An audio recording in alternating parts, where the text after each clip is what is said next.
Alrighty. Let's see it. Show me that roll call. And we'll see if my neighbors make a ton of noise now that I've got windows open. We'll see. YouTube. Here. Twitch. Here. Alerts. We'll see. Oh. They work. Okay, turn that down on my end. Ready to disable all the stuff and all the things when the time does come.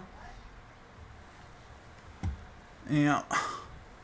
Neighbors making a bunch of noise. As expected. As expected. Okay. And roll call. Most importantly. Who the heck are you? Get out of here. And you, I don't know you, stranger dangers. Okay. And you're all still alive. Good. It's important to put friends before frames. We'll move that.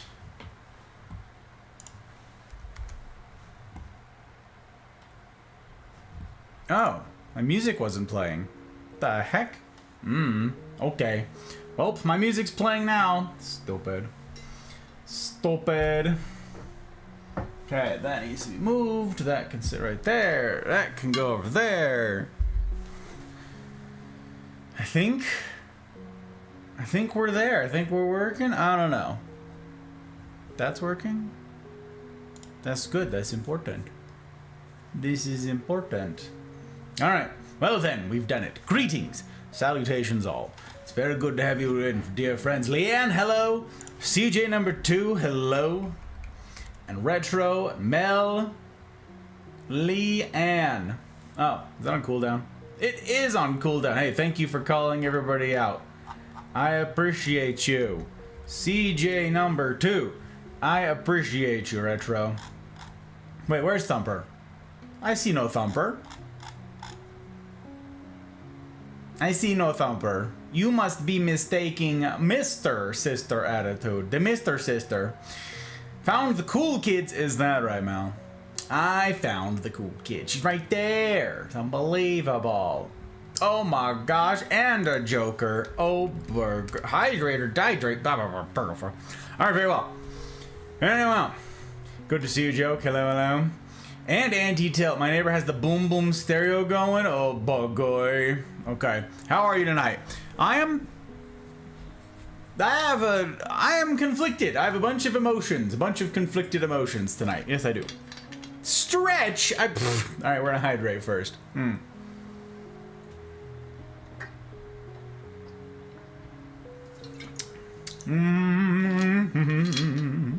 La-da-dee. Ba-la-da-da. Okay. Stretch. And the anti-tilt. We gotta get to that anti-tilt. Yes, we do. We're gonna make quick work of it tonight. Mark me words. Mark me words. I'm assuming I don't get raided before I'm able to disable them. You know what I'm saying? In which case, we will not be getting to it with any sort of haste. Okay. We are stretching.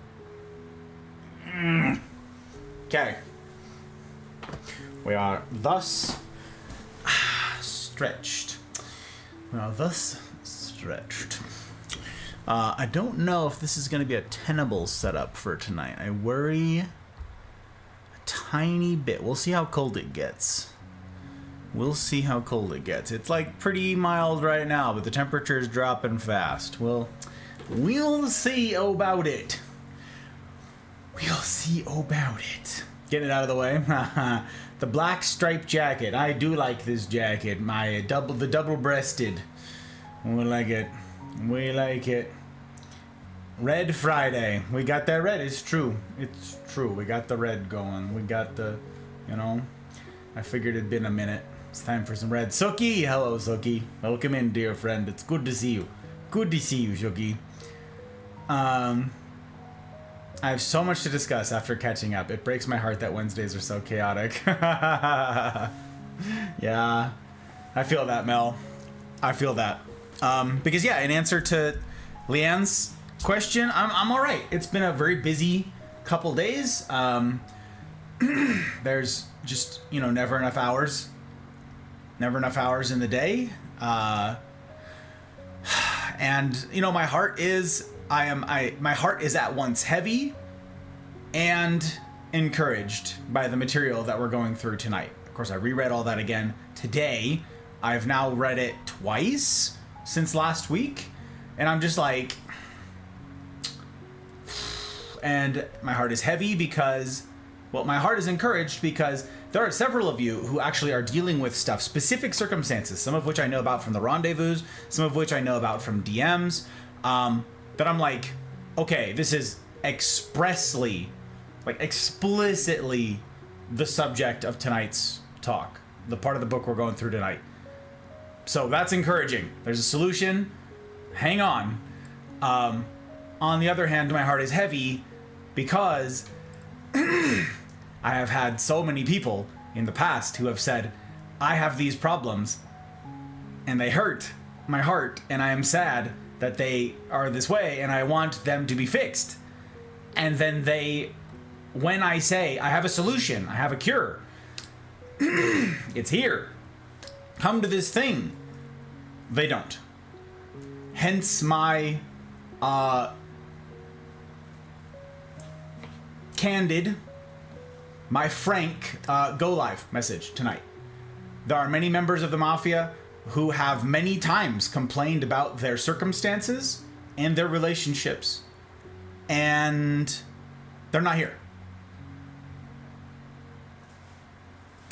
Which tells me that they don't want their relationships to be fixed. And that makes my heart heavy. I can't control anybody, right? Just me on a good day. But that weighs on me. That weighs on me. Because, I do that too, of course. Like, sometimes I just want to complain, Sometimes I just want to commiserate with people, and I don't actually want a solution, but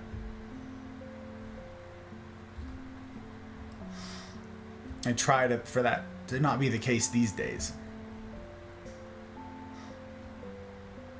So, now, hi me. I've listened to it twice as well, looking to listen again because I feel I haven't caught all of it yet. I've been through this book over the last 10 years. I've been over this book, I think, only 5 times, Leanne. So, still a wake-up call every time I go through it. I feel like if I read this again, I'll get something completely different and yet more. Yeah, there's value in going through it, but it also is one of those things where, and I was talking to Joke about this a while back, because he's gone through this material, or he went through this material a while ago. It's one of those things where it's like, it needs refreshing, because I forget. I'm so in the box by default, right? It's so easy to be in the box. Like, logistically, like, it makes your life miserable, but logistically, it's super easy to get into the box and to stay in the box. So, it's like I need a refresher on this. I don't know how often would be ideal. I don't know how often would be, like, necessary, but more often than, once ever and then never touch again. Yeah, but I'm glad that it's short, I'm glad that it's short. I did. Both times my mind wandered to different incidents, yeah. Isn't there a third book? There is a third book, Leanne. Net check? Net check. Is my internet not working?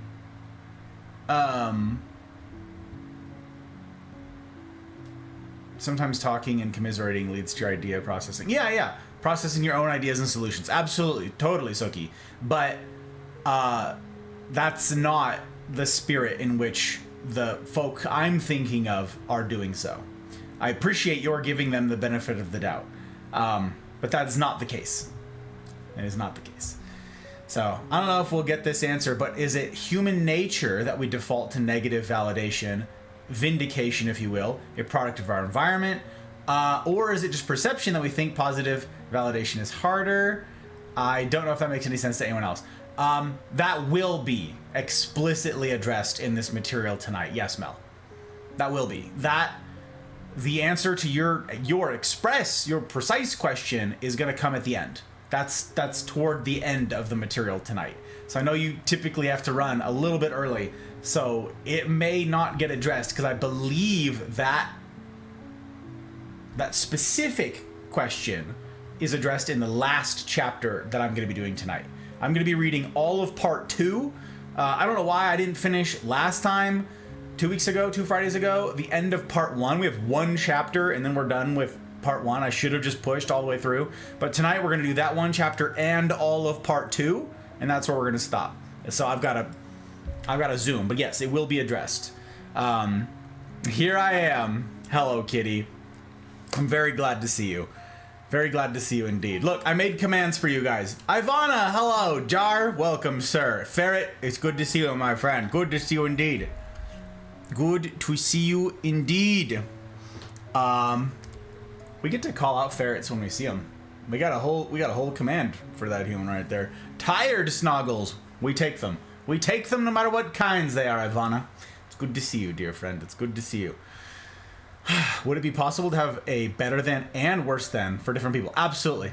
We will be getting... I look forward to having discussions about that in greater detail on Wednesday, Leanne. Yes. Hi, everyone that came in while my brain was braining. My brain is also braining. Okay. Hello, Pep. Good to see you, Pep. Welcome, welcome. So, okay, here's this.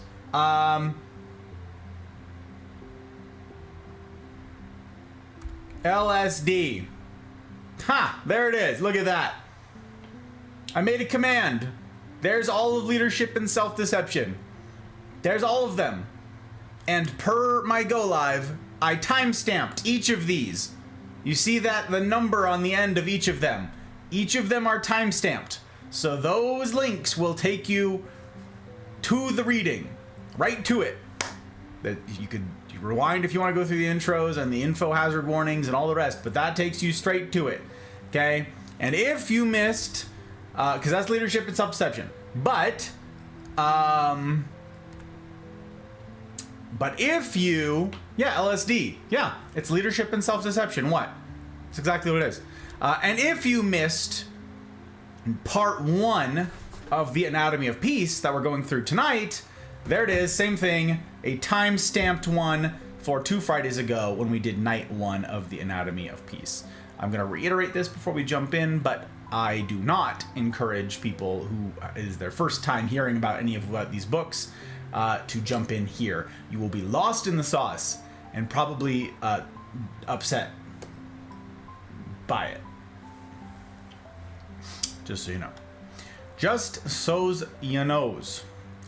Gotta keep trying to spread love around the world, even if tired. Can't stop, won't stop. I appreciate the sentiment, Ivana. Very cool of you. Lakeshore Drive, Chicago joke. You mean like LSD? Oh no. Totally copied pasted to my Discord. Who copied pasted? Who done? Oh, you mean the link? That's funny. Psst, hey, it's the Hot Bride. There's supposed to be a space storm tonight. What does that mean? Like, it's gonna be like electromagnetic interference type stuff? Is that what you're saying, Hot Bride? Because if so, that's a shame. But there you go, guys. If the stream dies, that's why. Check everybody else's to see if theirs died too, I suppose. My goodness. Gus, I'm gonna make a PDF for the Anatomy of Peace when I'm done. Send it to you to look up how to do it. Alright, Retro. I appreciate it. Solar flares. You should be able to see the northern lights where you're at. Here? No, we have too much light pollution. Ain't no way. Or you mean like where Ivana is? Because I don't know about that for us. I don't know about that for us. Ahmed, it's good to see you, sir. Welcome in. Welcome in, my friend. I have paper copies of both books coming next week. Nice, Ferret. Hot Bride, some areas should see auras tonight. That is crazy. Zombie! Hello, Zombie. It's good to see you, my friend. You see, gamers, we as mere mortals, we could only wish, could only dream of being one man. One whose riz, unquestionably, unquantifiably high. And other big words. Other big words as well, gang. He and he alone fought the lords of death and won at the battle of Anvigad. I've forgotten the names of the battles, you know, they all blur together. Heavenly gaming, streaming, devilishly handsome. My goodness, streaming guy. Although he goes by many names. We call him by one name. Make some noise. Zombie, as ever, my friend, you continue to be very extra. Very extra indeed. I'm grateful to see you. I'm grateful to have you in. I hope your week treated you right, sir. I hope the week treated you right. I'll be looking. You tell me. Take pictures. Videotape it, hot bread. Lucy in the sky with diamonds. Wait, that's a song. Is that a song lyric? I don't know. Kind of want to jump in the car and drive north.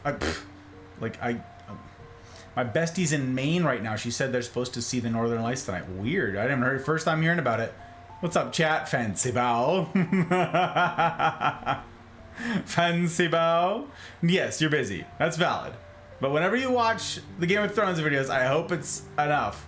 I shall send once more. No, I've got them. I've got them on my lists. Yes, I have not yet gotten to them, Zombie.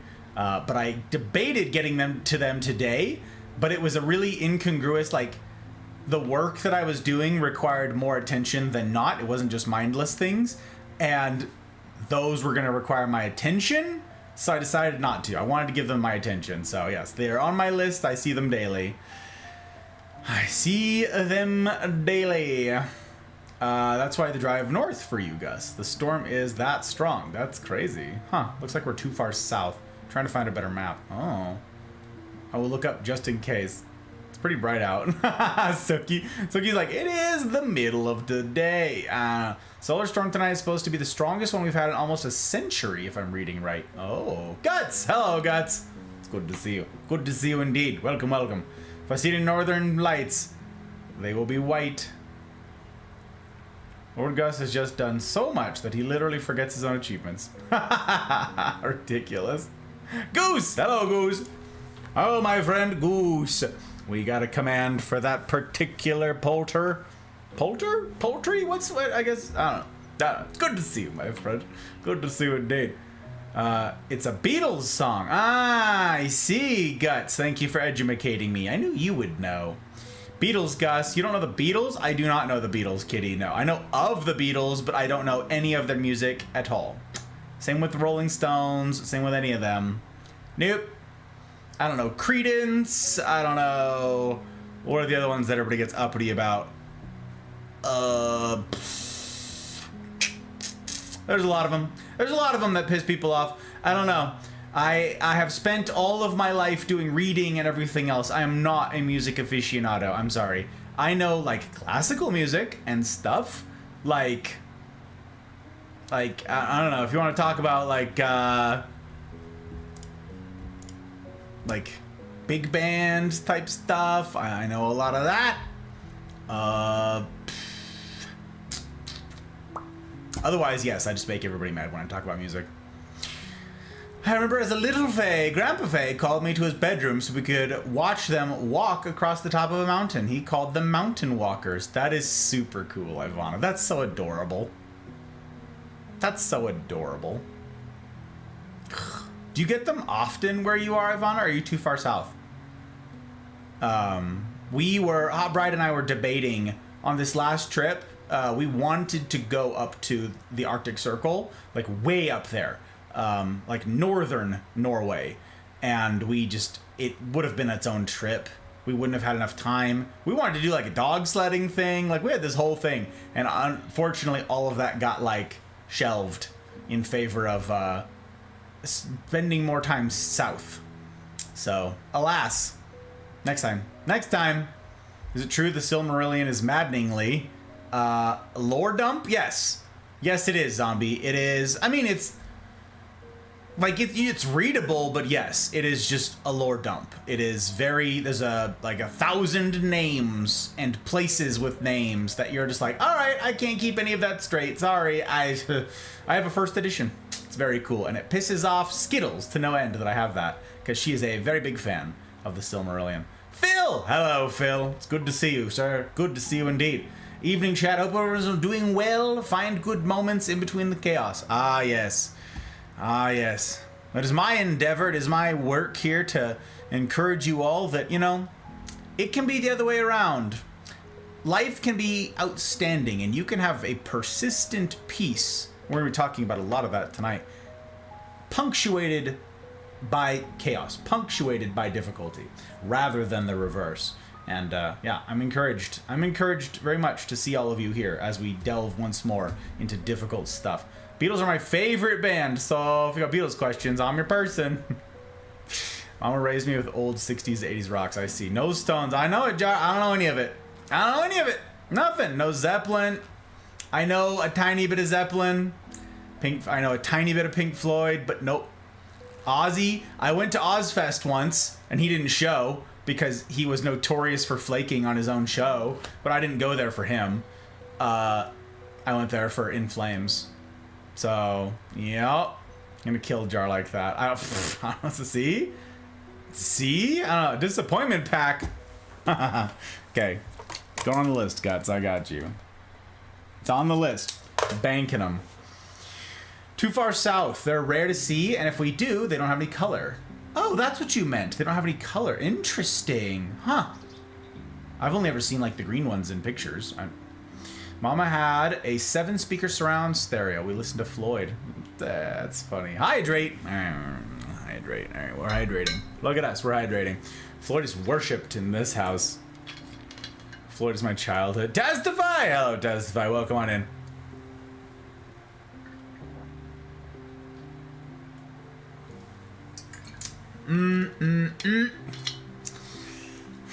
In Flames is really good. I like In Flames. They're one of my favorite metal bands. They were like my OG favorite metal band. Sorry for being late. I was preoccupied with the daggum Aurora Borealis. That daggum Aurora Borealis. That is hysterical. I'm told, I'm just now learning that this is a thing, Testify. I had heard nothing of it. All my northern neighbors having a great time right now. Posted a pic of what I could get in confabulating. Let me see it. Oh, interesting. Huh. Weird. That's cool. Like, thanks for sharing. It's a sick picture. Do you know Wolves at the Gate? I do. I have them on my workout playlist, which is just my metal playlist. Yeah. I mean, there's more than just metal on there, but it's mostly just metal. Anywho, okay. So I'm going to fly through an intro here, and then we're going to get into this thing because we got a lot of ground to cover tonight. So we're going to get to it. So, greetings, salutations all. My name is Six, or Gus, or Godfather, or Hey You, or a guy with a tie. It doesn't have to rhyme, but if you'd like it to rhyme, it can rhyme. I'm a variety streamer. I get up to a variety of things. It's right there in the name. I presently stream on Tuesdays, Fridays, and Saturdays. You can find my schedule posted on the schedule tab below on Twitch. I update that schedule as I go along on YouTube, so, you know, subscribe there, turn on your notification bell, and all that jazz to see those things. I have regular YouTube uploads there. I multi-stream, so you can find me live in both places, but of course, the edits, the actual video edits, not just VODs, go to YouTube, so you gotta be subscribed over there. We're, I don't know, not super far from the subscriber goal. We're pretty far from the subscriber goal. I don't know. I'm not gonna make a fuss about it because it's ridiculous. People shouldn't follow just for the sake of following, or subscribing on YouTube, rather. They should subscribe because they want to subscribe. You know what I'm talking about? You know what I'm talking about? You know what I'm talking about. So, regular YouTube uploads. Not tomorrow, but next Saturday, I have a very fun upload for you guys. Little spoiler here, little tease. The capos and above have seen these edits already because they get early access. My patrons who make all of this possible. Because I'm not monetized on Twitch, I'm not monetized on YouTube, so it's only by direct support from viewers like you that I get to keep doing any of this, and any content comes rolling out, and that I get to be on the interwebs at all.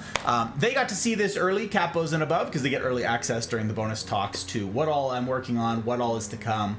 But they know, and now you get to know, the next edit that's premiering 1 week from tomorrow is my very first night of playing Minecraft. Not even on the server that we have. We have a private Mafia community server. Not even on that one. The previous server, the one ahead of that, that a dear friend stood up that server to host for the purpose of, you know, we could all do content creation stuffs there. And yeah, that was my first night playing Minecraft. And little baby streamer Gus, I was a brand new streamer. Back in my old setup, back in my olden ways. Anyways, yeah, those edits, they're coming now. You're gonna see some old school Minecraft stuff. So that's coming. So, you know, subscribe on YouTube, turn on your notification bell. That's coming soon. If you missed the Firewatch, if you missed the Firewatch edits, that was the last series that we got to upload. Those were very fun. I'm grateful to everybody who went and did algorithm things. You watched the video, you shared it with somebody, you left your favorite emoji as a comment. Like, subscribe, you know, dislike, whatever. It's all engagement. It's all algorithm stuff. I don't know.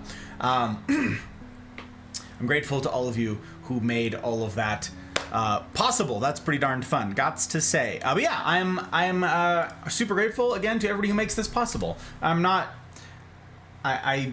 We have some merch, and you can check out the merch store. There's links and all the usual things for all the usual places. But I would not be here without my patrons, and I'm super grateful to everybody who has voted with their dollars to see that this is a project that has a shot at a future. Who have decided that this thing has value on the internet of all things. This is something that ought to exist in a world full of noise. It's not about making more noise, it's about sounding different. So I'm very grateful to all of my patrons who have parted with their hard-won dollars for this express purpose. And I'm particularly enamored of my public patrons. That's Aki, BV, Bootless, Chidori, CJ number 2, Dano, Leanne, Ferret, Goose, Jen, Joke, Abby, Mama Gus, Karma, Retro, Ryan, Thump, Tech, Mouse, Trotsky, Pell, Dragon, CJ number 1, and Zin.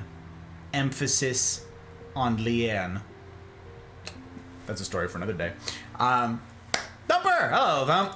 Speaking of Thumper, Thump. Yay, huzzah. Yeah, I get to do all of this because of you lot. Yes, I do. So I'm grateful. Grateful as heck. Let me see here. I've been delving into non-secular metal and rock and found them. Yeah. Interesting. Interesting. Northern lights that show here are as white as ghosts. Still amazing to see them ripple across the top of a mountain. That's really slick, Ivan. I think that's super cool. That's super cool. Does ASOIF? Oh, A Song of Ice and Fire. Okay. Silmarillion-esque book. I've got most of the books, or I think I do. Yeah, you're looking for... I was like, Blood and Wine? No, that's the Witcher expansion. Yes. I have tons. I think I have, like, everything to do with the Song of Ice and Fire. There's a lot. You can get... I have a book that's the art. So 2 books that are the art of A Song of Ice and Fire that are before the show. So they're like original prints of these big, full-sized, colored prints of the art from Gurm's world, and it's really cool. But yes, you can also find graphic novels that predate the shows and all of that stuff. The story of Egg and so on. Lots of good things in that world, Zombie. Gots to say. Never fear, hashtag Pudgy Table Misfires here. Ready to see some cool solar storm. I literally didn't hear anything about this all day, and here every one of you knows about this stuff. Crazy. It's good to see you, Pudgy Table. I hope you're well, my friend. When the Northern Lights manifest, they do look like many individual things walking, like a parade of ghosts. That is super cool, Ivana. Huh. Sky is pink? Okay. Is that just a sunset? No, you're past sunset, aren't you? Yeah, you are. I'm like, wait, we're twilight here. Parts of northern Oklahoma were able to see the lights, but didn't reach down here at all. Crazy. Crazy. Ghosts that are visible at least 10 feet above the treetops. That's very fun. Very fun. Not auras per se, but a pink sky. Kinda crazy. Kinda crazy. Post your Aurora Pika. Yeah, put them in confabulating. It's true. Drop them in the Discord, you guys. Drop them in the Discord. Crafty, hello, Crafty. It's good to see you. Welcome back. Welcome back. I hope Weekend's Eve finds you well. Hope it finds you well. Blood and Wine, yeah. Blood and Wine easily could be related. No, truly. But yes, Blood and Wine is also the expansion for The Witcher 3 Wild Hunt. So... didn't know they could be white. That's super cool. Same. It's a really neat thing. Yeah, post the pictures. as we delve into this thing. So let me finish by saying you can follow on Twitch, you can subscribe on YouTube, but the hub of our community, the hub of this effort, this endeavor, this embarkation, is in the Discord. The Mafia Community Discord. Links in the usual places for the usual thing. You'll find it. I won't insult your intelligence. But the rules to get into the Mafia are kind of tough. Okay, but...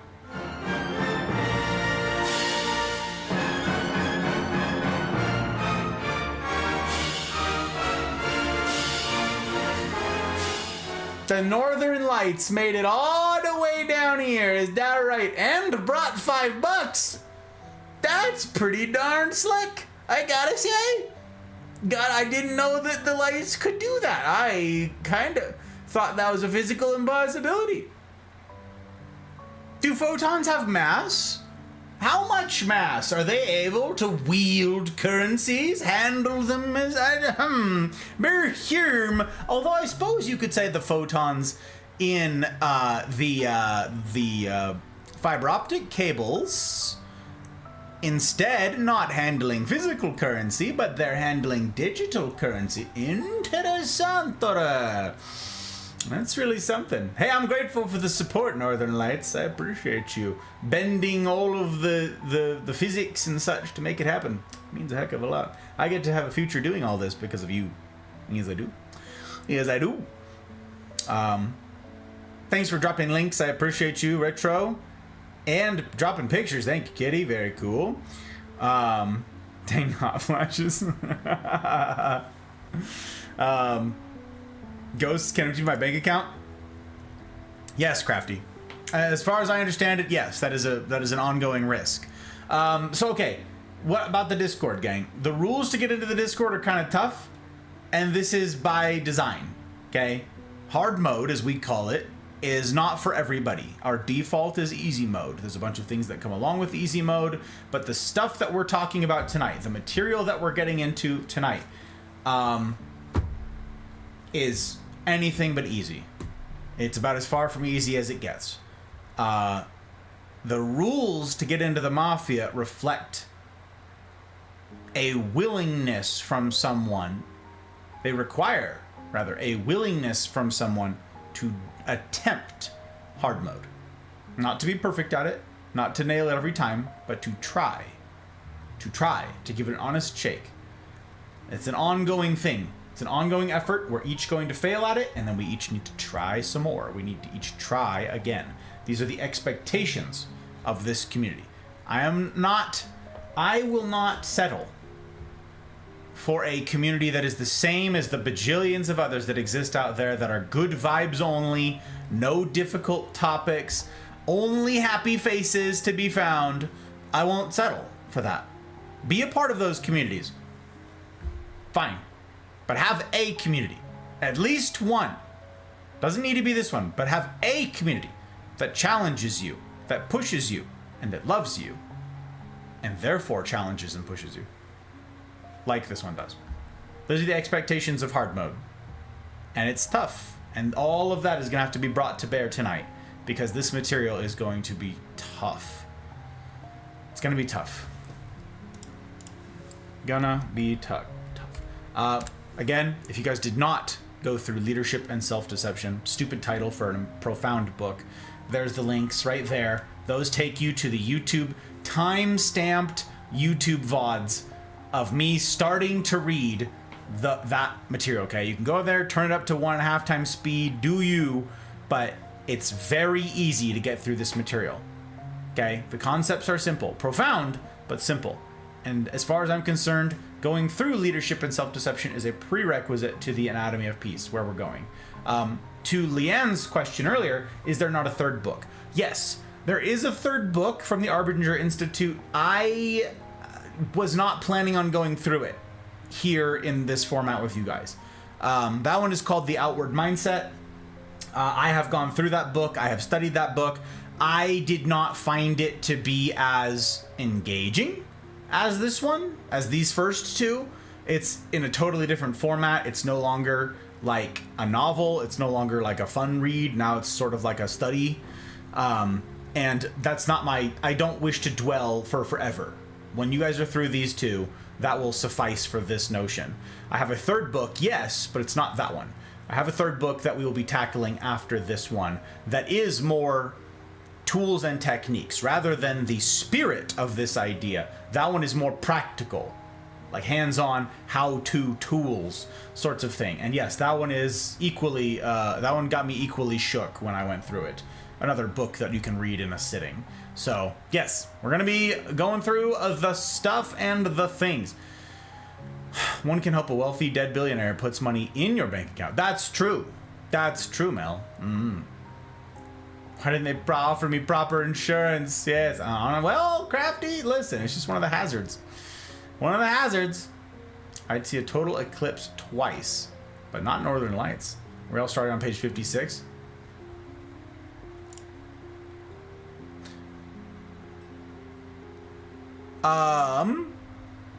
The page numbers differ depending on how big your font is, I'm afraid. But let's see. In the physical book, 58. In the 4th edition, it's 58. The other editions are slightly different. This is the beginning of chapter 7. Beginning of chapter 7. Joke, hydrate.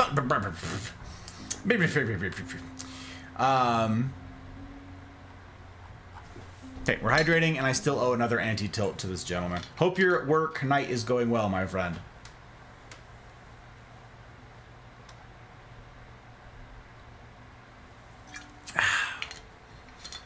I drop content. Okay.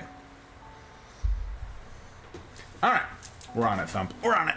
We get our eye drop content in, and then we can get all of our accoutrements in place for a proper Gus talk. Okay.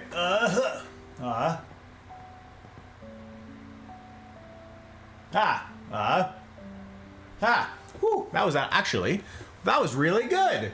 That was the best eye drop content I'd done in a minute. That was not so bad. Not so bad. Wow, wow, wow. Blink, blink, blink. Woo. Okay. Blink, blink, blink.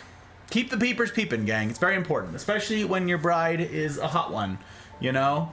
You gotta keep the peepers peeping so that you can keep on, peeping. It's an important thing. All right. It's very good to have that eye drop content. Very refresh. Very fresh. Thank you, Thumper. I appreciate you very much. Very much indeed. Okay. So for those of you who are new, all right. It's all right so far? Good. I'm glad to hear it. Glad to hear it, my friend. For those of you who are new around these parts, and you're not familiar with what a Gus Talk is, I'm going to mischat, be advised. A Gus Talk is where we, of all the things I say that are required, I think, for a real relationship, honest to goodness relationships, the kind that I wish to foster here, between our talks together, between the streams, all of that jazz, but in particular during the CNRs during the week, the Cosa Nostra Rendezvous. Okay, those happen on Wednesdays. Links have been posted about it in chat already, thanks to Retro and others. You can go look up the CNRs in the events tab and find one that works for your schedule, and then show up, baby. Commit to real community with real humans, real relationships.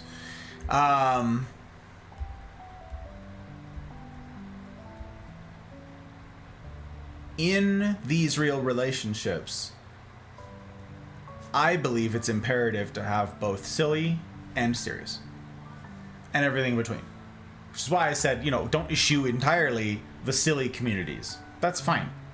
But don't forego, for the sake of only of those exclusively, don't forego the serious. So we get up to silliness throughout the week, but the seriousness is often here on Friday nights. And this thing on Friday nights we call Gus Talks, where we delve into tougher topics. This is no different. This book is going to be tough. But I believe that there are 3 components what comprise an ideal Gus Talk. I don't always get to do them because of logistics considerations, but when I do, chef's kiss. So the first of these is good drink. Good drink, dear friends. So I will be partaking of good drink here tonight. I've got the time, and by gosh, by God, we're going to make it happen. So, I am thinking we go with a very fancy drink tonight. And that is for an important reason. We're going to go with a very fancy drink tonight because tonight is very difficult material. Very important material. Material that I would consider to be a cornerstone of the relationships in this community going forward. And that, as far as I'm concerned, warrants a good pour. Warrants a good pour. So, that's what I'm having. By all means, let me know in chat what it is you are partaking of for good drink tonight, as I get some bottle asthma here for you.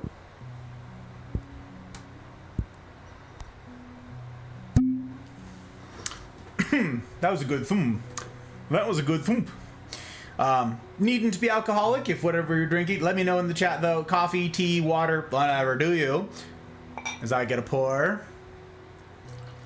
We're gonna go low and slow on this for a while. I don't want to waste. For this is a very fancy. Very fancy. Very pants. Element number 1 is good drink. And second, element number 2, good smoke. So again, you could let me know in chat what it is you've got for good cigar if you are partaking of one alongside me. I've got one picked out. We're gonna have a Cuban. We're going to have a Cuban tonight. They're not my favorites, but you know what? That's okay. I have a La Perla Havana. I'm not gonna focus on that because if you know cigars, you probably know what the Perlas are. And that's that. Simp! I appreciate the lurk, my friend. Thank you for being here. Are you done? Are you done streaming, sir? Sir? You are. Excellent. Means I get to reclaim some bandwidth. Yes. Yes. Very good. Okay. I appreciate you being here. Yes, I do. Okay, are my lurks current then? Yes. Good. Good. Sehr gut. Okay. Alrighty, let's see here.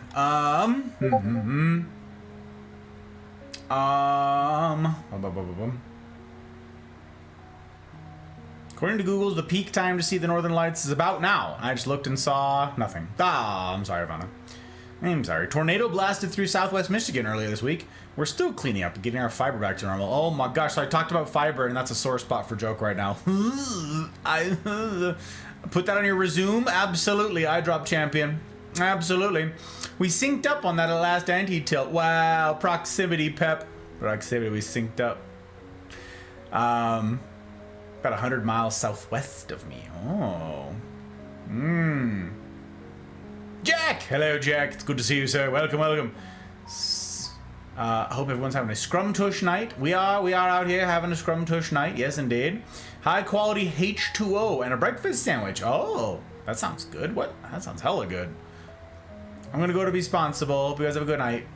Take care, babe. If you see any, pictures, video. Water. Okay, we've got water. Excellent. Haven't broken a fast today still, so no good drink till I et. Fair enough, Jack. Fair enough.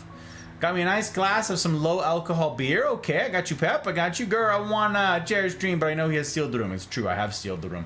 Scrumtush indeed. Scrumtush indeed. So, I'm going to lose access to my keyboard. We are going to disable raids and enable follower-only chat here soon. I went ahead, and because the weather now allows for a little more preemptive planning type stuff, I went ahead and already opened up some stuff, opened up the windows and everything else, so I shouldn't have to do any of that. I can just jump right on in, which is very exciting. I was trying to make decent time tonight, and by gosh, by golly, we're gonna do it. We're gonna do it! Okay, you move over there. Sit, stay, be good. Okay, we have to cover up all of our stuff because we're trying to be good stewards, It would not do for me to ruin any of my materials, my stuff, my keypad, my keyboard, one of the nicest gifts I've ever received. It would not do for me to ruin all of that by being irresponsible with ash. So, taking care to protect all of the stuff and all of the things. So, yes, I have a La Perla Habana here tonight. That's what I'm going to be having. This is I've only had 2 of these, maybe 3. I don't know. I don't remember. But it's been a little while. So I don't remember I don't remember whether or not I loved or hated it. I've no recollection. No recollection, but we're going to find out together, friends. We're going to find out together. Okay. So, I guess I get to forego Toothpick for now. Goodbye, Toothpick. I appreciate you. We've got our Shigar in hand and ready to rock and roll. And finally, element number 3, dear friends. We gave the bedtime smooches before she left joke. We got it. Before... Thank you for the lurk, Thumb. Before we sealed up, we gave the bedtime smooches. Jump out the window and go through the front door. That's right. Trotsky! Hello, Trotsky. Oh, can someone call out Trotsky, please? Can someone do me that kindness? I would be grateful.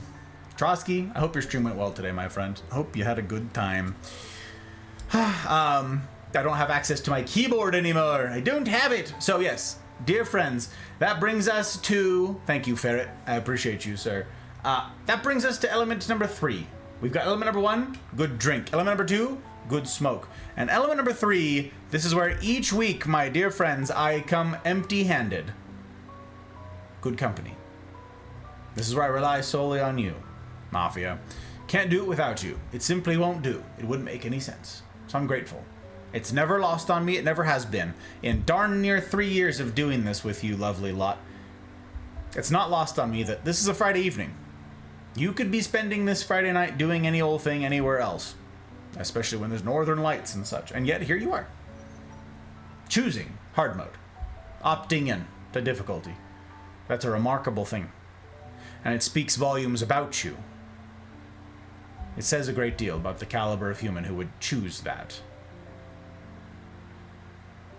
So it's to you that I get to raise my first glass of the evening. That very sort, the ones who would choose life on hard mode, who I am privileged to consider friends. Cheers.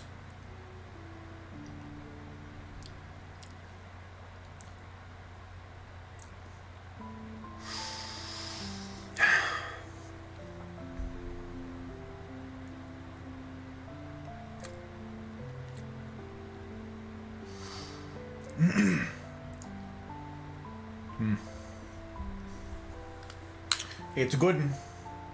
It's a good one.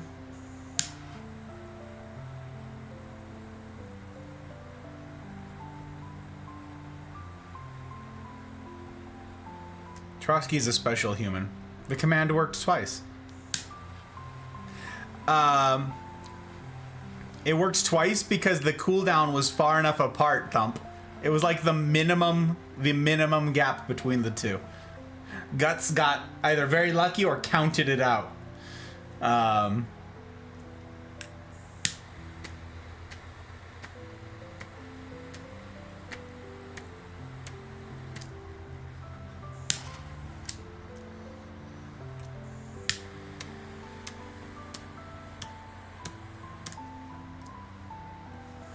Huh.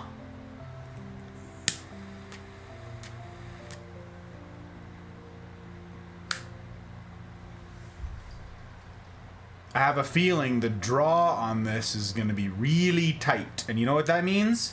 It means this is going to be a pain in the ass to keep lit.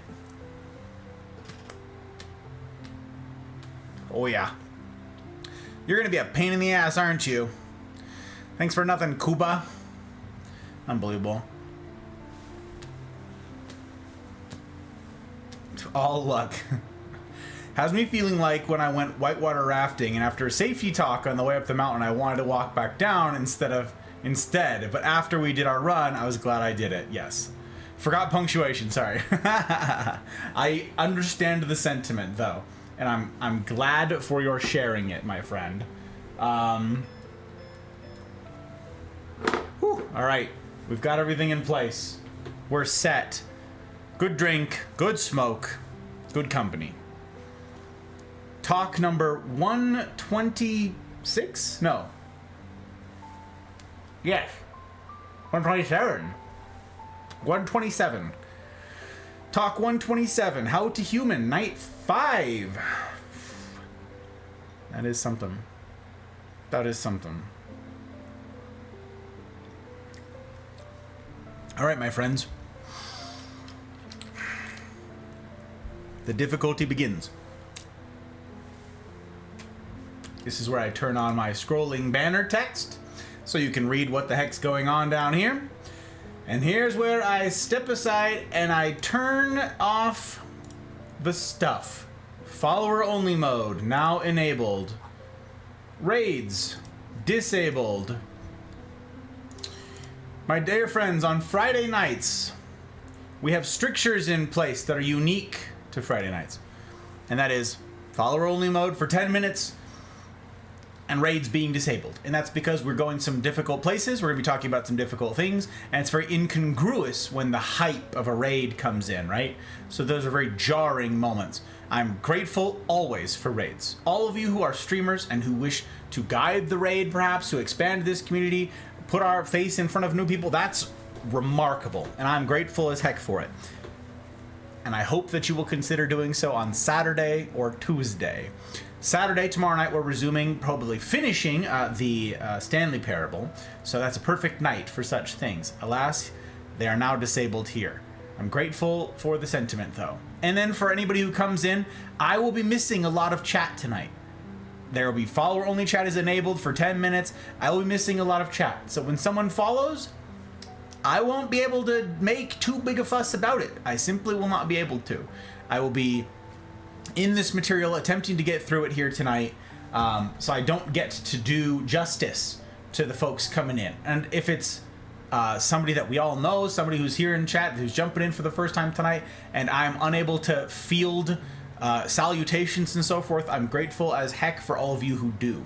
Those of you guys who welcome in the new joins, who answer any questions that they may ask that I can't, that I'm not seeing. You know, when someone comes into chat, you know, when you say something in someone's chat and you don't get acknowledged ever, obviously that sucks, right? And you feel like, is it me?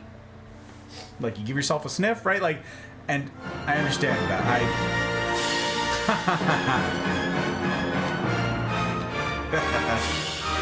Zenith, this gentleman, randomly appearing once again for a few minutes of your time. Good seeing you again, boss. Looking forward to today's talk. Sorry to interrupt. I'm grateful for the support, my friend. You know this. You've heard me say this many times before. More than some. More than most. I'm grateful. I hope you've been well, Zenith. I hope you've been well.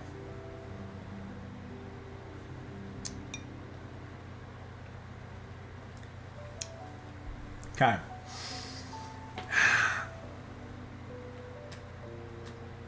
Pain in the scrum tush. Haha, testify, that's right.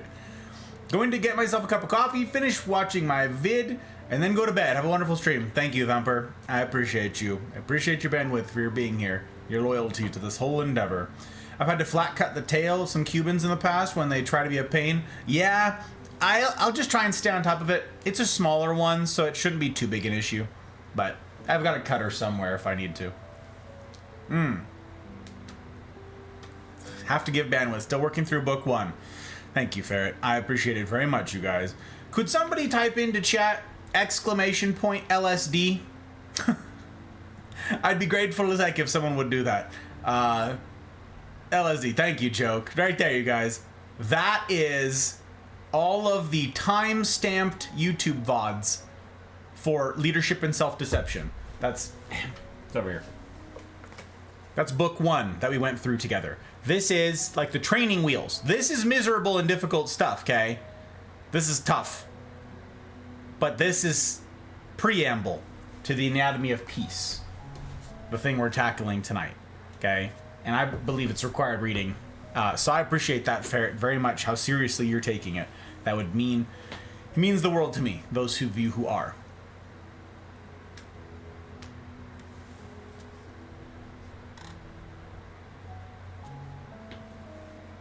Friday streams are perfectly timed for me to listen to as I start to settle in for the night.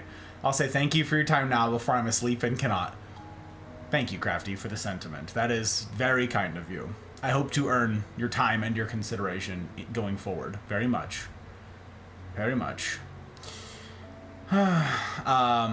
Before the chat reading diminishes, I would like to say that I'm very grateful to not be busy on a Friday night for once. I've been catching up on the YouTube VODs when I miss a live talk, always down for hard mode. And I'm enamored as heck of you for it, Testify. I'm grateful for you, sir. Grateful for the sentiment, grateful for the camaraderie in being here. I'm grateful.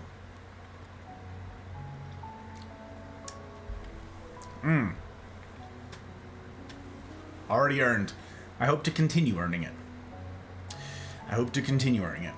Let's see if I have the Audible version, the kind of version, the Kindle version, and soon have physical copies. Ah, yes, Ferret's stacked. Ferret is stacked. Bioshock, I know, Jack. It's one. I didn't get to it. I was so close to having the time. My friend. I was editing. I was trying to edit down the talks, and I didn't get to. I know. It's on the list. All right. So, the Anatomy of Peace. We read all the way through chapter 6. Right there. We read through all the way of chapter 6. We read all of this last time, 2 Fridays ago, okay?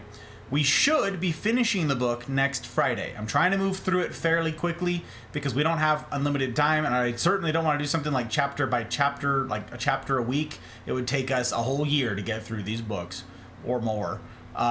So, no, we're flying through these things. We went through all of this, okay? We went through chapter 6. And I will be resuming chapter 7. All right? Story, it's good to see you, Story. Welcome on in. You're here just in time for me to say hi to you before I miss the rest of chat. Okay. As ever, my warning to you guys is this book, the material in it, though it is fiction, though it is a novel, constitutes a info hazard. You cannot unhear what you hear. You cannot unsee what you see. This is something that will haunt you. You can either choose to honor it or betray it, to stick to our language. This is in the hopes of giving us, the Mafia, a common vocabulary, a common vantage point from which we can tackle difficult, if not impossible, feeling things going forward when it comes to humaning. Okay? This will equip us. And as I said in my very blunt go live tonight, your choice to forego it says you are foregoing hard mode. It says that you are foregoing this community and the ideals upon which it's built. Because these are the cornerstones on which it's built. So, spurning these lessons means spurning not only me, but the people to your left and the people to your right. It's called hard mode for a reason. And I'm going to stop being so nice about that in the future. Chapter 7, after we learned about collusion last week.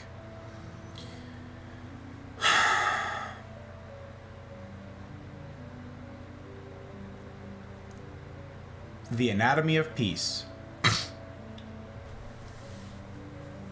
Chapter 7, The Right Thing and the Right Way.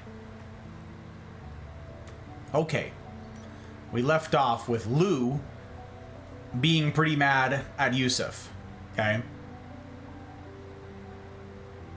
And that was a pretty contentious spot that we left on, if you guys recall.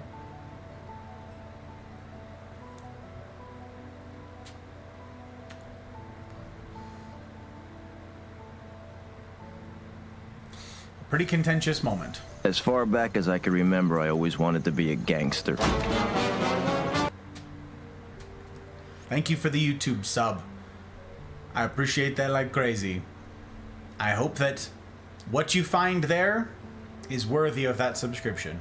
I'm grateful as heck for it. Grateful as heck for it.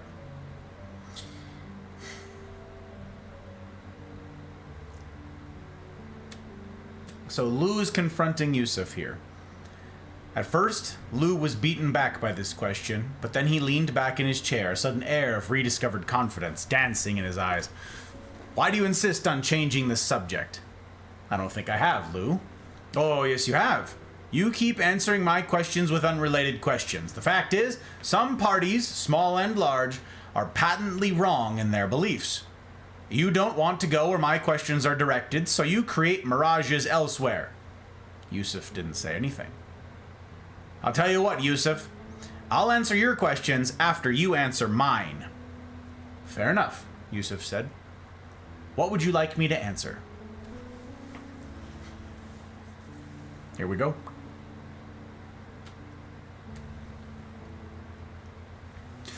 Look around, see who's with you. See who's chosen hard mode alongside you tonight. Chapter 7, The Right Thing and the Right Way. Okay, first of all, Lou began, I asked whether it makes a difference in a conflict if one side is in the right and the other in the wrong. So I ask you again, doesn't that matter? Yes, it does matter, but not in the way you think it does. What's that supposed to mean? Well, Lou, have you ever been in a conflict with someone who thought they were wrong? Lou thought of Corey and then of the boardroom meeting with his 5 mutinous executives. No, he answered coolly, but that doesn't mean they're not. True, Yusuf said, walking to the front of the room. But you see, no conflict can be solved so long as all parties are convinced they are right. Solution is possible only when at least one party begins to consider how they might be wrong. But what if I'm not wrong? Lou said. If you are not wrong, and don't miss this, dear friends, if you are not wrong, then you should be willing to consider how you might be mistaken. There you go again. What kind of cute riddle is that? Yusuf smiled. It only seems like a riddle, Lou, because we are so unaccustomed to considering the impact of what is below our words, our actions, and our thoughts. There are 2 ways to seize Jerusalem, or to engage in almost any other strategy or behavior, as Avi discussed with you. Which means there is a way I can be wrong, even if taking Jerusalem is the best, even the right thing to do. If I don't remain open to how I might be mistaken in this deeper way, I might live out my life convinced I was on the right side of a given conflict, but I won't have found lasting solutions. Lou was not convinced, and he looked around at the group, searching for an ally. The deepest way in which we are right or wrong is in our way of being towards others. Yusuf stood beside Avi. I can be right on the surface, in my behavior or positions, while being entirely mistaken beneath, in my way of being. I might, for example, yell at my kids about the importance of chores and be entirely correct about their importance. However, do you suppose I invite the help and cooperation I am wanting from them when my heart is at war in my yelling and nagging? Lou's mind reverted to Corey and how he had found it difficult to speak a civil word to him for nearly 2 years. So, Lou, in your conflicts with others, even if you are convinced you have been right in the positions you've taken, can you say with confidence that you have also been right in your way of being toward them? Yusuf didn't pause for a response. Can you say that you have been seeing them as people rather than as objects in your disagreements, and that your heart has therefore been at peace rather than at war toward them? Lou, still silent, slumped slightly in his chair. He knew that the answer to this question was obvious to everyone in the room. Not only was his heart not at peace toward others, but it seemed to revel in interpersonal warfare.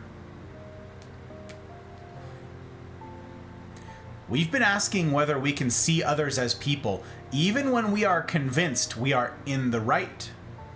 But think about the reverse for a minute. Have you ever been in the wrong and had someone else see you as a person despite that fact? I'm going to read that again. Have you ever been in the wrong? Have you ever been in the wrong and had someone else see you as a person despite that fact, despite the fact that you're in the wrong?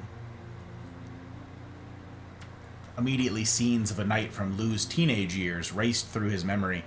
He had grown up in Athens, New York, a picturesque town located on the Hudson River, 120 miles north of Manhattan and 30 miles south of Albany. His father was an apple farmer who worked around the clock 7 days a week to eke out a meager living. They lived in a Civil War-era white clapboard farmhouse that sat only 50 yards off the west bank of the Hudson. Their farm was a rather modest 10 acres, but it was the prettiest parcel in Greene County, occupying a peninsula that jutted out into the Hudson. From the top floor of the farmhouse, you could see the Catskill Mountains rising above the trees to the west. The setting was so beautiful that Lou's father could never bring himself to leave, even though he could have run a far grander operation elsewhere.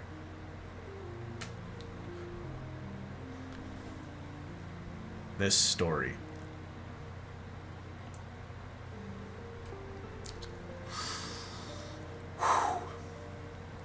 Through Lou's youth, the family had owned only one vehicle, a red 1942 farm truck with a matching red 4-foot-tall wooden bay on the flatbed. The truck rattled and coughed like a 90-year-old chain smoker. Lou grew up thinking that the shoulder of the road was merely a second lane, as his father nearly always hugged the grasses that lined the streets to let other vehicles pass.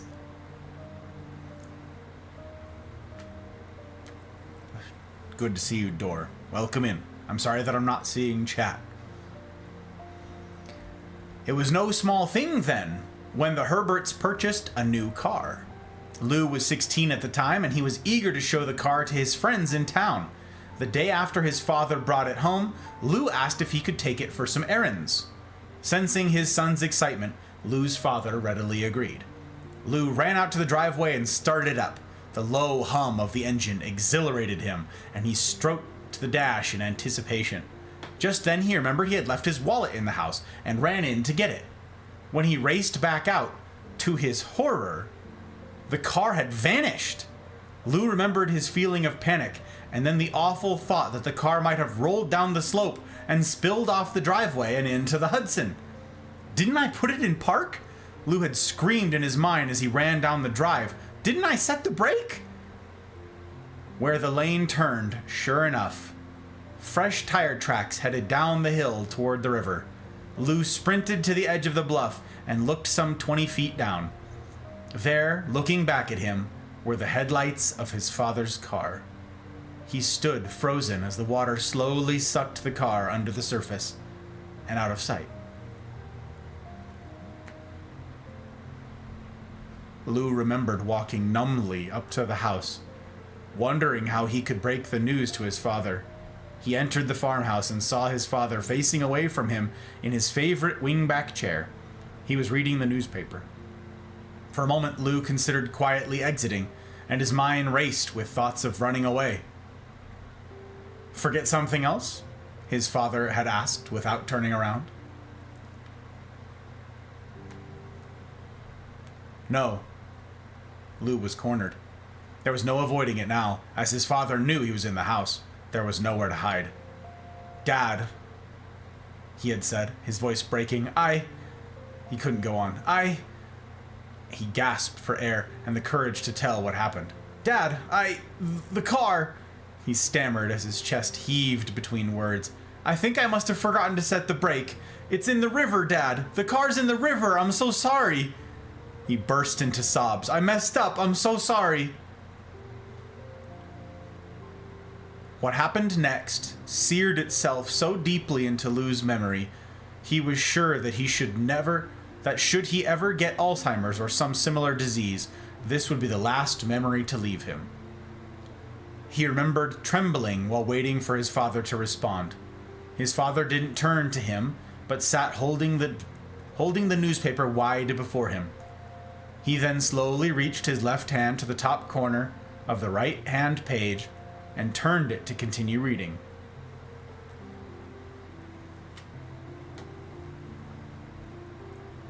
And then he said it. The sentence Lou would never forget. He said, "Well, I guess you'll have to take the truck then."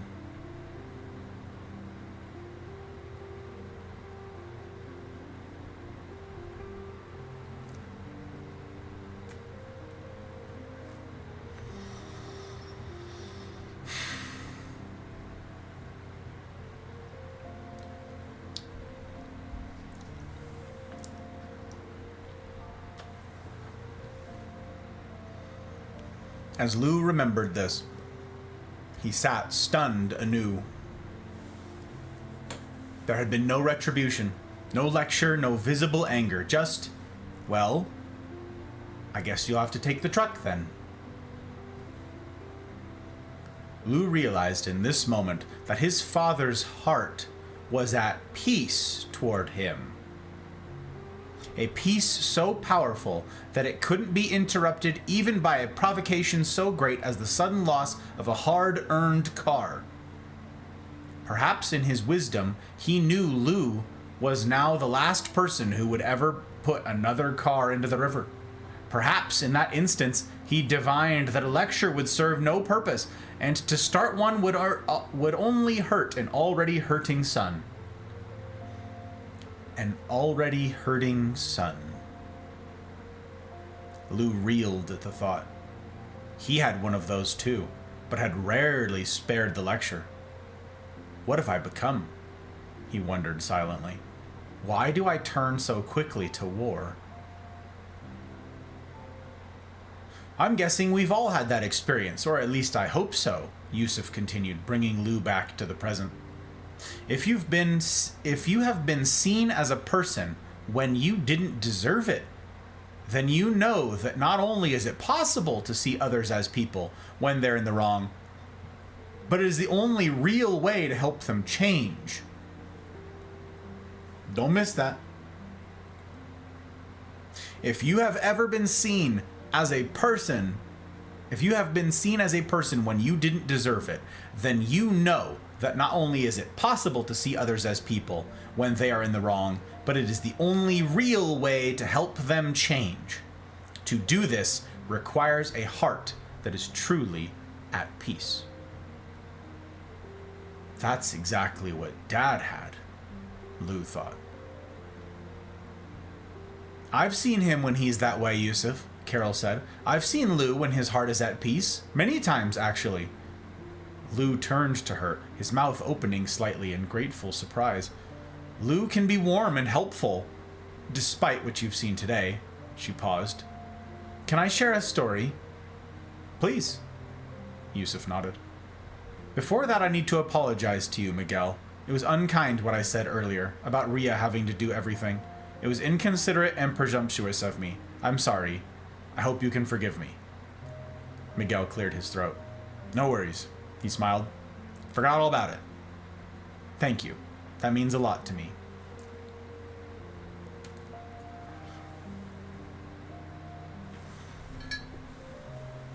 It's good to see you, Mouse. Welcome in.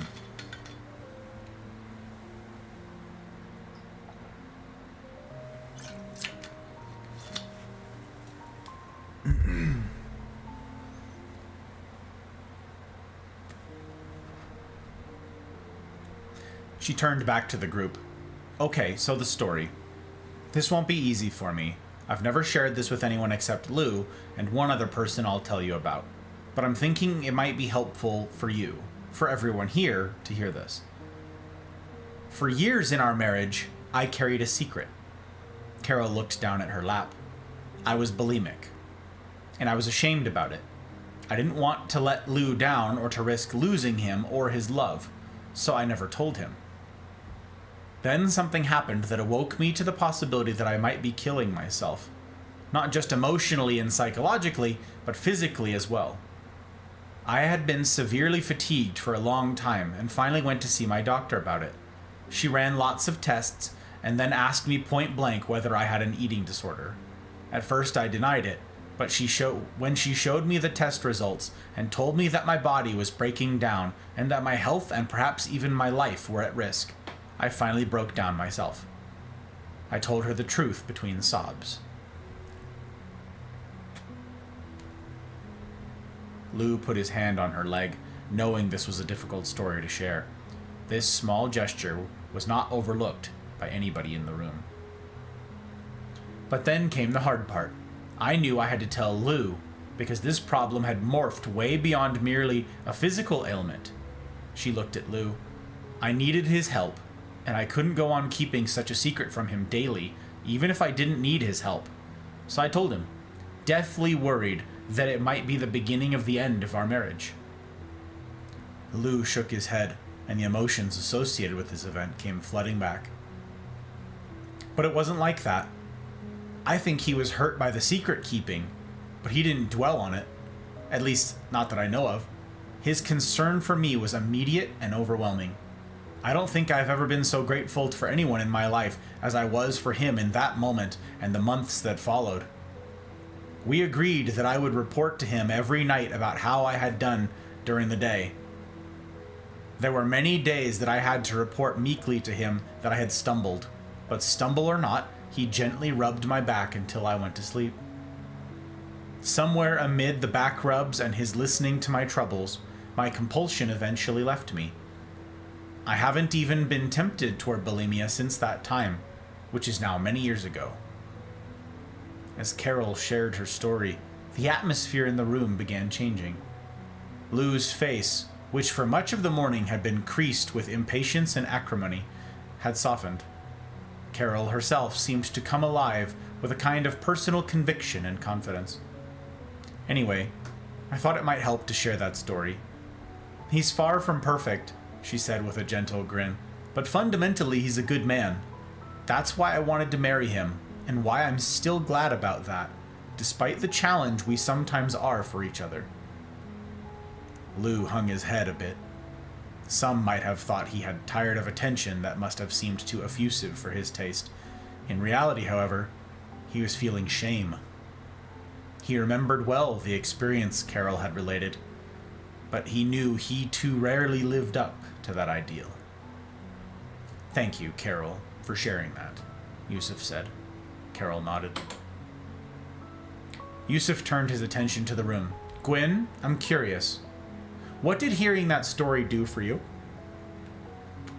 Gwyn was caught off guard by the question and collected herself for a moment. "I'm not sure what you mean. Did it influence your impression of Lou?" Gwyn paused. "I suppose it did somewhat. Yes?" "Elizabeth?" Yusuf asked. "How about you? Did the story do anything for you?" Elizabeth looked over at Lou for a moment before responding. "Yes, it did." "What did it do?" She looked back at Yusuf. "It reminded me of someone." She looked as if she were going to say more, then relaxed into silence. "So do the two of you now think that Lou was right in everything he has said today?" "Hell no," Gwen said jokingly. "But he's more human to me now." "Oh, I don't know that I've been thinking Lou has been entirely wrong," Elizabeth said. "I suppose I've been finding him interesting. Let's put it that way." "I'll take it," Lou said. "How about you, Lou? Do you now think that Gwyn has been right, for example, and that you've been wrong?" "No, sir." The formality surprised everyone, including Lou. But when do you think the two of you would be more able to resolve any differences you might have? Right now? Or 30 minutes ago? When do you think the two of you would be more able to resolve any differences you might have? Right now? Or 30 minutes ago? They glanced quickly at each other. Lou shrugged. "Now, I suppose." Gwyn nodded in agreement. "Why is that, do you think?" Yusuf asked. "You still don't agree with the other person's positions, so why do you suppose you'd be more able now than before to find solutions?" Pettis spoke up. "It's what you and Avi have been talking about. Carol's story humanized Lou, I think. In your words, I think we're seeing others in the room as people more than we might have been before." "Yes," Yusuf smiled gently, "and that seems to make a difference, doesn't it?" Pettis and the rest of the group nodded their heads. "So," Yusuf continued, "if we're going to find lasting solutions to difficult conflicts or external wars we find ourselves in, we first need to find our way out of the internal wars that are poisoning our thoughts, feelings, and attitudes toward others. If we can't put an end to the violence within us, there is no hope for putting an end to the violence without. Then how do we end internal violence? Pettis asked. Yusuf nodded. In order to understand how to create peace, we first must understand how and why we have turned toward war. But it's now past lunchtime. Everyone in the room looked at their watches almost in unison. They were surprised by the time. Let's break for lunch and meet back here at 2 p.m. Then we'll get into how our hearts have turned from peace to war. Fair enough? Everyone nodded. One quick thing before you go, Yusuf said. While you're out, I challenge you to see everyone you encounter as a person. The driver in the car next to you, the person who waits on you at whatever restaurant you go to, your spouse or partner you are with, and so on. Make a point of seeing others over the next 90 minutes as people and see what happens as a result. Fair enough? The group, now beginning to stand, nodded. Oh, and Terry and Carl, Yusuf called, can I talk to you for a moment? As Lou was leaving the room, he heard Yusuf say to them, Your daughter, Jenny? Yes? She's running.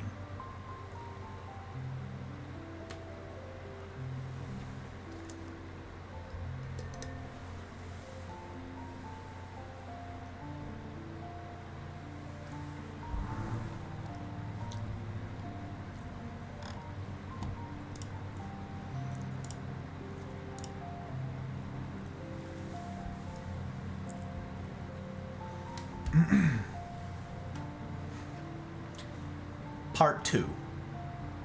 From Peace to War. Which I'll start reading as soon as my neighbor with the giant truck drives away.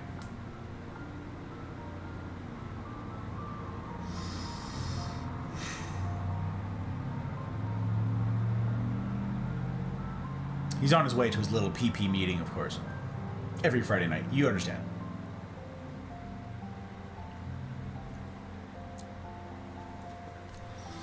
Part 2. From Peace to War. And this is why, dear friends, I poured a special drink. And that's far away, Testify.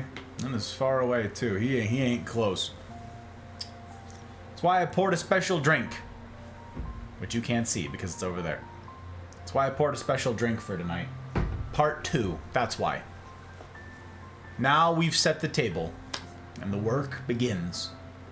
Part 2, dear friends. This is where things get tough. But this is also where hope is found. For all of you who have interpersonal strife and concern and worry, and you don't even understand yourselves when it comes to humaning. Part 2. This is the bread and butter.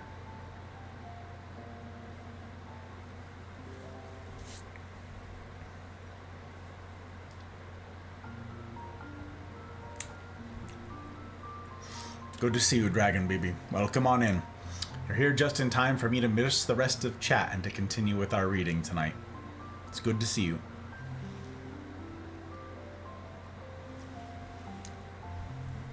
And again, gang, if you're hearing all this for the first time and you're just jumping in, I cannot more strongly encourage you to go back, to type in !LSD there in chat, and it'll pull up the time-stamped YouTube VODs that take you straight to the reading. Oh, so close, joke.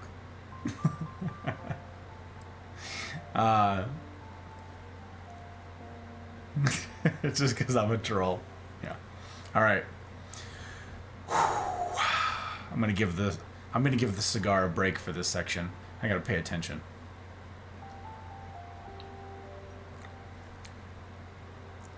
Chapter 8.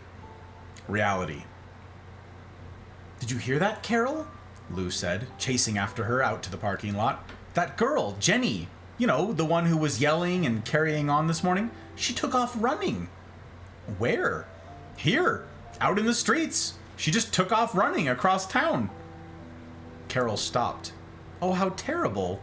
She looked up the street, one hand shielding her eyes from the noonday sun. Poor girl. She wasn't wearing any shoes. Do you think we should try to find her? I'm sure Yusuf and his team are handling it.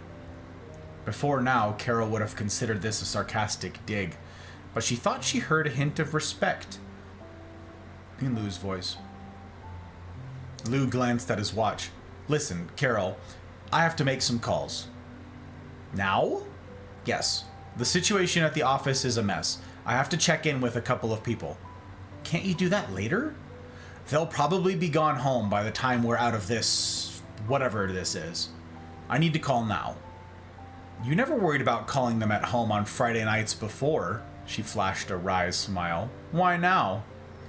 Lou knew what Carol was searching for, but he didn't want her to have the satisfaction of knowing he was actually considering what Avi and Yusuf had said. Well, I'd rather not call them at home if I can help it. Now, not with all the turmoil everyone's in. I need to make things right. Okay, boss. I'll bring you back something to eat. Lou didn't respond. He was already looking around outside for a private place to make his calls. There was one person to call first, his assistant.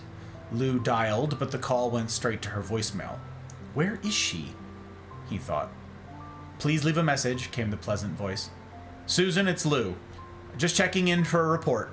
I'll try you later. In that moment, he suddenly flashed back to the blustery way he'd left the office the day before and felt a tinge of regret. Oh, and one more thing. He hesitated. I'm sorry for blowing up at you yesterday on my way out of town. I didn't mean it. I think I was just feeling the load of all that's going on, and I ended up taking it out on you. So, sorry about that. Anyway, that's all. Carry on. Carry on? Lou repeated to himself as he hung up the phone. You can't do any better than that? Carry on? Lou shook his head. Other than feeling a bit of chagrin over this military issue goodbye, Lou felt good, having made the call to Susan. This whole heart at peace thing might be more intuitive than it sounded. But the next call was going to be harder. It was to Kate Stenerud, who had led the mutiny of his executive staff.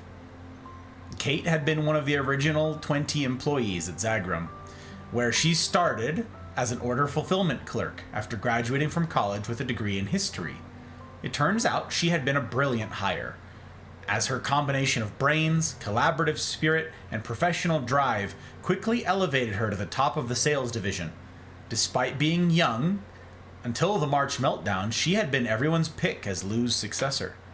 If and when he ever decided to retire, that is. This love for her was partly born of desperation, as she was the single person who possessed the business vision and smarts required to run the operation, while also retaining a deep appreciation for the people around her, regardless of rank or position. When she walked in the Zagram doors each morning as one of Zagram's executives, she walked and talked and greeted and laughed the same as the day she was hired. She walked in not as a big shot, but as one of the people, a hard worker, and the people loved her for it. So when she walked out of the building on that rainy Connecticut March morning, it was as though the company's heart and soul walked out with her. Lou knew this, although until now he had been trying to deny the full impact of her leaving. But the truth was that her loss hurt the company more than the loss of the other 4 executives combined, and probably more, even, than if Lou had left himself. He had to call her. But what am I going to say? He stood there with the clumsy uncertainty he once felt as a teenager when he was trying to motivate himself to call to ask a girl out. Ah, hell, just call her, he shouted internally, shaming himself for exhibiting adolescent timidity. He dialed the number and waited. 1 ring, then 2, 3, 4. With each ring, he felt the youthful panic build again within him, until he was telling himself that if she didn't pick up by ring 6, he would hang up. The 6th ring hadn't even completed before he terminated the call, droplets of sweat forming on his brow. Well, I tried. I'll catch her later. But his racing heart told him that he might not get the courage up to do it again for days, if ever. His blood pressure was already up. Might as well make use of it. Time for the real work. He dialed up John Rencher, the president of the local union, who was threatening a strike. Hello? John. It was more of a summons to attention than a greeting. Yes, it's Lou Herbert. Silence. Just then Lou thought of Yusuf's assignment to see everyone as people. He smiled, trying to manufacture kindness in his voice. Hey, listen, John. I was wondering if we could get together when I get back and take another look at your proposal. Take another look at it yourself. You've had it for a week. The smile twitched. I just thought you and I could get further if we talked things over. So you still want more from us? John asked. Well, this is a negotiation after all. No, Lou, this is an ultimatum. We're going to shut you down until you meet our demands. You've railroaded our people for too long. It's over, Lou. Now you listen here, you little scumbag, Lou exploded. You want to go to war with me? Done. But if you walk out on me, you're over it, Zagram. The Union will never walk through my doors again. You got that? Silence. I said you got that! But the line was dead. Wrencher had hung up. Lou flung the phone at the wall. Stupid homework, he muttered. See people as people. His face twisted with sarcasm. What a joke, he thought. Avi hasn't worked a day in the real world. What's his work experience anyway? Peace camp? And Yusuf, he thought, examining the dented corner on his phone. Try your little soft heart stuff on the Union. Yeah, that'll work. And on the terrorists. And on Corey, too. Sure, they'll all just roll over and pant happily after receiving a little of your Middle Eastern love lecture. He laughed, half out of rage, half out of disgust. What a waste. This whole thing is a waste. Lou? Jolted from his thoughts, he spun around to see Gwen approaching him. Do you have a minute? Sure, Lou responded hesitantly. I know we've been a bit rough on each other this morning. I'm sorry for that. I didn't want to say anything in the room out of respect for Carol and her story, but I wanted to talk to you about what she shared back there, about her bulimia. Okay? I work with women with eating disorders, and I know that Carol was sharing her experience to help all of us see you differently. But there were some things she said that troubled me. When Lou didn't say anything, Gwen hesitantly continued. I debated all through lunch as to whether I should say anything, but I thought that if I was in your shoes, I'd want to know. Yeah, what is it? Eating disorders. They're usually about control.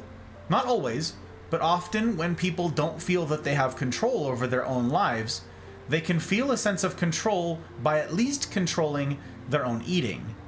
It can be a way to take just a little bit of power back. Okay, Lou said again, sensing and bothered by where this was going.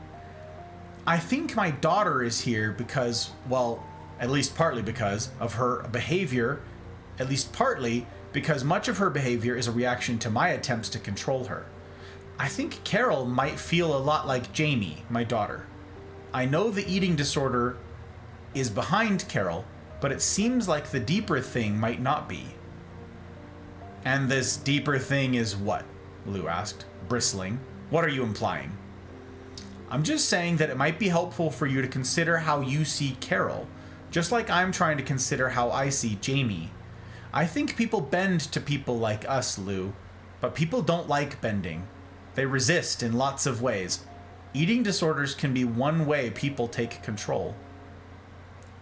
Listen, lady, you don't know me and you don't know Carol. After 4 hours, you don't know anything about us. So I really don't need your unsolicited diagnosis of our marriage.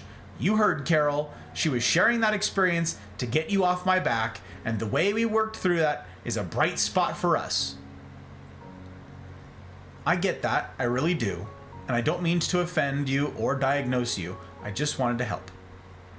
Yeah, thanks for the help, Lou said sarcastically, already turning to go back inside. And I have lots of women in my company, by the way, he said loudly, not even turning his head over his shoulder. Lots!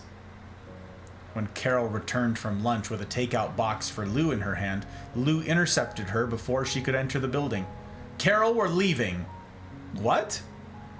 You heard me, we're leaving. Leaving? She laughed sharply. Why? Because this is a waste of time, and I don't have time to waste. Carol looked at him warily. What happened in your calls, Lou? Nothing. Seriously, Lou, what happened? Okay, I'll tell you, if you really want to know. I was yanked back to reality, that's what happened. Someone brought me back to my senses. Come on, we're going. Lou got into the car. Carol didn't budge.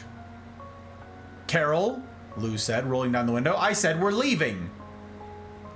I know what you said, but I won't allow it. Not this time, Lou. The stakes are too high. You're damn right the stakes are too high, Carol. That's why we have to go. No, Lou. That's why we have to stay. The stakes you're worried about, whatever they are high because of how we've been mostly tone deaf to what we're starting to learn here. I'm not leaving, Lou. Okay, have it your way, Carol. He waved her off with both hands. I'm leaving then. Carol stood in silence. The hope that had developed within her through the morning was now fading. See him as a person, see him as a person. You've got to keep seeing him as a person. Lou? He put the car back into park and turned to her. Yeah? If you leave here, honey, I'll leave you. You'll what? In this moment, Carol was struck by how much she loved this man. Despite his belligerence, she was not raging within toward him, and his bullheadedness did not wash her from her memory the many wonderful things he had done for her and for others. He wasn't a saint, to be sure, but there were times, especially during some of the private moments that make up most of life, that he cared and loved and acted in saintly ways. He was better in private than he was in the glare of public moments, which was just the opposite of many people she knew, and it seemed to her that his brand of private strength and public weakness showed more goodness and character than those who hid private weakness with conjured public strength. She'd take him again if they had the chance to do everything over.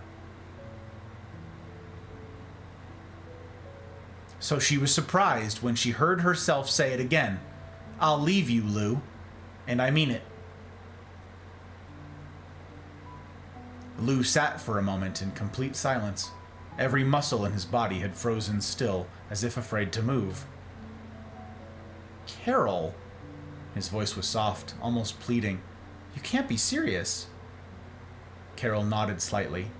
Yes, Lou, I'm afraid I am. She sighed. Don't misunderstand. I don't want to leave you, but I will. Lou gripped the steering wheel, his knuckles turning white. Listen, Lou. I think we need this. I think Corey needs it from us. And I think we need it for him and for each other. You might need it for Zagram, too. And for Kate. Kate. Just the mention of her name took Lou back into the feeling he had when he knew he needed to call her. That seemed like years ago. He heaved a heavy sigh. Okay, Carol. You win.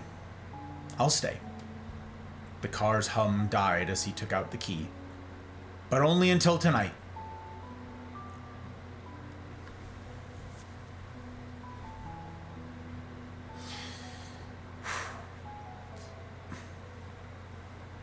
Good to see you, Memphis. Welcome in.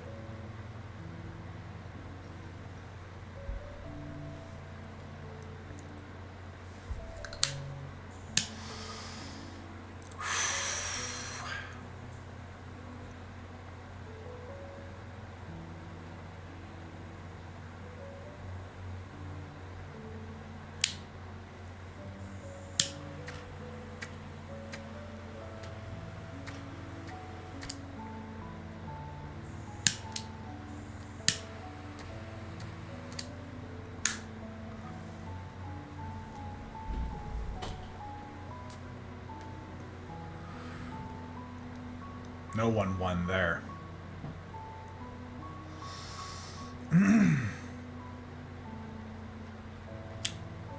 Chapter 9. The beginnings of an idea.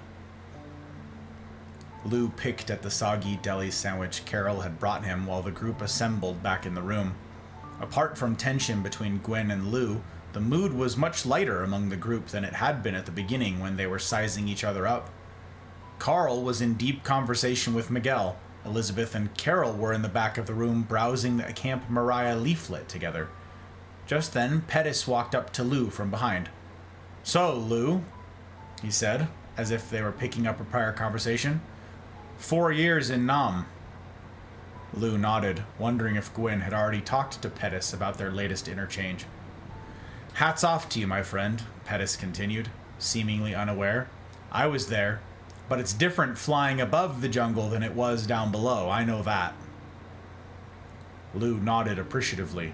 In peacetime, pilots always think themselves superior to the so-called grunts on the ground, and the infantrymen carry around an inferiority complex about it as well, although they'd never admit it.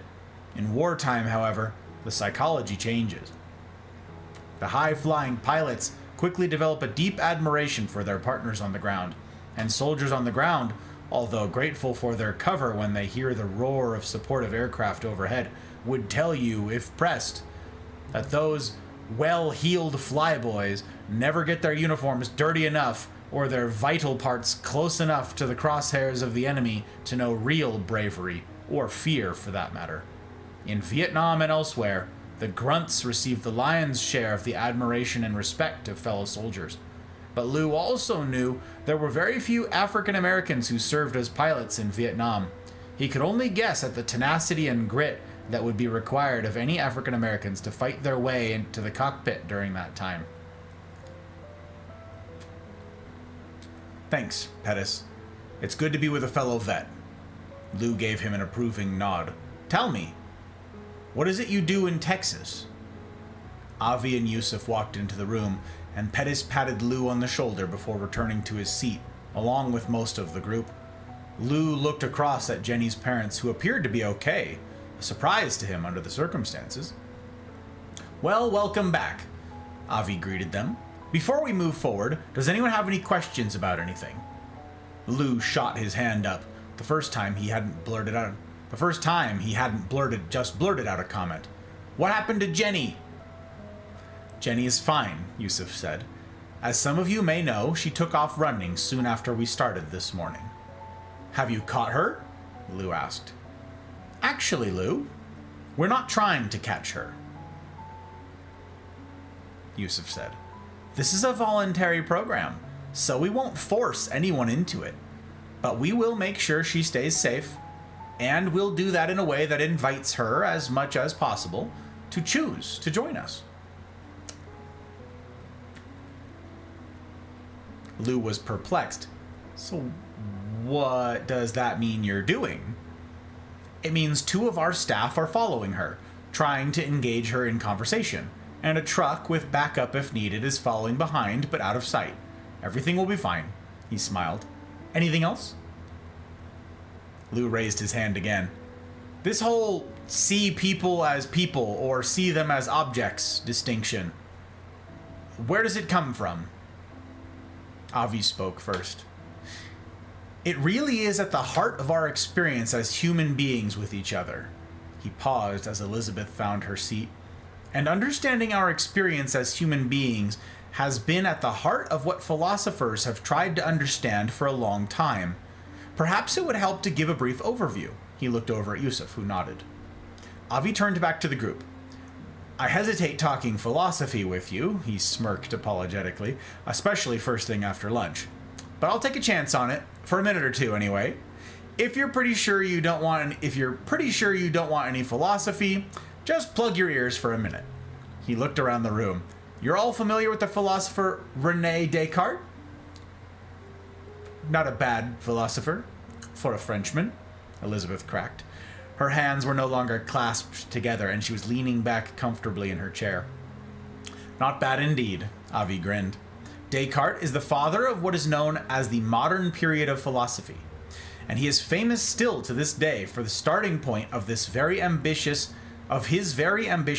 philosophical theory, which he hoped would explain all of existence. His foundational assumption was the famous line, cogito ergo sum, or I think, therefore I am. But you will notice there are big assumptions in Descartes' starting point, Avi continued. The biggest of these is the assumption of the primacy of the separate human consciousness, what Descartes called the I. Hundreds of years after Descartes, a series of philosophers began to call into question the modern philosophical arguments that Descartes started in motion. In particular, this central individualistic assumption that undergirded Descartes' work. If one of these philosophers had been a contemporary of Descartes, he might have asked him this question: René, tell me, from where did you acquire the language that enabled you to formulate the thought, I think, therefore I am? Avi looked around the group to let that question settle on them. Of course, Descartes acquired those words and the ability to think with them from others, which is to say, he did not conjure them as a separate, individualized I. Lou eyed the coffee at the refreshments table. Consider what this means for Descartes' theory, Avi continued. There was a kind of brute fact that just is, the kind of being in the fact of being in the world with others. Descartes was able to postulate that the separate self was what most fundamental, Descartes was able to postulate that the separate self was what was most fundamental only because he acquired language in a world with others. Ah, Elizabeth said, so being in the world with others, and not the idea of a separate self, is what is fundamental. Is that what you're suggesting? Exactly, Avi agreed. Descartes' foundational assumption is disproved by the conditions that made it possible for him to state it in the first place. That is why subsequent philosophers, with their dismantling of individualism, shifted their focus away from the separate self and onto our being with others. One of these philosophers was Martin Buber, whom I mentioned this morning. He asserted that our way of being in the world is what is most fundamental to human experience. He observed that there are basically two ways of being in the world. We can be in the world seeing others as people, or we can be in the world seeing others as objects. He called the first way of being the I-thou way, and the second the I-it way. And he argued that we are always, in every moment, being either I-thou or I-it, seeing others as people or seeing others as objects. So, Lou, he said, turning to face him, that's a long way of saying that it was Martin Buber who first observed these two basic ways of being, or at least formulated them that way. He was the first to articulate the differences in human experiences when we are seeing others as objects, as opposed to seeing them as they are, as people. He looked around at the rest of the group. Okay, safe to unplug your ears now. BV, welcome in. It's good to see you. Dano, gentlemen, welcome. Welcome, welcome. You can unplug your ears now. We're past the philosophy. Well, almost, Yusuf interjected with a smile. Let me add one more thought. Buber's observation of these two ways of being raised the question of how we move from one way of being to another. From seeing people as people, for example, to seeing others as objects, and vice versa.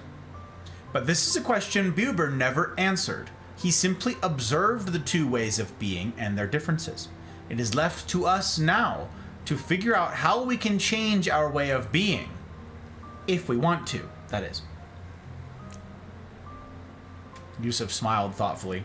For our purposes, the question Buber did not address is the question we must answer.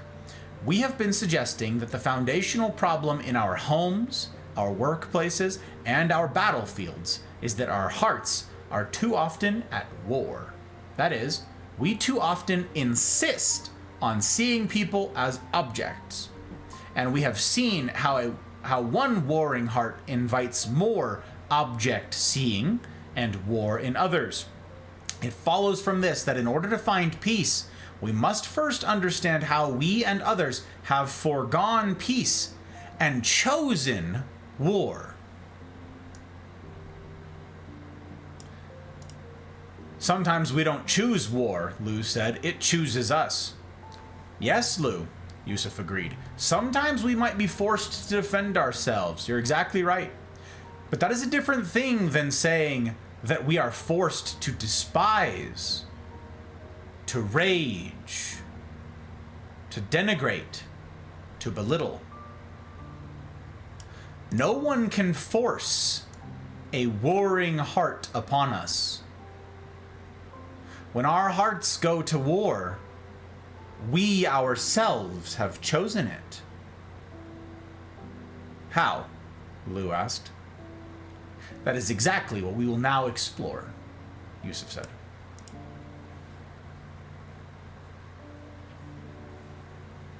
Don't miss this, dear friends.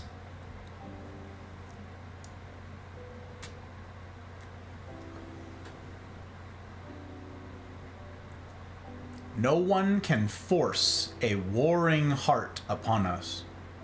When our hearts go to war, we ourselves have chosen it. Chapter 10. Choosing War. I was raised, Yusuf began, in a village of rock-walled homes in the hills on the western edge of Jerusalem.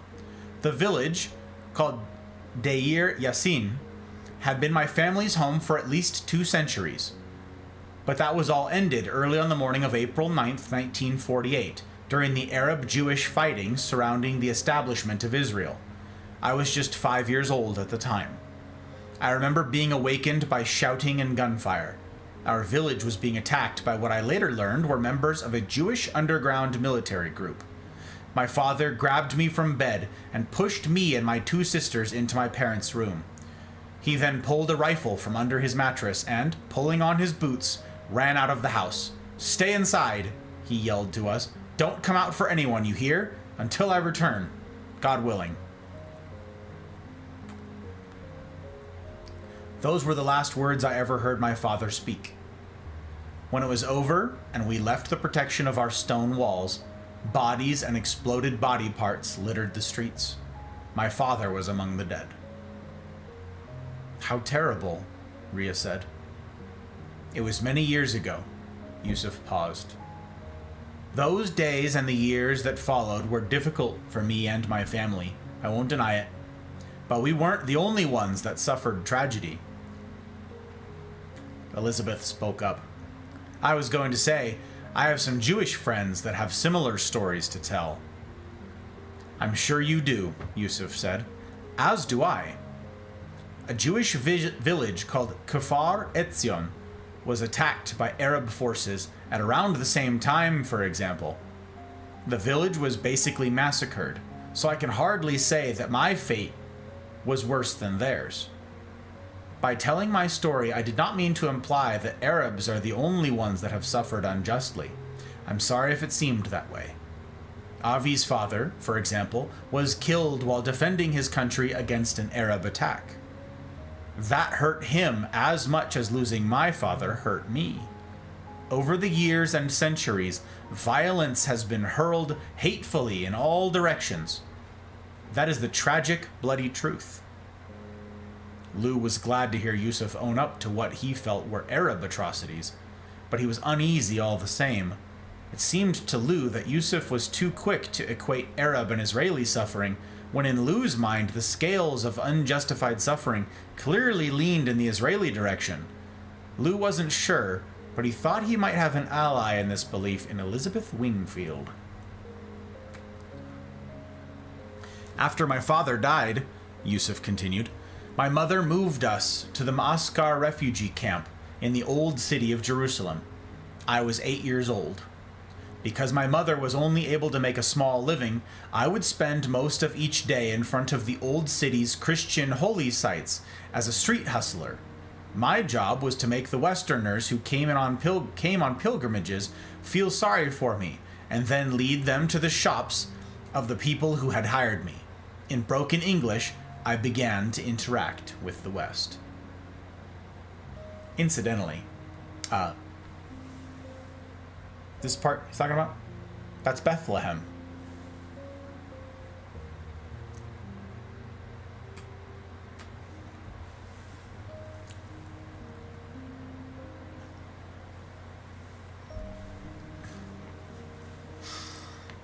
As for the Jews, I had little opportunity or desire to interact with them.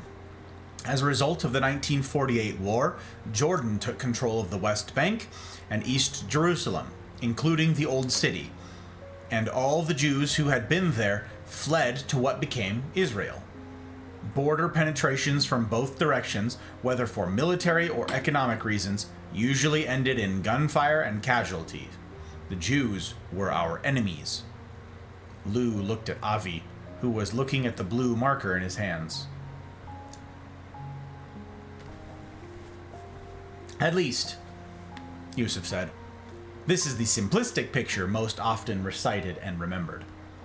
The truth was a bit more nuanced. I know because I worked the same old city streets as a certain elderly Jewish man. This man lived in Israeli West Jerusalem, and, as dangerous as it now seemed in retrospect, would sneak over the border to the Old City in Jordanian-controlled East Jerusalem, the place where most of the pilgrimage sites are located that are frequented by wealthy Western tourists, to beg for money outside the Church of the Holy Sepulchre.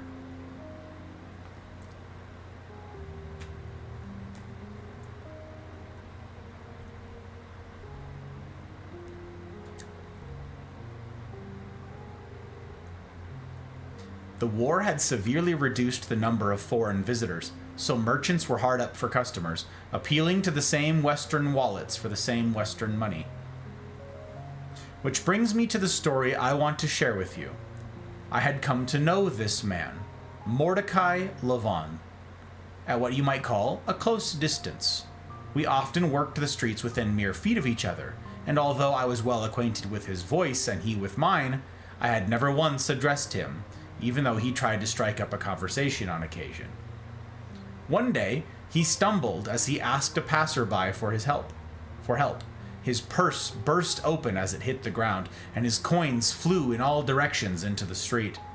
As he groped first for his purse and then for his scattered coins, I had a sudden thought. You might call it a sense of something to do. Something I knew in that instant was the right thing to do. I don't think it would be accurate, in fact. I think it would be inaccurate, in fact, to call it a desire. That is, I felt a desire to help him. First, to help him to his feet, and then to retrieve his coins for him. I had a choice, of course. I could act on this sense I had, or I could resist it. Which do you suppose I did? I'd imagine you helped, Carol said. No, he didn't, Lou smirked.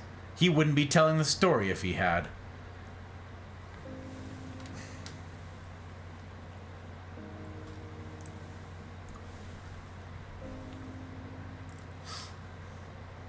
Yusuf smiled.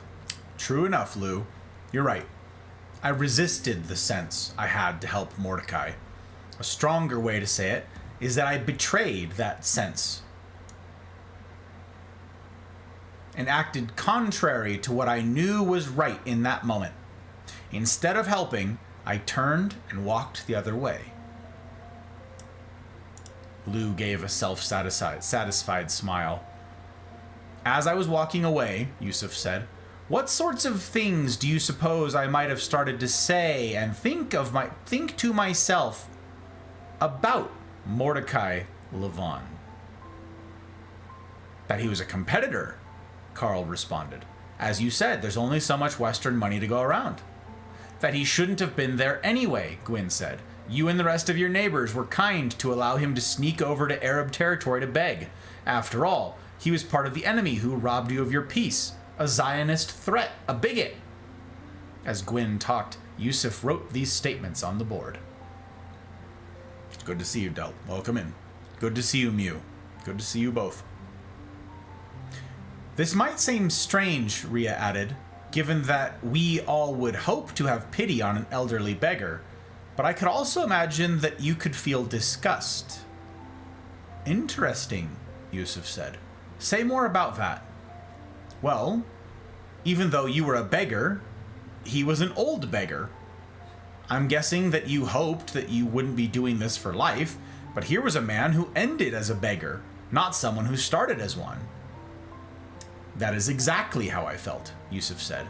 Isn't it remarkable that even though you haven't had my life experience, what you just shared was exactly how I felt? I saw Mordecai as a competitor, as a threat, and I felt disgust for just the reasons you described. You see, even though our life experiences are very different, we all know firsthand the experience of looking for and finding justification for our mistreatment of others. We're all very skilled at it. You and I both, friends. Okay then, Yusuf continued. If I was starting to see Mordecai in these ways we've mentioned, how do you suppose I might have started to see myself? As a victim, Terry answered. And as better than he was, Gwyn said. I don't know. Carol spoke slowly. You might have gotten down on yourself. Like you weren't good enough. Deep down, I think you would have felt like you weren't being a very good person. Maybe so, Gwyn said, but it wasn't his fault, after everything that had happened. If he was bad, it was because of what others had done to him. That sounds like a cop-out, Lou said. We'll get to whether or not it's a cop-out, Yusuf said, but I think what Gwyn said certainly describes what I was at least believing to be the case at the time. Okay, Lou shrugged. I'm thinking about how you walked away after you noticed the coins, Terry said. On the one hand, I can see how a feeling of victimization would invite you to walk away, but I think there could have been another motivation as well. Go on, Yusuf invited. Well, Terry continued, I'm thinking that by turning quickly away, you were giving yourself an excuse. Your turn away might have been out of a need to be seen as a good person. What do you mean? Lou asked. If he turned away, how does that make him a good person? It doesn't, Terry said, but it makes it easier for him to claim that he is. If he didn't need to be seen as being good, he could have just stood and watched Mordecai struggle. But by quickly turning away so it seemed like he didn't see the situation, he preserved his reputation, his claim of goodness. Yusuf started to chuckle. That's a really interesting insight, Terry. It reminds me of something that happened just this morning. I was making myself a sandwich and I noticed that I'd dropped a piece of lettuce on the floor. It would have been easy to bend over and pick it up, but I didn't. Instead, I pushed it under the counter with my toe. I wouldn't have had to do that unless I was concerned with showing my wife Lena that I was a good person. Tidy, responsible, and so on. Otherwise, I might have just left it there. Well, why not just pick it up? Gwen laughed. Honestly. Yes, Yusuf agreed. And why not just pick up the coins too? That's exactly the question we're beginning to explore. At that, he added, need to be seen as a good person to the list he was constructing on the board. Okay then, he said, turning back to the group. When I'm seeing this man and myself in the ways we've discussed, how do you suppose I might have viewed the circumstances I found myself in? As unfair, Gwen said. Yusuf started writing that on the board. And unjust, added Rhea. And burdensome, said Pettis. Given all you'd suffered, I can imagine you went around feeling angry or depressed. Yes, Elizabeth said. In fact, you might have felt that the whole world was lined up against you. Against your happiness, against your security, against your well-being. Excellent, thank you. Yusuf finished writing. Now, I'd like to play off something Pettis just said, that I might have felt angry or depressed. Can you think of any other ways I might have felt given the way I was seeing everything else? You would have been bitter, Gwyn said. Okay, excellent, Yusuf said, adding bitter to angry and depressed on the diagram. But if you were to ask me why I was feeling those ways, what do you think I would have said? That it wasn't your fault, Pettis said. You would have said it was the Israelis' fault. That you felt that way only because of what they had done to you and your people. Yusuf nodded, which is to say that I felt justified in my anger, my depression, and my bitterness. I felt justified in my judgmental view of Mordecai. Yusuf added the word justified to the diagram. That's what my entire experience here was telling me, he said, pointing to the board. We call the experience of living in this distorted reality being in the box. Because when we betray ourselves, we feel trapped by emotions and perceptions of ourselves, others, and the world that aren't true, but are very, very convincing. As Yusuf spoke, he drew a box around these distorted views of himself and Mordecai, as well as the feelings and view of the world that he had detailed on the board.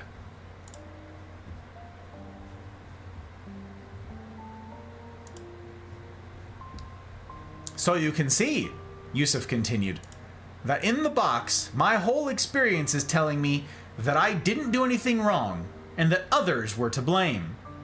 That is what I was believing, was it not? Probably, Pettis said, mumbled agreement spread around the room. That I wasn't responsible for how I was seeing and feeling, Yusuf said. Yes. But is that true? Yusuf asked. Was I really caused by outside forces to see and feel in these ways? The ways I believed when I was in this box? Or was I rather choosing to see and feel in these ways? You're suggesting you were actually choosing to be angry, depressed, and bitter? Gwyn frowned and folded her arms. I'm suggesting I was making a choice that resulted in my feeling angry, depressed, and bitter. A choice that was my choice and no one else's. Not Mordecai's, not the Israelis. Yusuf looked around at a room full of perplexed faces. Perhaps it would help, he said, to put the diagram in context. He then added to the diagram. The choice diagram. As you'll recall, he said, I had a sense or desire to help Mordecai. I knew it was the right thing to do. But this then presented a choice. I could either honor my sense to help, or I could betray it and choose not to help. Which is to say that we don't always do what we know is the right thing to do we? The group looked uncertain. For example, Yusuf continued, we don't always apologize when we know we should, do we? Lou thought of the apology he still owed Kate. When a spouse or child or neighbor is struggling with something we could easily help with, we don't always offer that help. And don't we sometimes hold on to information we know we should share with others? At work, for example, when we know a piece of information would help a coworker, don't we sometimes hold it for ourselves? Most in the group nodded their heads, including Lou, who knew this scenario well. When I choose to act contrary to my own sense of what is appropriate, and those of you who went through leadership and self-deception will know where this goes. When I choose to act contrary to my own sense of what is appropriate, Yusuf said, I commit what we at Camp Moriah call an act of self-betrayal. It is a betrayal of my own sense of the right way to act in a given moment of time. Not someone else's sense or standard, but what I myself feel is right in the moment. Acts of self-betrayal, such as those I've mentioned, are so common that they're almost ho-hum. But when we dig a little deeper, we discover something fascinating about self-betrayal. He looked around at the group. A choice to betray myself, he said, is a choice to go to war.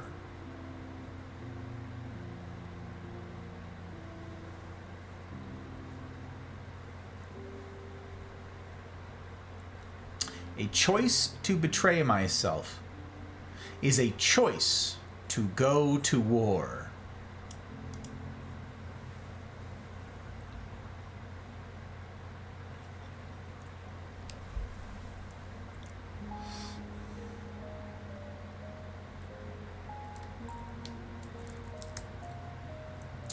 For posterity, Mel, because you're already gone. Have a good night, my friend. Thank you for being here. And to all of you who've joined in the past little while here and have no idea what it is we're talking about, well, the bottom banner describes what it is we're doing. But if you're unfamiliar with all of this and you're just joining us, my recommendation to you, and it cannot be a stronger one, is to not jump into the material that we're tackling right this very second. Instead, I encourage you to type in !LSD in chat for leadership and self-deception. This is the first book that we went through, sort of the training wheels, as it were, for the material that we're getting into here tonight. Thanks, Joke. Those over there are the time-stamped VODs for my reading through leadership and self-deception. We also have a free PDF of it floating around in the Discord, and you can listen to it on Spotify for free. There's a bunch of different ways that you can get this material for free. But if you wish to have it in the same format that we're doing right now, I cannot recommend more strongly that you bounce over there. If you want to leave your bandwidth here and support, I'm grateful for that. But go watch those VODs so you can get caught up.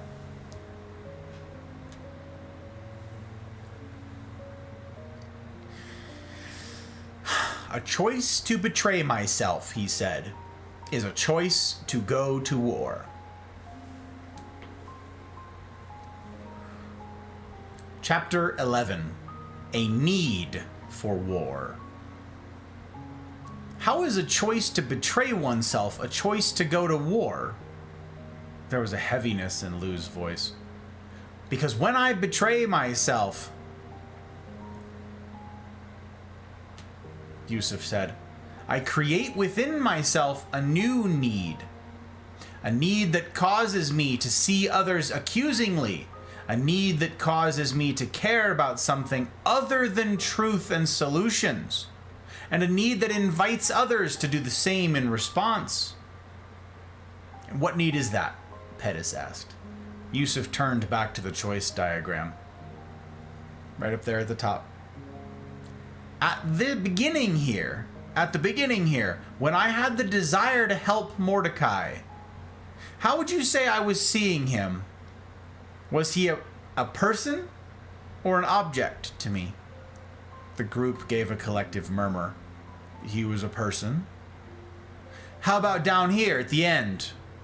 When I was in this box, was he still a person to me then? They looked at the diagram. Pettis shifted in his seat. No, you dehumanized him. He's almost a caricature. So what was he to me at that point? A person or an object? An object, Pettis said. Which gives rise to what need? Yusuf asked. Pettis and the others puzzled over that. I'm not sure what you mean, he said. Perhaps an analogy would help, Yusuf said. My father was a carpenter. When I was 4 or 5, I remember going with him on a job where he was helping to rebuild a house. I remember in particular a wall in the kitchen area of the home. It turned out that the wall was crooked. I remember this because of something my father taught me about it. Here, Yusuf, I remember him saying, although in Arabic, of course, we need to justify this wall. When something is crooked, when something is crooked and we need to make it straight, we call it justifying. This wall is crooked, so it needs to be justified. With that, Yusuf looked around at the group. With that analogy in mind, he said, take another look at the diagram. Carol's quiet voice came in immediate reply. You needed to be justified in the story, she said. That's the need you're talking about, isn't it? Yes, Carol, Yusuf smiled. It is. And did I have any need to be justified when I had the desire to help Mordecai? No. Why not? Because you weren't being crooked toward him in that moment. Exactly. Yusuf's face brightened. Did everyone catch that? He asked the group. Heads nodded around the room, but they weren't convincing enough. Let's be really clear on this, Yusuf said. What was crooked when I turned my back on Mordecai that wasn't crooked before? Your view of him, Carol said. Yes, Yusuf said. And what was crooked about that view of him? You weren't seeing him as a person any longer, Pettis said. He didn't count anymore. At least, not like you counted. Exactly. In fact, it was precisely because I was seeing him as a person at the beginning of the story that I wanted to help him. But the moment I began to violate the basic call of his humanity upon me, I created within me a new seed. A new need. I created within me a new need. A need that didn't exist the moment before. I needed to be justified for violating the truth I knew in that moment, that he was a human and legitimate, as I was. He was as human and legitimate as I was. Yusuf paced slightly as he spoke. Having violated this truth, my entire perception now raced to make me justified. Think about it. When do you suppose Mordecai's personal quirks, whatever they might have been, seemed larger to me? Before I betrayed my sense to help him? Or after? After, the group answered. And when do you suppose the Israelis, the group I lumped Mordecai in with, seemed worse to me? In the moment I had the sense to help Mordecai? Or after I failed to help him? After, the group repeated. So notice, Yusuf continued, when I betray myself, others' faults become immediately inflated in my heart and mind. I begin to horribilize others. That is, I begin to make them out to be worse than they really are. I begin to make them out to be worse than they really are. And I do this because the worse they are, the more justified I feel. A needy man on the street suddenly represents a threat, not just to my livelihood, but also to my very peace and freedom. A person to help becomes an object to blame. Yusuf turned to the board and added to the diagram. As he was finishing, Gwyn asked, but what if Mordecai really was a problem? What if he wasn't some gentle old man, but an out-and-out racist jerk? What if he outwardly agreed with the people who had thrust your family from your home? Wouldn't you be justified in that case? What need would I have to be justified? What need would I have to be justified if I wasn't somehow crooked? Yusuf turned from the board to face the group. Gwyn was clearly frustrated by that answer. I'm sorry, Yusuf, but I don't know if I can accept that. It seems like you're just giving bad people a pass. Yusuf's eyes seemed to soften at this comment. I appreciate how seriously you're grappling with this, Gwyn, he said. Being reflexively cynical himself, he appreciated those who listened with a healthy dose of careful skepticism. And incidentally, I appreciate that about each of you as well. You're worried that I might not be holding people accountable for wrongs they've committed, am I right? Yes, that's exactly what I mean. That's an important issue, Yusuf said, and I'm guessing that Gwyn isn't the only one with this worry. Nearly everyone gestured agreement. Everyone here is carrying something. You might have suffered some terrible mistreatments at others' hands. All of you as parents here, for example, have undoubtedly been treated terribly at times, unjustly, unfairly, ungratefully, right? He looked thoughtfully around the semicircle, heads nodded. And you may have been railroaded at work as well, blamed, overlooked, unappreciated. Or perhaps you have been mistreated by society, generally. By society generally. Maybe you belong to a religion that is treated prejudicially, or to an ethnic group or race that is systematically marginalized, or to a class that is ignored or despised. I know a thing or two about these mistreatments. I know what they feel like, and I know how terrible they are. I can say from experience that there are few things so painful as contempt from others. The nods continued. Few things except one. Yusuf rested his hands in his pockets. As painful as it is to receive contempt from another, it is more debilitating by far to be filled with contempt for another. In this too I speak from painful experience. My own contempt for others is the most debilitating pain of all. For when I am in the middle of it, for when I am seeing resentfully and disdainfully, I condemn myself to living in a disdained, resented world. Don't miss it. Blink and you will. My own contempt for others is the most debilitating pain of all.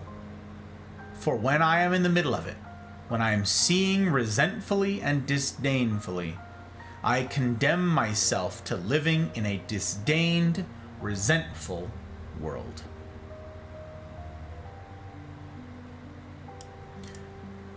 Yusuf stood still and faced the group. The reality is, when our hearts are at war, we think that we will be giving others a pass if we choose to see them as people. And many of you will have thought this as I did.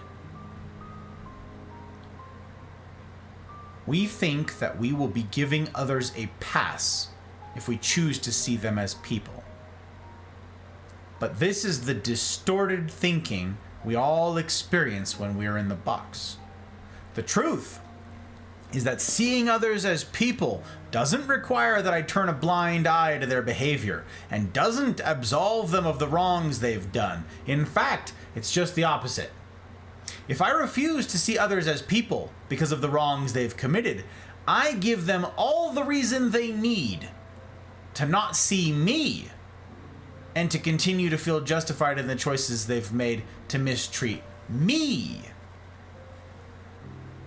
My mistreatment of them in choosing to not see their humanity becomes their excuse for their ongoing mistreatment of me.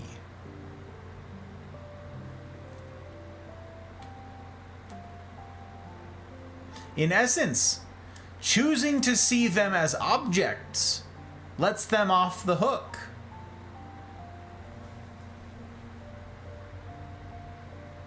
So as counterintuitive as it might seem when we are in the box, it is only in choosing to see the humanity of others that we require them to be accountable. And here I'm going to dwell for a second, dear friends. My mistreatment of them, in choosing to not see their humanity, becomes their excuse for their ongoing mistreatment of me. In essence, choosing to see them as objects lets them off the hook.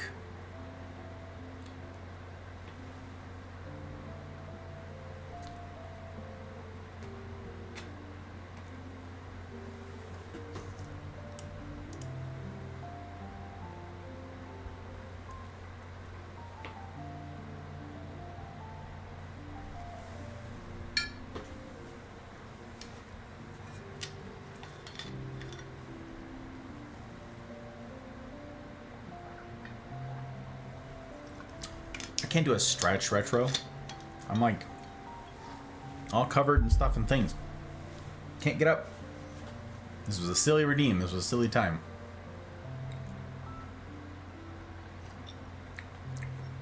I'll have to owe you one.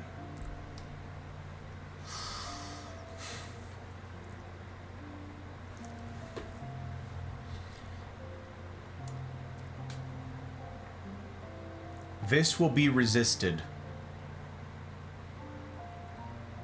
by a lot of you. Stick with me. Stick with it. Stick with it. Terry spoke up. I think I know what you mean. I've seen this in my relationship with Jenny. I have felt mistreated by her so many times, and I felt that she was damaging our family. But when I see her as a problem, she immediately becomes defensive, and she blames her acting out on me. But there have also been moments when I don't see her as a problem. Times when I really see her. Not that I don't see her struggles and the problems she's creating for herself and our family. I don't minimize or ignore or excuse any of that. But in those moments, she's a person to me. And in those moments, when I see her as a person, she doesn't resist me. She softens and has even apologized. That's it, Yusuf agreed. Seeing others as people, regardless of their behavior, is the only thing that invites real accountability. But how do you keep yourself from feeling so bothered? Lou was thinking about the constant tension with his own son. I get so frustrated with Corey and his behavior and his refusal to be accountable that I can't see Corey as a person most of the time. There's a question I have learned to ask myself when I'm feeling bothered about others, Yusuf said. Am I holding myself to the same standard I am demanding of them? In other words, if I am worried that others are getting a pass, am I also worried about whether I am giving myself one? Am I as vigilant in demanding that others be aware of their impact on me as I am in demanding that I stay aware of my impact on them?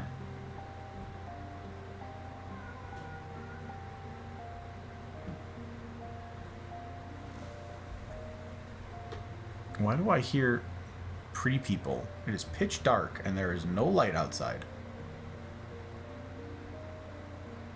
That is absolutely terrifying. Some nightmare fuel right there. Binge, it's good to see you. Drev, welcome in.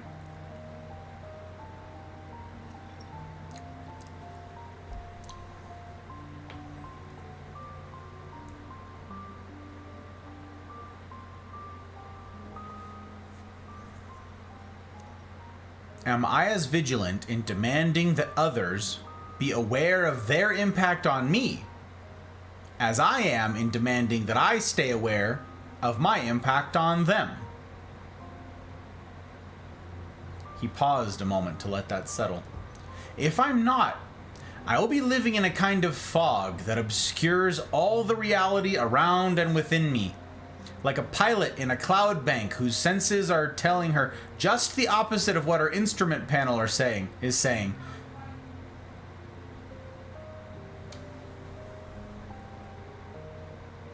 Why am I hearing children? This is freaky. My senses will be systematically lying to me about myself, about others, and about my circumstances. So, Gwyn, let's come back to your question. What if Mordecai really is a racist jerk? If I mistreat him because he's a racist jerk, where does that leave us? Do I invite him to be accountable for his racism by refusing to see him as a person? Gwyn was thinking and didn't respond for a few moments. You're saying that the only way I invite him to be accountable is if I don't give him the excuse he's looking for that makes his being a jerk okay? It was more of a statement than a question. And the excuse I give him to continue to be a jerk is in my mistreatment of him? I think that's right, Yusuf said. And that mistreatment isn't found just in what I do. That mistreatment is in how I see and regard him. But it is hard to see a racist as a person, Gwyn responded.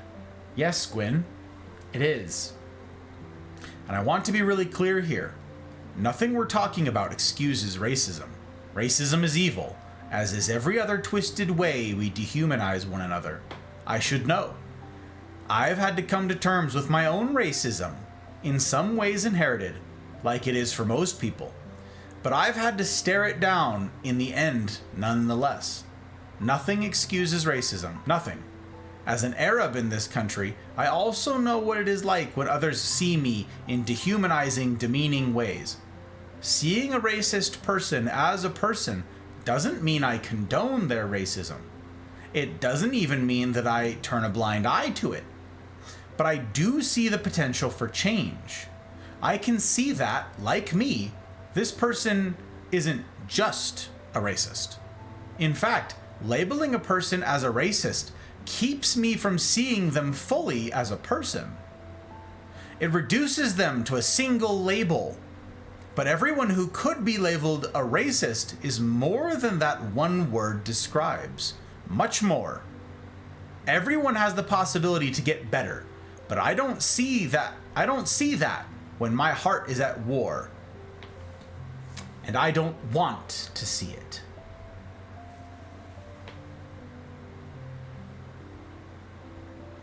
I don't see that when my heart is at war, and I don't want to see it. I've never thought about it quite that way, Gwyn said. This is a hard one for me, but that's helpful. Let's think about this in light of my experience with Mordecai. In my story, when would I be more motivated to see Mordecai as a racist? When I felt a sense to help him, or after I betrayed my sense? After, Miguel said. And why? Yusuf asked. Miguel was leaning forward now. Because if he's a racist, then you're justified in how you responded. At least I feel justified, Yusuf said, smiling. Right, Miguel said. Notice that I first had the sense to help Mordecai because I saw him as a person, Yusuf continued. Was I filled with resentment or contempt when I first had this sense? The group followed Yusuf's gaze back to the diagram. No, Rhea said.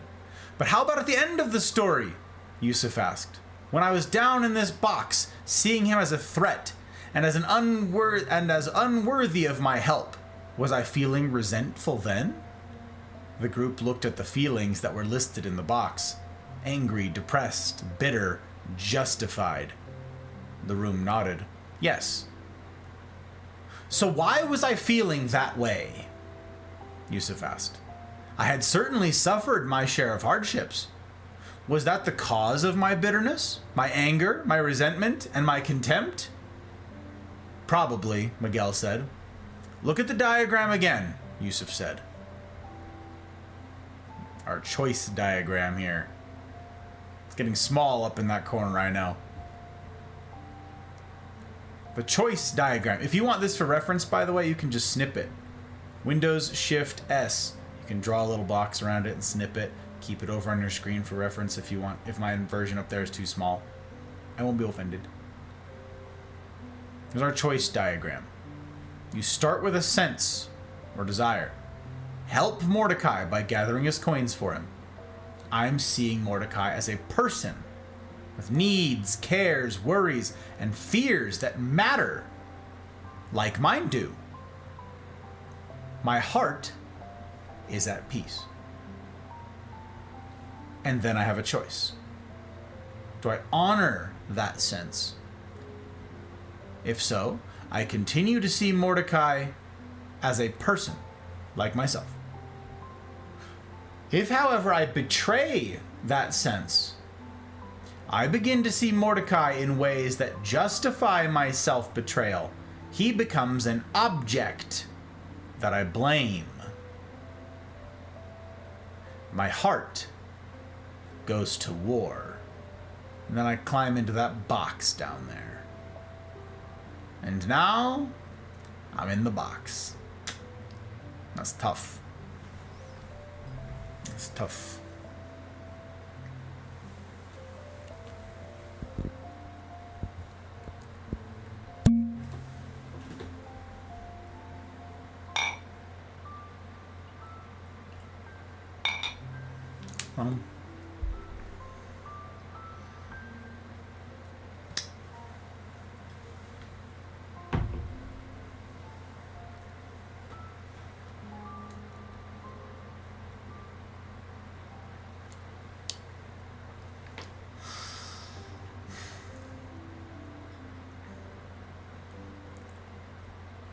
Pettis leaned forward.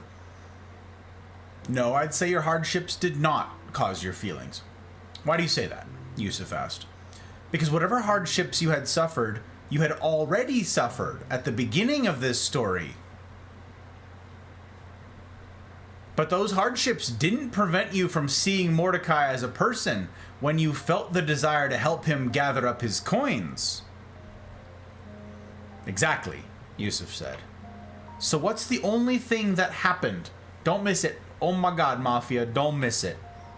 So what's the only thing that happened between the time at the beginning of this story when I wasn't feeling angry and bitter and the time at the end when I was? What's the only thing that happened between the time that I saw Mordecai as a person and the time I saw him as an object?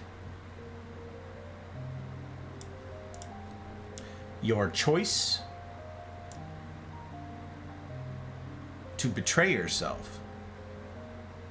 Your choice to betray yourself, Pettis said. So what was the cause of my anger, my bitterness, my resentment, my contempt, my lack of peace? Was it Mordecai? Or was it me?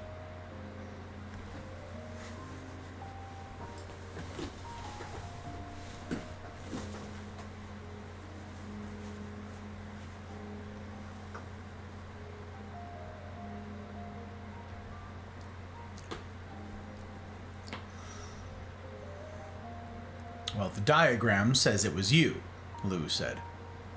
But you're not convinced. No, I'm not sure that I am. Lou frowned at the cup of cold coffee in his hand. Look, isn't it possible you simply had a momentary lapse of memory when the coins spilled from Mordecai's purse? A moment when your hardships weren't foremost on your mind? Seems to me that's what likely happened. And then a moment later, you came back to reality and remembered all the trouble you'd suffered at the hands of the Israelis. It's not like your bitterness just started in this moment. You'd felt it before, and you might have felt it, like Gwyn said, because of what the Israelis had done to you and your family. Wait, you're siding with me now? Gwyn grinned. Lou smirked back. I know, it has me worried too. It's a great question, Lou. Yusuf said. You're right, of course, that this wasn't the first time I had felt angry and bitter toward the Israelis. And you are right as well in pointing out that my father's death and the hardships it caused my family certainly played a role. But I believe it played a role different from the one you're suggesting. You seem to be saying that I ended up feeling the way I did about Mordecai because of what his people had done to me and my family. In other words, the hardships I had suffered caused the feelings I came to have about Mordecai. Is that what you're suggesting? It's what I'm wondering anyway, yes. And I'm proposing something entirely different, Yusuf said. I'm suggesting that my feelings about Mordecai were not caused by something others had done to me, but by something I was doing to Mordecai.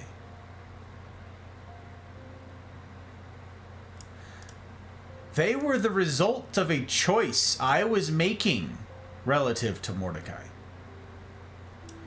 So how shall we evaluate these very different ways of understanding what was happening?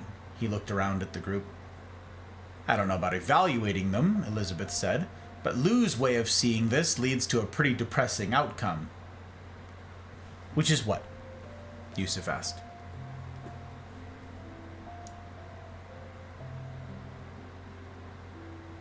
That we're all just victims.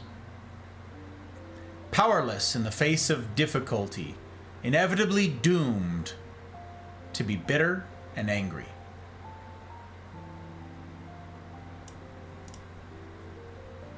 Lou grimaced. I'm not saying that. I think you are, Elizabeth said. You said the only reason Yusuf wasn't bitter at the beginning of the story was because he simply wasn't thinking about his hardships for a moment. Remembering them caused him to feel bitter and angry again. If that doesn't make one powerless in the face of hardship, I don't know what does. Lou had to admit she had a point. He didn't believe in that kind of helpless victimhood either. He knew of too many great souls who had passed through terrible mistreatment without becoming embittered by it to believe that mistreatment left us without choices. But it does have an impact, doesn't it? He was thinking of Corey. Excellent points, Elizabeth, Yusuf said. I'd like to continue with your idea. Yusuf inhaled slowly. Not having a memory at the forefront of my mind is different than having forgotten it. I can assure you that there has never been a moment in my life since my father's death that I haven't remembered that he died and how he died. Having said that, Lou is right, that the level and nature of my focus is often very different from moment to moment. Lou reasoned that this fact allowed me to see Mordecai differently in the moment I had the inclination to help him. Actually, however, Lou's theory has it exactly backwards. It isn't that I saw Mordecai as a person because I wasn't dwelling on my hardships. Rather, it was that I wasn't dwelling on my hardships because I was seeing Mordecai as a person. I needed to dwell on my hardships only when I needed to be justified for treating Mordecai poorly. My hardships were my excuse at that point. When I didn't need an excuse, I was free not to dwell on them.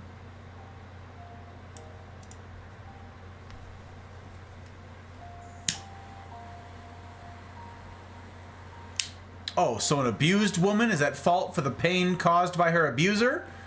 Gwen gave a frustrated sigh. I'm sorry if I can't go there. Yusuf paused and took in a deep breath. I couldn't go there either, Gwen, he said. But may I share a story with you?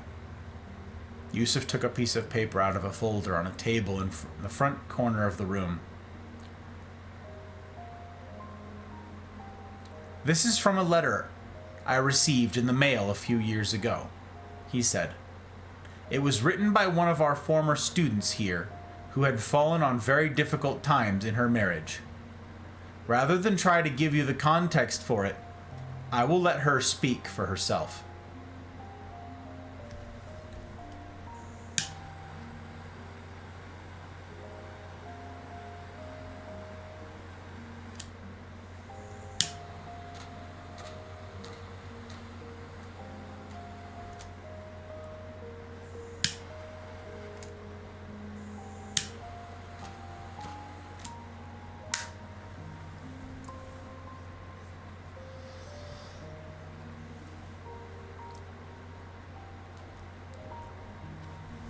Guts, I know you're probably already gone, but for posterity, cheers.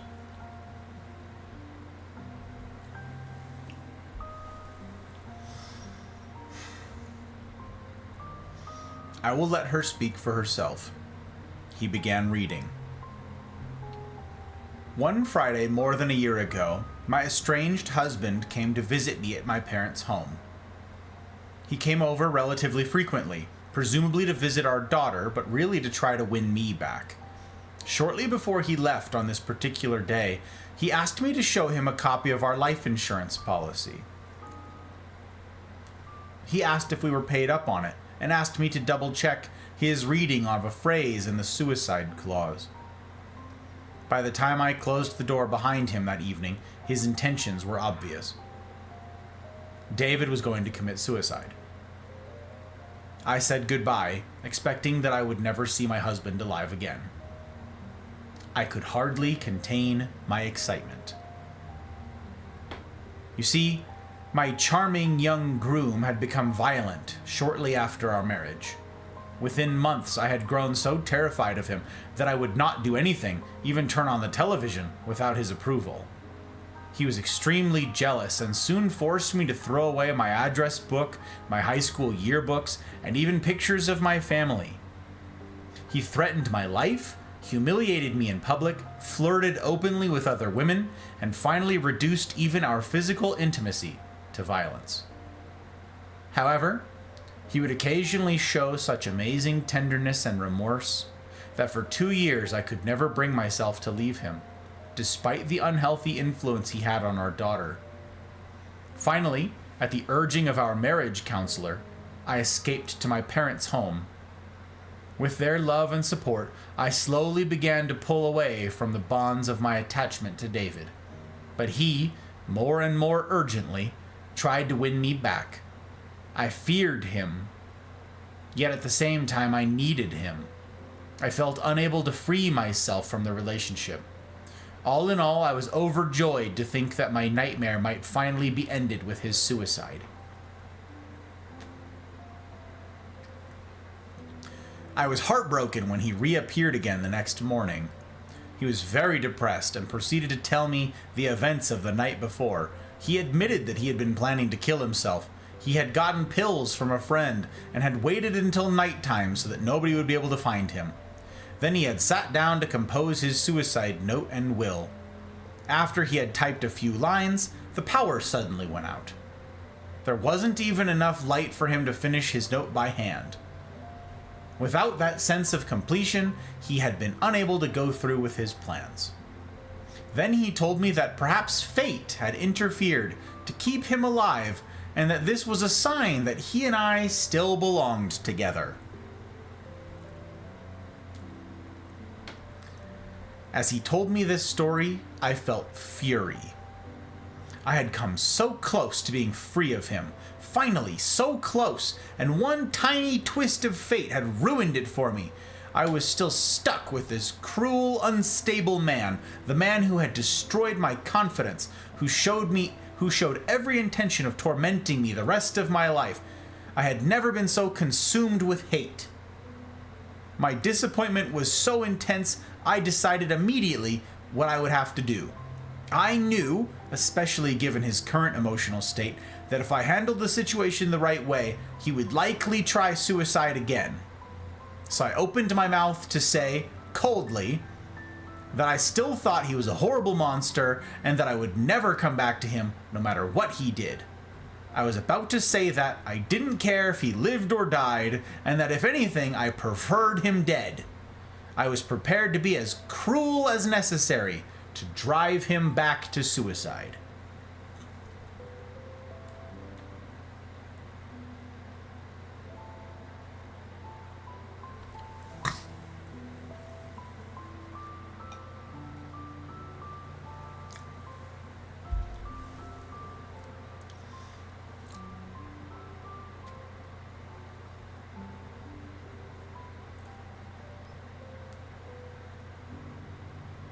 But then I paused. I still raged with hate, but I paused. I saw how close I was to encouraging a human being to die, and was shocked by how far I was willing to carry my hate. I looked at him and was suddenly struck by something I learned at Camp Moriah. I was struck by his personhood, his humanity. Here before me was a person with incredible emotional problems, to be sure, but a person nonetheless. With his own deep hurts, his own heavy burdens, he himself had been raised in an abusive environment, with very little love and almost no kindness. These thoughts made me cry. To my surprise, however, these were not tears of despair, but tears of compassion. After all, this was a man who had intended to end his life. I found myself putting my arm around him to comfort him. It's a moment I still can't fully comprehend. In spite of everything he had done to me, I was consumed with love. And most surprising to me of all, from that moment, the moment I began seeing David as a person, I was never again tempted to return to the relationship. I had thought loving David meant I had to stay. That's partly why I had felt trapped. But it turned out, in my case, that being freed from the need for justification for not loving him is what allowed me to leave.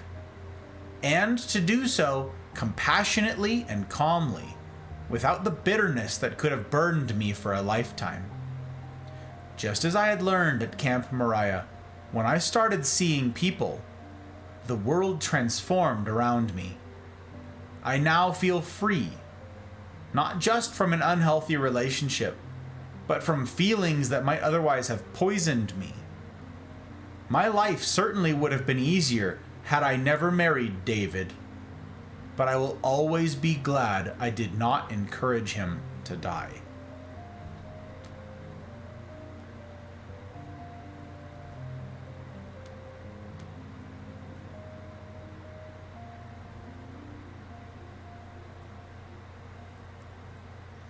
Yusuf looked up from the letter. Clearing his throat, he said, "If someone is abused, my heart breaks for that person. What a cruel burden to have to carry. If I know such a person and he or she rages inside, should I be surprised? Of course not. Under such circumstances, I think to myself, who wouldn't?" He slowly placed the letter back in the folder on the table. In the face of that question, however, I find great hope in stories like the one I just read to you.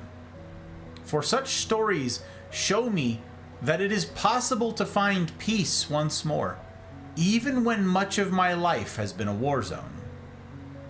Although nothing I can do in the present can take away the mistreatment of the past, the way I see others in the present determines how I carry forward the memories of those mistreatments. When I see others as objects, I dwell on the injustices I have suffered in order to justify myself, keeping my mistreatments and suffering alive within me. I'm going to read that whole paragraph again.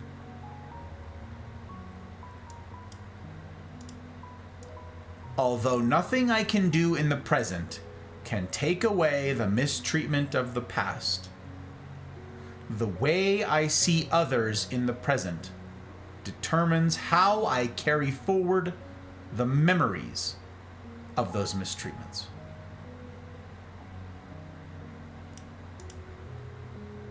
When I see others as objects, I dwell on the injustices I have suffered in order to justify myself.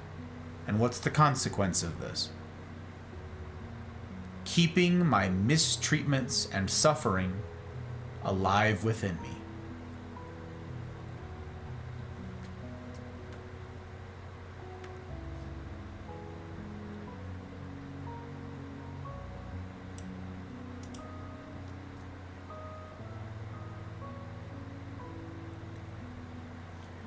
When I see others as people, on the other hand, then I free myself from the need for justification.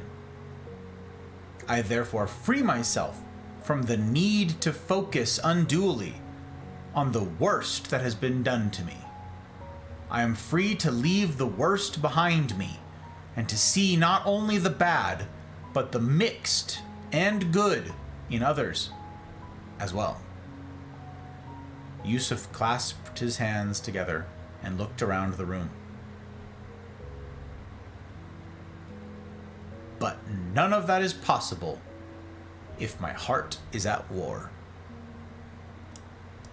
A heart at war needs enemies to justify its warring. It needs enemies and mistreatment more than it wants peace.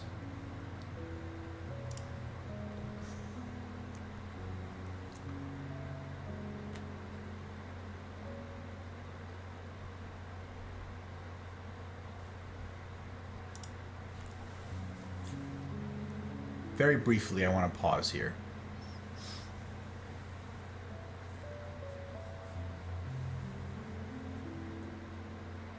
I wrote a very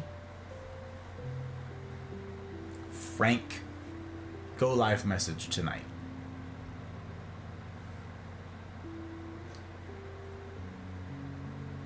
About the people who have complained about interpersonal strife here in the Mafia, but who, for all manner of reasons, have not yet touched any of this material.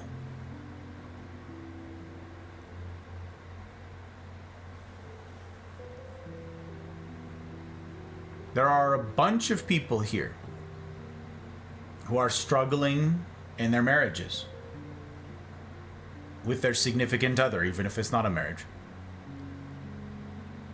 Those who are struggling with their bosses, their supervisors, their co-workers. Those who are struggling with their kids.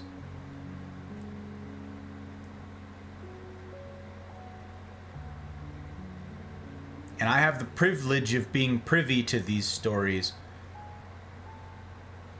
because of doing a life alongside these people.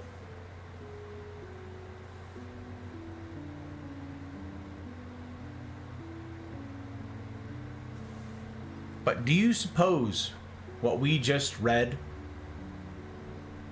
explains why they've not yet read these books? Why they've not yet set aside a couple hours to go through this material? Despite my encouragement and my admonitions that this is incredibly important to cure them of their hurts.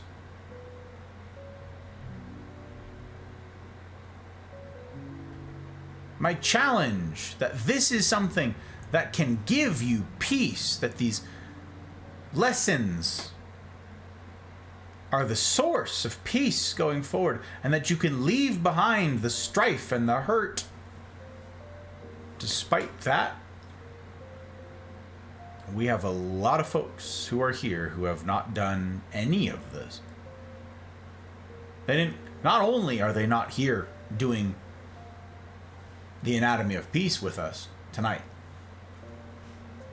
But they haven't even touched the material from Leadership and Self-Deception, which we started doing at the beginning of March.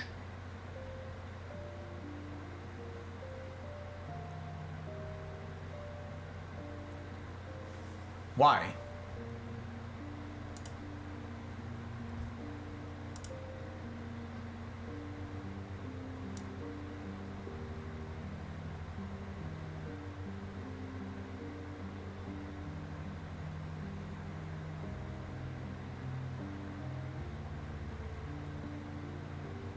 A heart at war needs enemies. Needs enemies.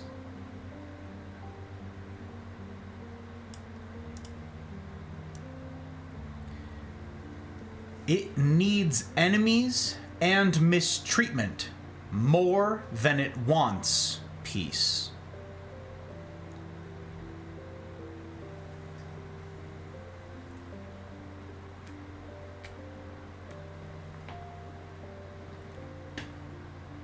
All of us have had our hearts at war. All of us, without a single exception.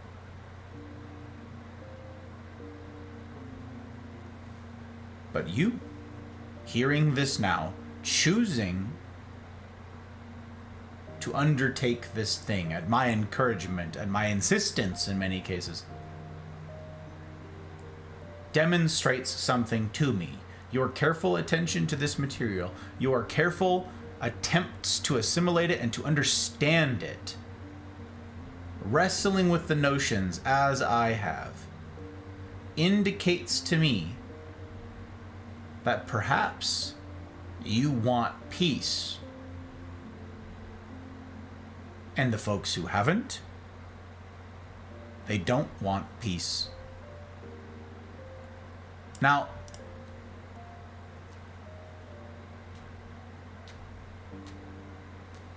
I don't wish to dwell on this because the implications are pretty obvious, given all the terrible things that we've covered tonight. All the terrible mistreatments and the types of things that we'll run into when dealing with other humans. We've touched a lot of, well, touchy subjects tonight, have we not? It is not surprising to me, then, that the people with the longest list of grievances are the ones who aren't here. The ones who are most outspoken about injustices in their life are not here.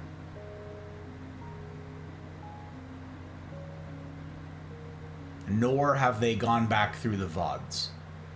And I know this for a fact, in case you're like, well, Gus, they could be lurking, they could be going through the... No, I've talked to them, and no, they have not read the books.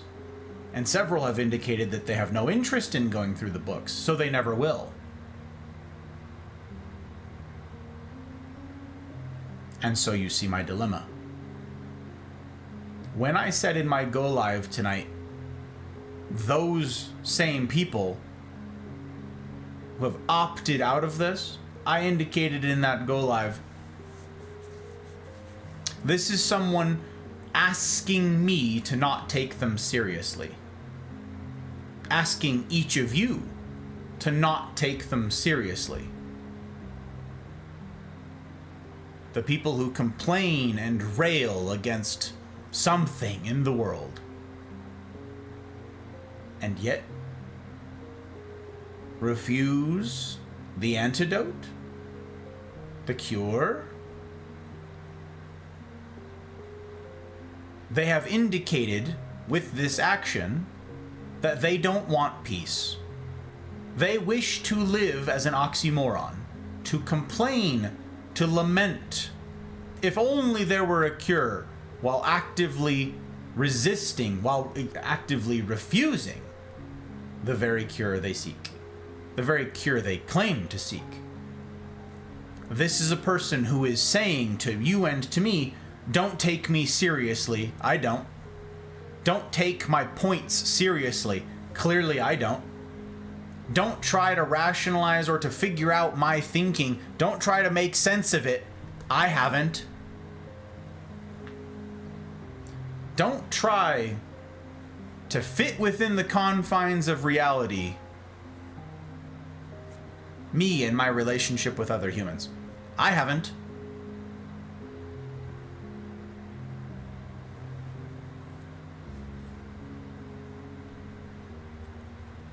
I am not talking about the people who are busy and who are just hearing all of this for the first time.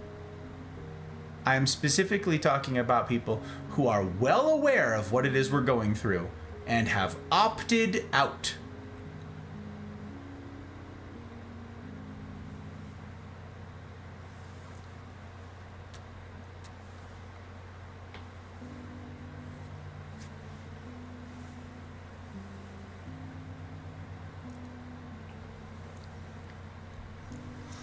Lead a horse to water. Been there, done that. Not fun. Don't want to go there again. Glad I got past it before I continue the cycle again.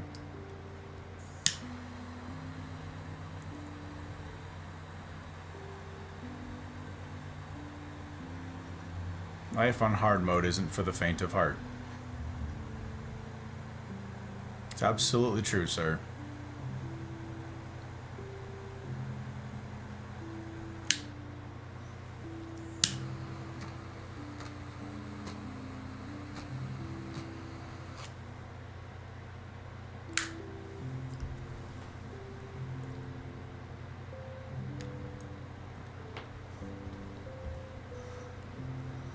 None of that is possible if my heart is at war.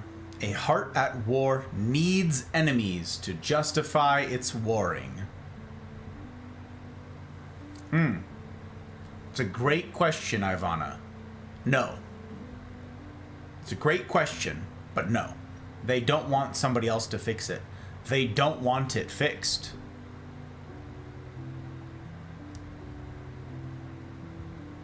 They don't want peace. They want to justify continued war. In other words, those people want strife. They want misery. They want pain. Because they want to continue being viewed as a victim. And they want the status that comes with that. They do not want solutions for themselves, by themselves, or from others. They want war. We're going to have much more to say about that as we proceed here. A heart at war needs enemies to justify its warring. It needs enemies and mistreatment more than it wants peace. Yuck, Rhea said, under her breath. Exactly, Rhea. Yuck, Yusuf said. A high-ranking Israeli political leader once said to me, "We and our enemies are perfect for each other. Each of us gives the other reason never to have to change."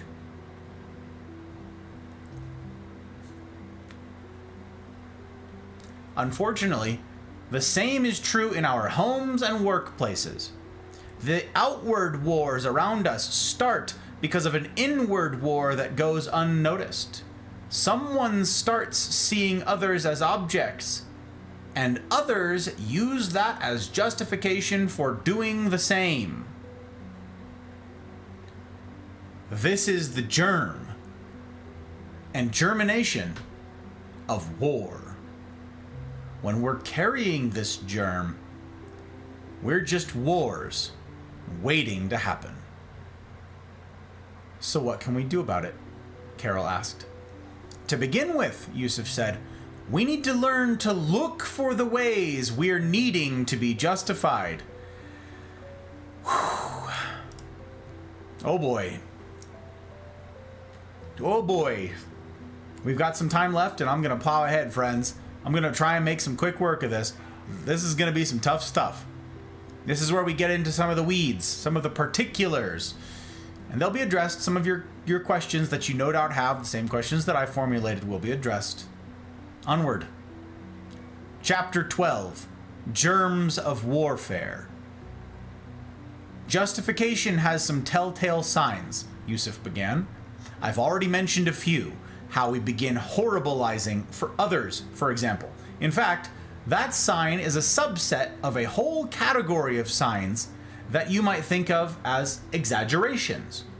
When our hearts are at war, we tend to exaggerate others' faults. That's what we call horribilizing. We also tend to exaggerate the differences between ourselves and those we are blaming. We see little in common with them, when the reality is that we are similar in many, if not most, respects. Pettis looked thoughtful. What you're saying makes sense to me, and I think this happens on a larger scale between groups of people.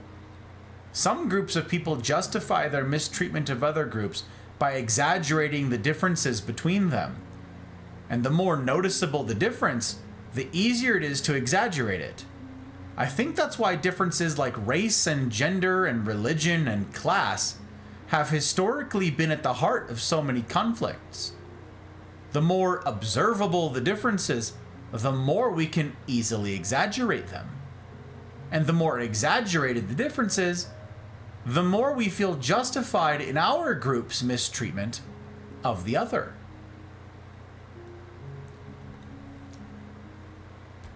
My parents and Pettis's parents marched in the civil rights movement, Gwyn added. And we both have ancestors who were enslaved. So racism is at the heart of who we are as Black Americans. What's striking to me, Pettis said, is that today we talk about how these conflicts are all about race. But the racism that fuels these conflicts is a way to justify the mistreatment, not the other way around. Pettis seemed to be processing aloud.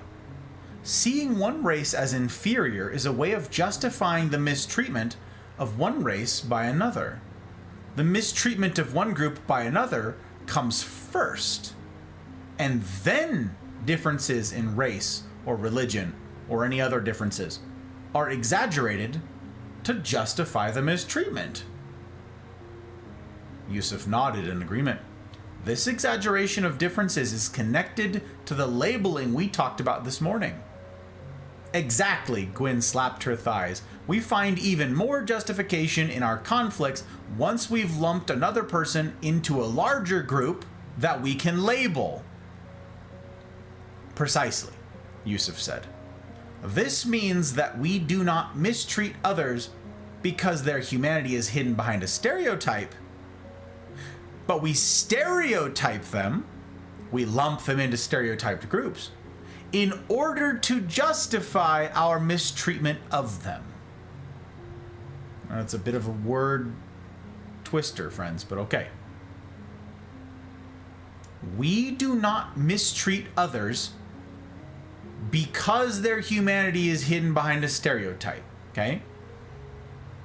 We don't mistreat others because of the stereotype. We stereotype them in order to justify our mistreatment of them. I will create a caricature in my mind in order to justify my mistreatment of them. That's the order.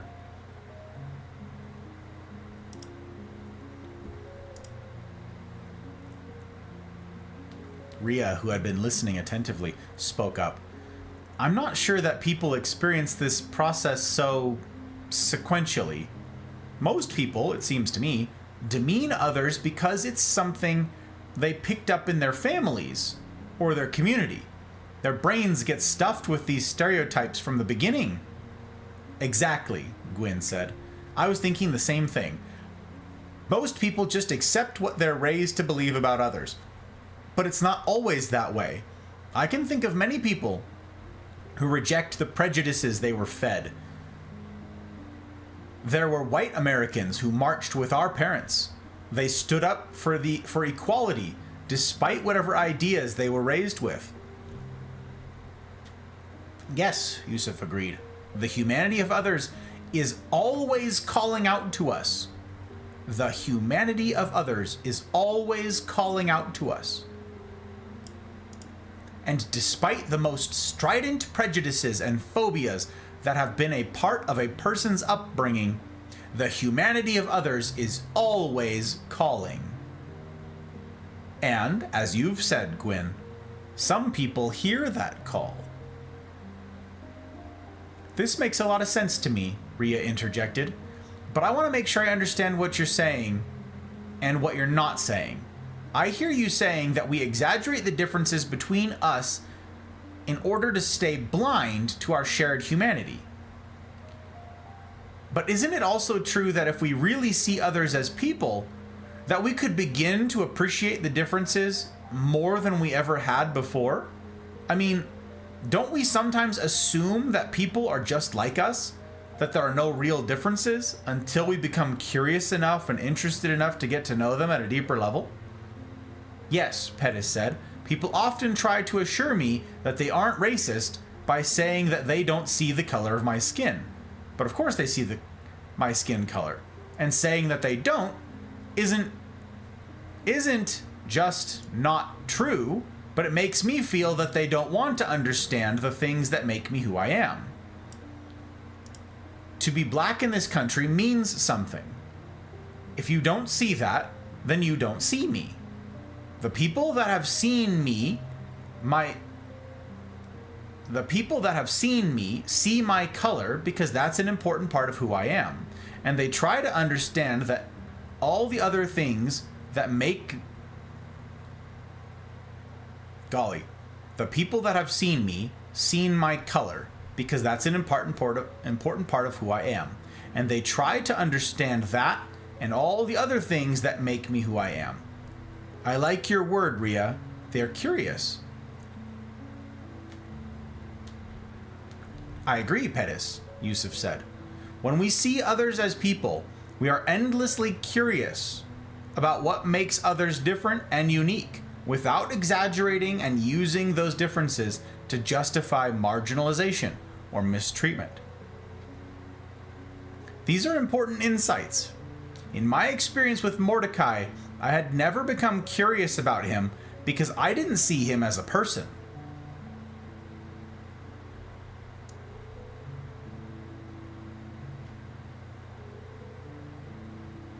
I had never become curious about him because I didn't see him as a person.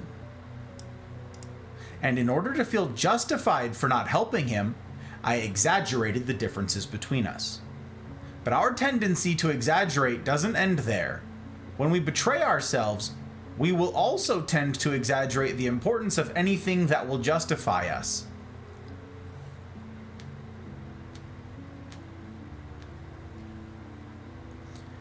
When we betray ourselves, we will also tend to exaggerate the importance of anything that will justify us. If I had had an appointment around the time Mordecai spilled his coins, for example, it would have suddenly seemed critical that I get to it. If I had happened to be carrying a book with me, I might have suddenly felt the need to bury my nose in it and start reading. Whenever we need to be justified, anything that will give us justification will immediately take on exaggerated importance in our life. Self-betrayal corrupts everything, even the value we place on things. Yusuf glanced at the board.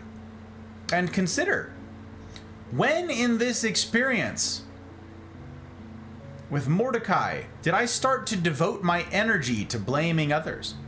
Before I betrayed myself? Or after? After, Pettis said. And when in the story did I start feeling like a victim? After you betrayed yourself, Rhea said. And when in the story did I become consumed with the question of who's right And who's wrong? After I betrayed myself? Or before? After, Rhea said. Are you noticing the pattern? Yusuf asked. I betrayed myself, and my whole world changed. It changed because I had chosen a different way of being in the world, a way that needed justification. Because I needed justification, I began to see everything in a self-justifying way. Others, myself, the world, my past, my present, my future, my hardships, my responsibilities, my view of everything became transformed. Transformed for the purpose of feeling justified. The purpose of feeling justified. As we betray ourselves over time, we develop characteristic styles of self-justification. One person, for example, might find justification in seeing himself as better than others. If I think I'm superior, I can excuse a lot of sins. Another might find justification in feeling he is entitled to things he isn't getting. After all, if others aren't giving me what they should, it isn't my fault if I blame them or treat them poorly, and so on. There are countless ways to feel justified, Yusuf said, but I would like to introduce you to 4 common styles of justification. These are justification styles that all of us carry to one degree or another. But we might find that some of them are bigger for us than others. My hope is that pointing out these styles will help us to see ourselves a little more clearly and to discover some ways in which our own hearts are warring. Yusuf picked up a red marker. The first of these is a style you'll immediately recognize in my experience with Mordecai. It's what we call the better than style of justification, which is illustrated by the better than box. This style of justification does not allow us to see others as people because we must see them prejudicially, as less than we are, less skilled perhaps, or less important, less knowledgeable, less righteous, and so on, but always less, and therefore always objects. Yusuf drew the following. The better than box. View of myself, view of others, feelings, view of the world. All of this is one box. When you're in this box, that's how these illustrations work. When you're in this particular box, this big giant box right here, all 4 of this is all one big box. When you're in this box, this is how you view yourself. That's how you view others. These are the feelings that you will experience. And over there is your view of the world. This is one style of box. Okay? I have a question, Pettis said. Yusuf completed the quadrants of the box. Sure, go ahead. What if someone really is less talented at something, for example? And if I really am better in that area?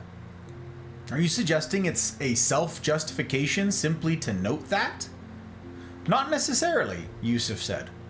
I can notice people's relative strengths and weaknesses when I'm seeing them as people. What's different when I'm in this box, however, is that I feel superior to or better than others because of these strengths or weaknesses. I use them to keep score of my and others' relative worth.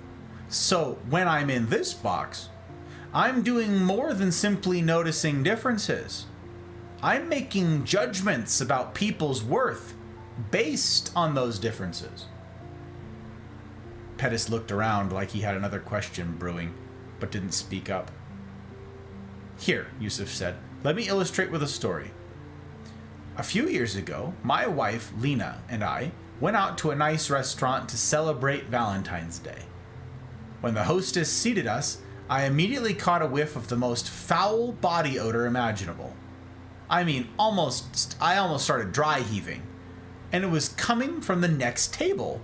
As I looked in that direction, I noticed the rough-looking man who was obviously the source. I was furious. How dare he come out in public this way, and on Valentine's Day of all days? He's going to ruin our evening. In no time, this guy was an inconsiderate, filthy scumbag in my book. Well, you were quite the gentleman yourself, Elizabeth quipped. I was just noticing another's deficiencies, Yusuf deadpanned.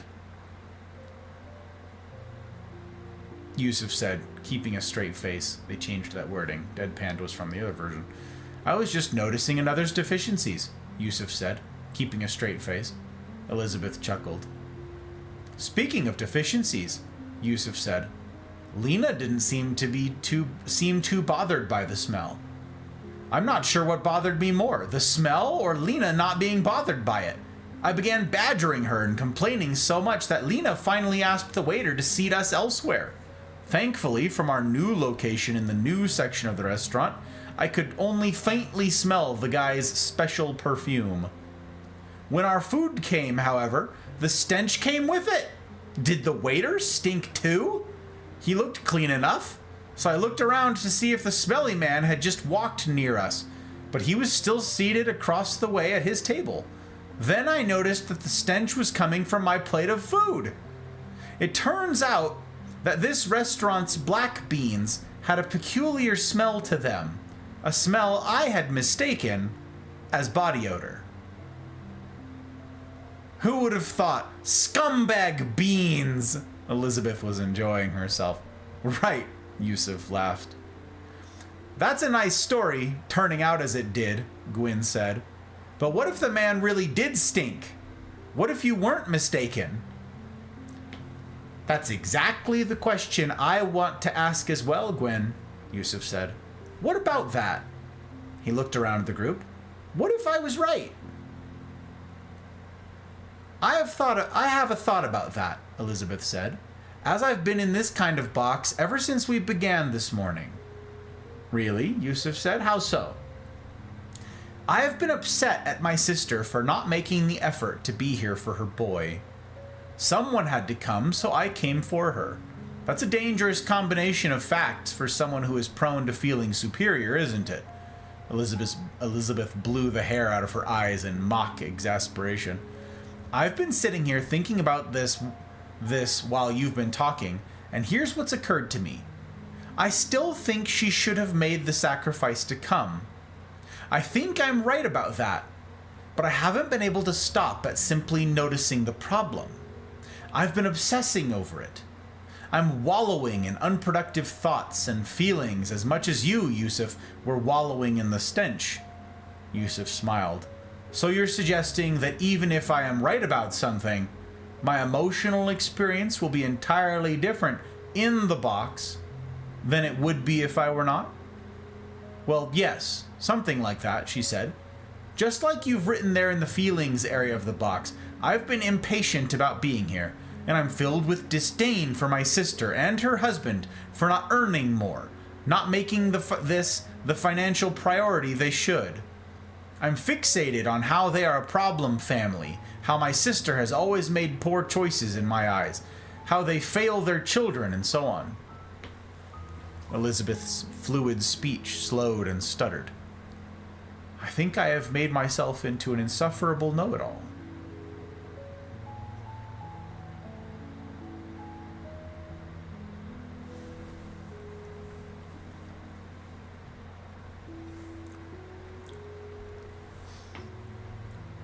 If that's true, Yusuf said, you'll have that in common with a lot of us.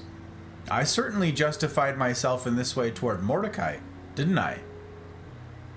Most seemed to agree, but Elizabeth was somewhere else.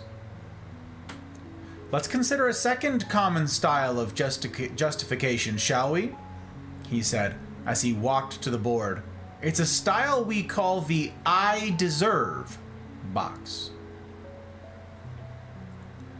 By the way, he added, as he began to write, people who go around feeling better than generally feel entitled to a lot of things. So these two styles of justification often come together. The I deserve box. Yusuf finished writing and turned to the group. When I'm in this kind of box, I typically feel mistreated, victimized, entitled, deprived, resentful, and so on. Did I have any of these thoughts and feelings in the Mordecai story? Yes, the group answered. Yusuf seemed surprised by the volume of the response. Right. So, if I had been alive to how such thoughts and feelings are designed to give me justification, I might have been able to recognize that something was crooked in how I was being. I might have been able to find my way back to seeing Mordecai merely as he was. As a person. But I didn't recognize my crookedness, of course, and I went on viewing Mordecai more or less as an object for many years. And most of the other Mordecais I met as well, he added, which is to say that I was feeling justified in both the better than and I deserve ways in the Mordecai story. And probably in the Black Beans story too. When I'm seeing others crookedly, what I need in that moment is justification. When I'm seeing others crookedly, what I need in that moment is justification. And I'll find it any way I can get it. Whether by seeing myself as better, as entitled, both, and so on. It had been a while since Lou had said anything. When Yusuf looked over at him, he wasn't sure how to read the expression. Introspective or zoned out? Yusuf got back to the story. Before we leave behind the Black Beans, I want to address two additional points.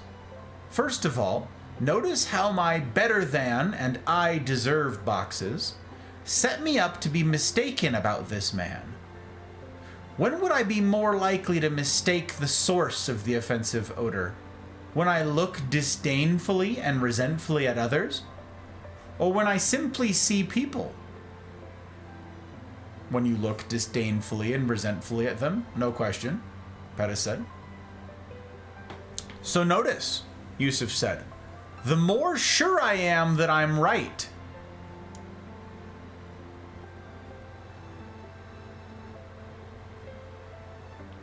The more likely I will actually be mistaken.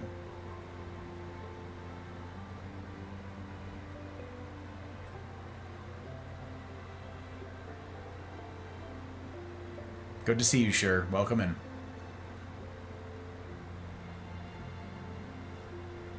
The more sure I am that I'm right, the more likely I will actually be mistaken. My need to be right makes it more likely that I will be wrong. Likewise, the more sure that I am that I am mistreated, the more likely I am to miss ways that I am mistreating others myself. My need for justification obscures the truth.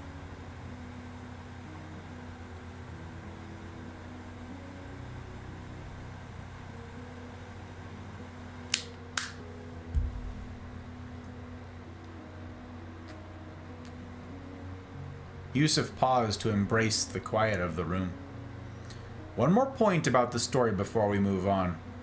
In order to make it, I'm going to change the scenario slightly. Let's say this story happened at home or in the workplace. Let's also assume, as Gwen brought up earlier, that this person really did have a body odor problem. Let's also assume, as Gwen brought up earlier, that this person really did have a body odor problem. In that case, which version of me, the better than, the I deserve, or the seeing person version, do you suppose would be more likely to be able to help him overcome his problem? The seeing person version. That I deserve version isn't helping anything, Pettis said. Why? Well, if you went to him when you were thinking he was a filthy lowlife, or when you felt he owed you something, you'd probably just invite him to resist you. Does everyone agree with that? Yusuf asked. I'm not sure that I do. It was Lou, fresh cup of coffee in hand, ready to engage. I'm worried that if you just saw him as a person, you might not talk to him at all. You might just let it slide. Yusuf almost looked pleased by the challenge. You're still worried that seeing others as people means you have to be soft, aren't you, Lou? Maybe I am, maybe I'm not. Lou sipped from the disposable cup. It just seems like you might let this kind of thing slide rather than hurt someone's feelings. That's all I'm saying. Would I be likely to just let it slide if I really cared about the man? Yusuf said. Would I just let him stink and therefore let everyone think poorly of him? Is that what someone who really cares about another is likely to do? Lou leaned back, shaking his head. In fact, Yusuf said, when I let people go on hurting themselves and others without making the effort to help them change, it is rarely because I am seeing them as people.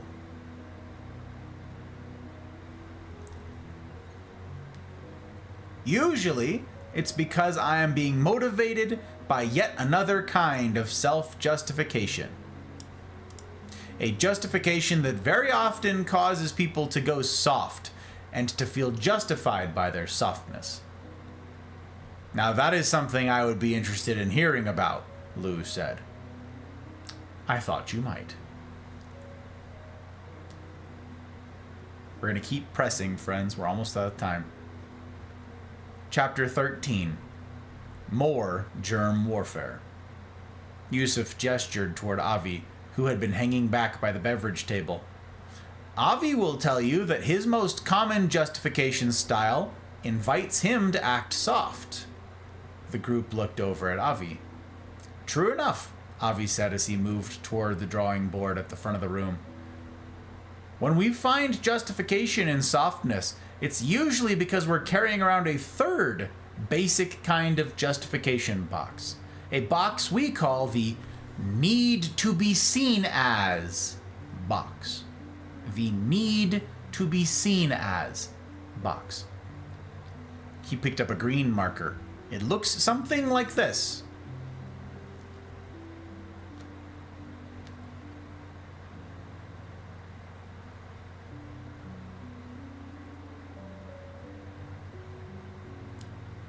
Need to be well thought of. Fake. Manufactured. View of others. They're an audience to be performed in front of.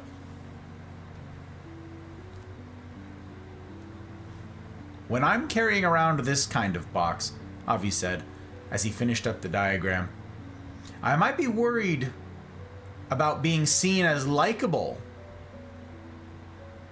For example, such a box will keep me from being able to do the helpful and right thing when the helpful or right thing might be something the other person won't like.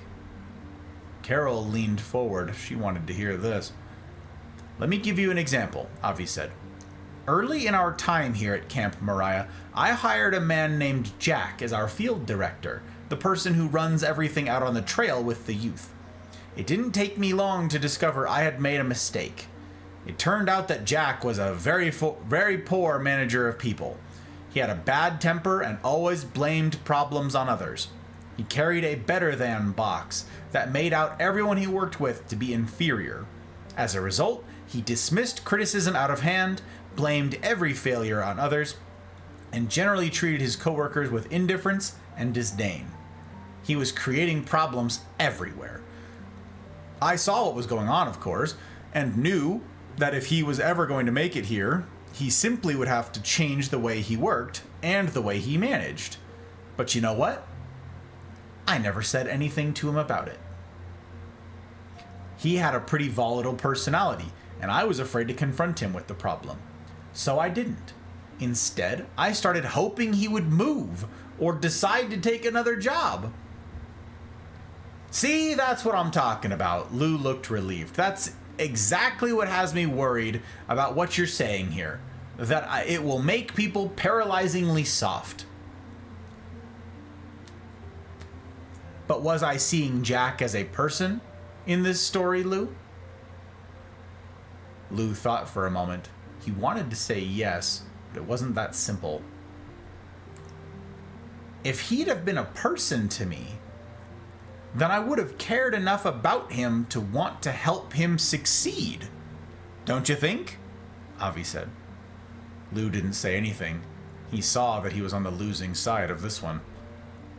I agree, Lou, that my softness here as a manager was a problem. But I would suggest that in this case, I was soft precisely because I saw Jack as an object. Not because I saw him as a person. I had a need to be seen as box about being likable, or perhaps about not having problems, which caused me to completely ignore what would have been most helpful to Jack and to Camp Mariah. As Yusuf mentioned a moment ago, this kind of justification box, the need to be seen as variety, often invites us to go soft. Lou found himself nodding. Yusuf jumped in. This is also the kind of justification that Terry noticed in the Mordecai story, when she reasoned that my turning away might have been motivated by a desire not to appear callous. In other words, I was presenting an image of myself. I had a need for others to see me in a way that justified my inaction.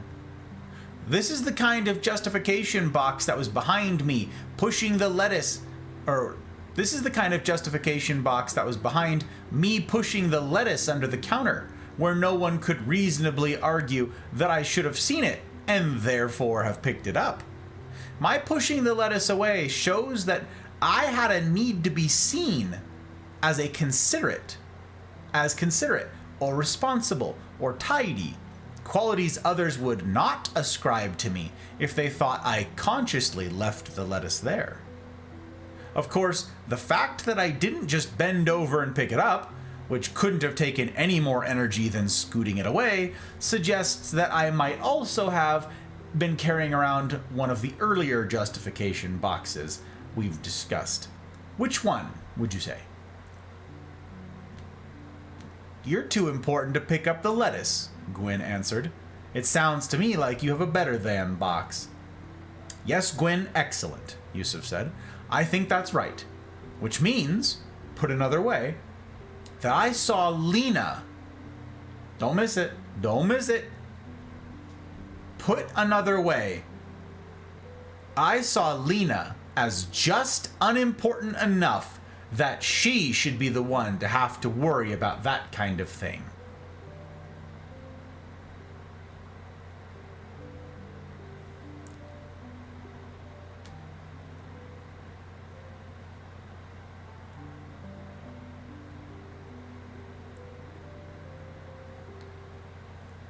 That line right there, that sentiment right there, has been seared into my brain for the entire decade since I read this book the first time.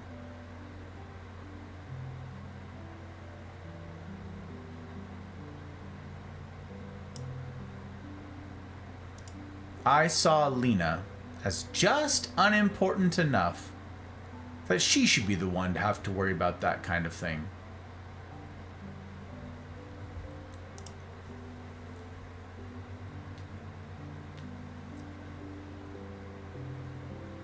When you're at the grocery store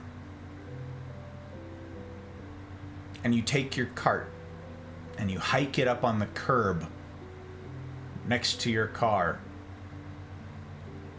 rather than return it to the cart return You are saying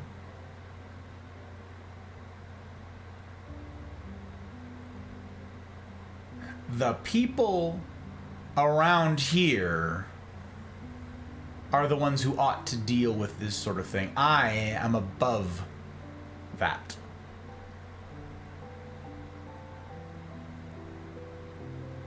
Let the unimportant peasants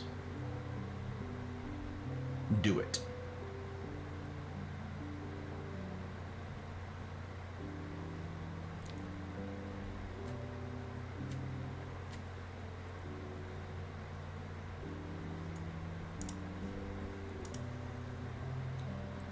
He played with the marker in his hand. How would it be to live with someone who thought of you like that?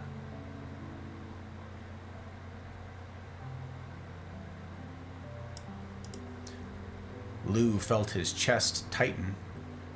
He hadn't bent over to pick up the lettuce leaves or their equivalents in his home for years, if ever. He never bothered to hide the evidence either. It didn't matter to him that something fell on the floor. He couldn't be bothered by such trivialities. Yusuf's words rang in his head. I saw Lena as just unimportant enough that she should be the one to have to worry about that kind of thing. How would it be to live with someone who thought of you like that?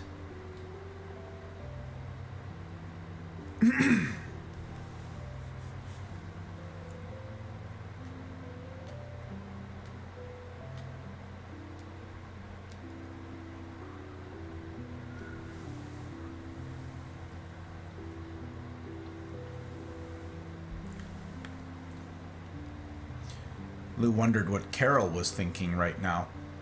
A sensation crept up on him, one that was almost completely foreign and forgotten. It started as a prickly heat. He felt his ears go red and his cheeks flush, and then he knew. He was embarrassed. He looked at the diagram of the better than box. Superior, important, virtuous, righteous, impatient, disdainful, indifferent. Others are inferior, incapable, wrong, and so on. He felt nailed. On the plane, Corey had said, I suppose you think I've really done you wrong, Dad. You're even upset to be on this plane. You think it's just another waste of time I've caused you. Corey was right.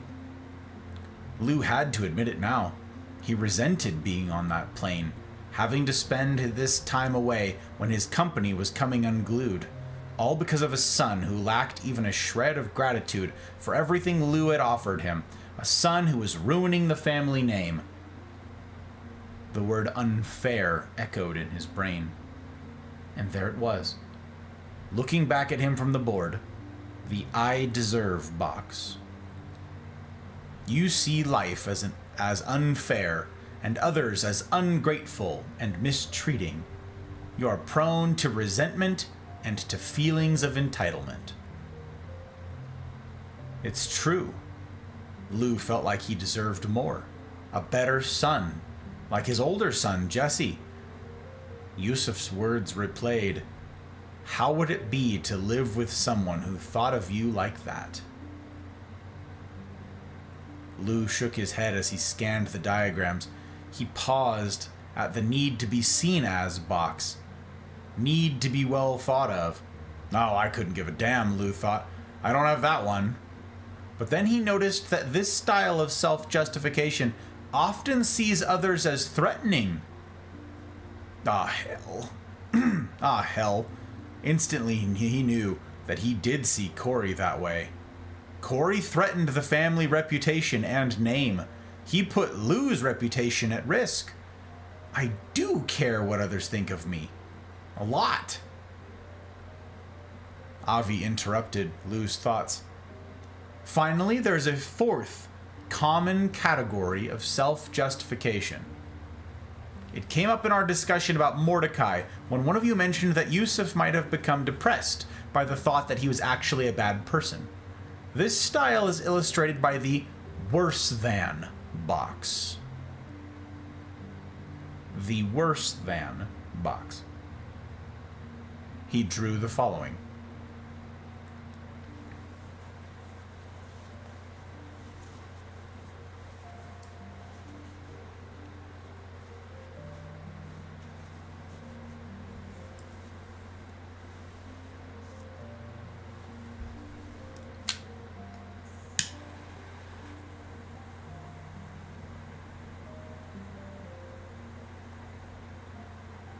This is going to be an important box for a lot of you.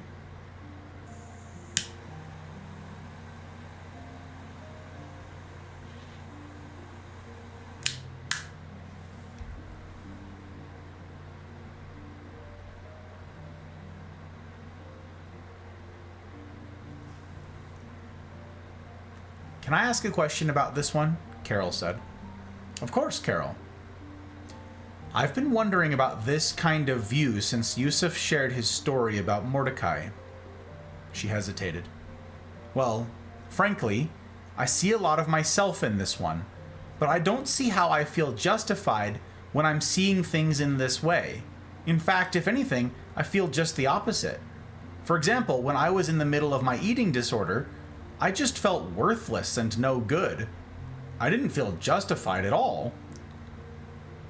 Avi nodded. Let me share something with you. Lou put an arm around the back of Carol's chair as Avi began. I had a speech impediment until I was nearly 20. I stuttered terribly. I can't tell you how embarrassing it was. I pulled away from others and looked for every excuse to be alone. Did I know I had a problem? Yes. And it was my problem. I knew that.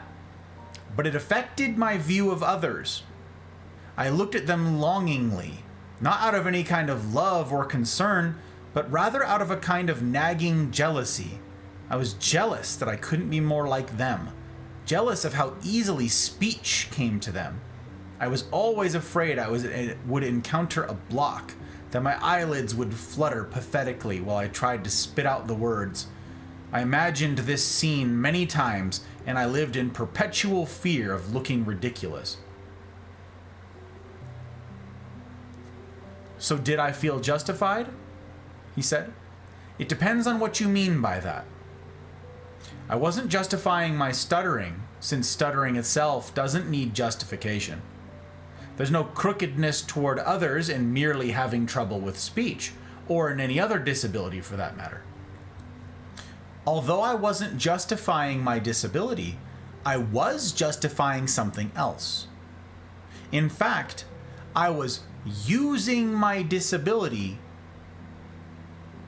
to justify something else. Something that was crooked, something that required justification. I used my disability as justification for separating myself from others. This, the separation from others as people, is what needed justifying.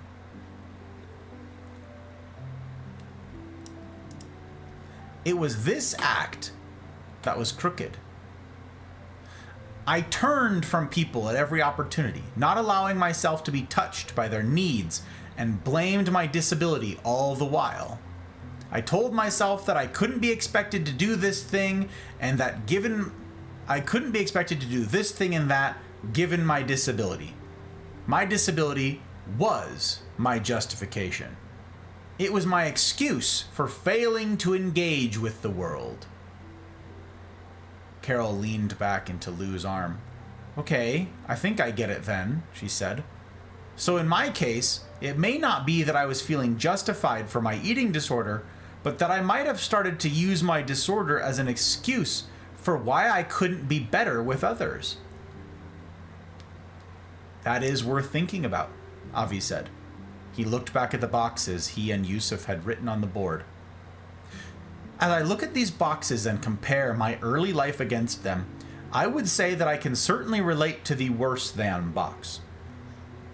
I would say that I can relate as well to the need to be seen as box. In fact, in my life, the need to be seen as and worse than justifications have often come together. While suffering from my stuttering, I desperately wanted others to think well of me. As a result, I almost never spoke because I was afraid that I would look foolish. Just as that box suggests, I viewed others as judgmental and threatening, and I always felt as if I was being watched, listened to, and evaluated. Cutting myself off from others as people, I lived in constant fear and anxiety. And the more I cut myself off from them, the more the anxiety grew.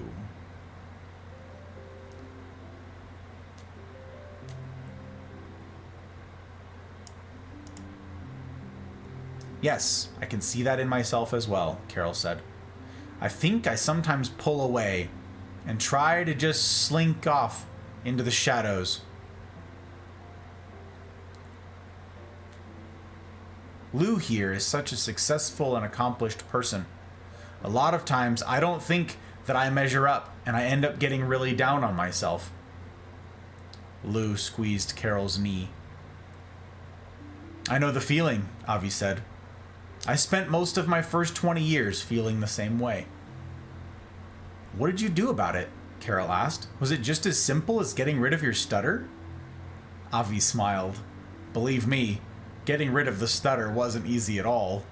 No, that's not what I meant, Carol said, turning pink. I know, he said. I'm just teasing. But in answer to your question, Carol, stuttering wasn't the problem. Avi looked down at the floor. Nope, stuttering wasn't the problem, he repeated. The truth is, even after I'd mostly overcome my stuttering, I tried to commit suicide. 2 attempts, actually. This seemed to suck the air out of the room. 1 time with pills, 1 time with a razor blade. Avi dug his hands deeper into his pockets. The second time around, my mother found me on the bathroom floor in a pool of blood.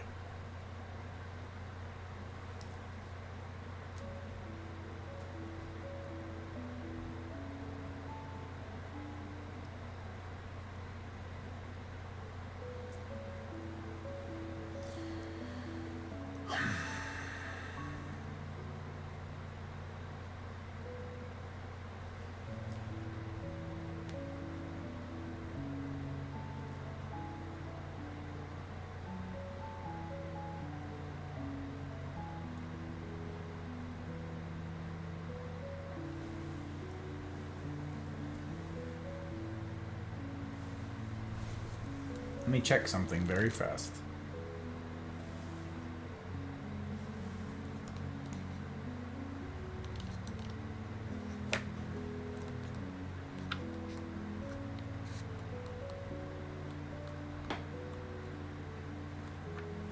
Okay.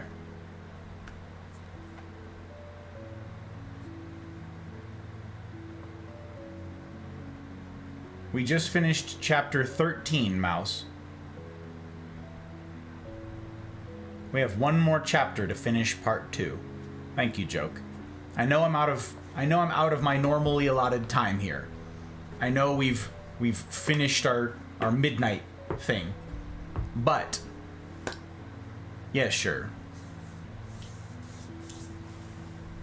But I want to finish part 2. It leaves us in a good spot.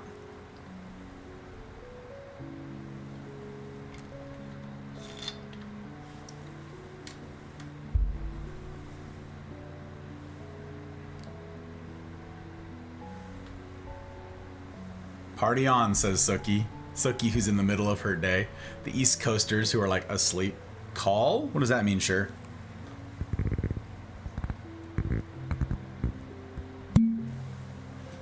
Like, call it? Like, call the stream?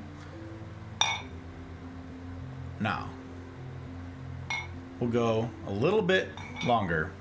I want to finish it. I know there's a lot of folks who are going to be going through the VOD and listening to the recordings, and I want to finish it so that folks can get a full view of these boxes before we have our discussions on Wednesdays.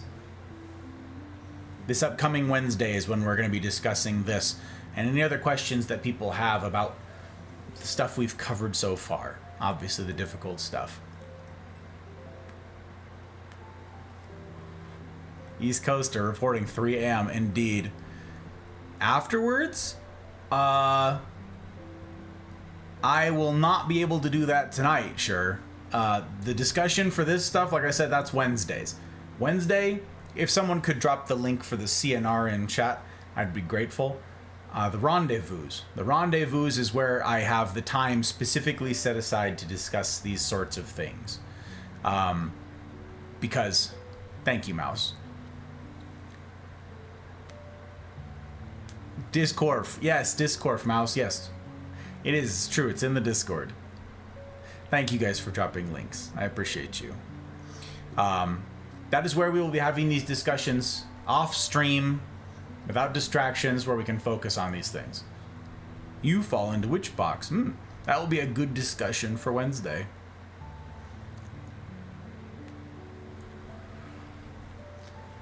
That will be a good discussion for Wednesday. Okay, we're going to finish this chapter. I want to be respectful of your guys' time, so I want to finish this as quickly as possible.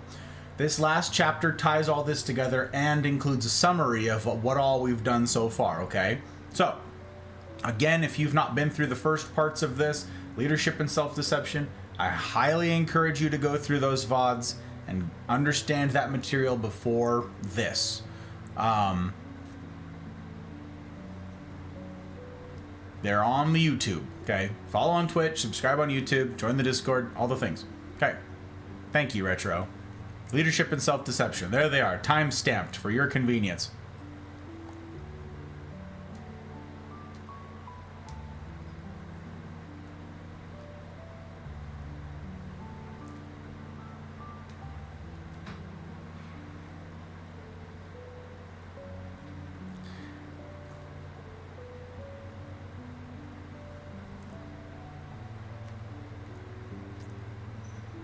Then I look forward to speaking to you on Wednesday, sure.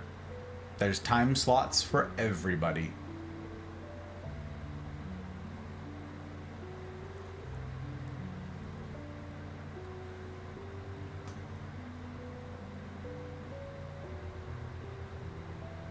Chapter 14, The Path to War. So no, Carol, Avi said. My stuttering was not the cause of my problems. Rather, I carried a heart at war. A heart at war with others, myself, and the world. I had been using my stuttering as a weapon in that war, and had gotten myself into a place where I was seeing crookedly and feeling self-justified. That was my problem. And I wasn't able to find my way out of it until I found my way out of my need for justification. How? Carol asked. Avi smiled at her. That, Carol, will be our topic for tomorrow. You're gonna leave it at that? Lou sounded invested, or perhaps overcaffeinated. You just told us you tried to commit suicide twice, and now we're just gonna leave for the evening? Avi chuckled. You want to hear more about it? Well, I don't know. Maybe.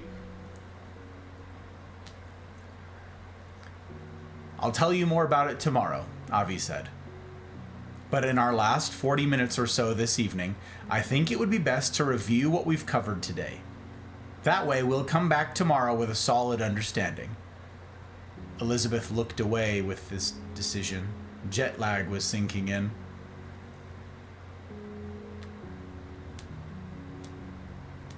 First of all, Avi said, we talked about two ways of being. One with a heart at war, where we see others as objects, and the other with a heart at peace, where we see others as people. And you'll remember that we learned that we can do almost any behavior, whether hard or soft or anything in between, in either of these ways. Here are two questions for you then. If we can do almost any outward behavior with our hearts, either at peace or at war, why should we care which way we are being? Does it matter? Yes, Carol said. It definitely matters. Why? Avi asked. Why do you think it matters? Because I've seen how a heart at war ruins everything. Avi waited for more. Carol sighed. I've been acting outwardly nice toward our boy, Corey, ever since he started getting into trouble. But I've known that I didn't really mean it. And this has done a couple of things to me. First of all, I think I've played into an I deserve box that has me thinking I am being nothing but sweet and kind. And he's just mistreating me and the rest of the family. And Corey can tell that's how I'm feeling. I know because he's called me on it many times. She gave a sad laugh. Of course, I always deny his accusations. I think I've spent most of the last few years feeling a gnawing guilt knowing that I'm not really loving Corey, even though I've been making it look like I do. Her eyes filled with tears. And no good mother does that. She shook her head, wiping her eyes with a fist. No good mother does that. I think I've developed a worse than box, that I'm a bad mom. I think you're being too hard on yourself, Lou said. The truth is, Corey has been a terribly difficult boy. It's not your fault. Carol took a deep breath. It depends what you mean. I understand that I may not be responsible for the things he's done, but I am responsible for what I've done. Yes, but you've done nothing but good, Lou offered. I'm the one who's been the jerk with him. But Lou, don't you see? We're talking about something deeper than merely what I've done or haven't done. Yes, I've cooked his meals and cleaned his clothes. I've stood there and taken his abusive language and more. But that's just on the surface. The point is that while I've been playing the part of the outward pacifist, my heart has been swinging at him. And at you for the way you outwardly war with him. I've been at war too, but just in a way that makes it seem like I'm not. But who wouldn't be under the circumstances, Lou said. At war, that is. But that can't be the answer, Lou. It can't. Why not? Because then we're all doomed. That's to say that our entire experience, even our thoughts and feelings, is controlled and caused by others. It's to believe that we're not responsible for who we've become. Carol wiped her eyes again and looked around the room, feeling both embarrassment and comfort at seeing the attentive faces. But damn it, Carol, don't you see that what Corey is doing? He's making you feel guilty for stuff he's doing. What about Corey being responsible? Avi saw Carol's discomfort with the attention of the room. It's a good question, Carol. What do you think? I think... Carol interlaced her fingers. I think if we can't react to a heart that's at war with anything but warring hearts ourselves, how can we expect or demand that he act any differently to us?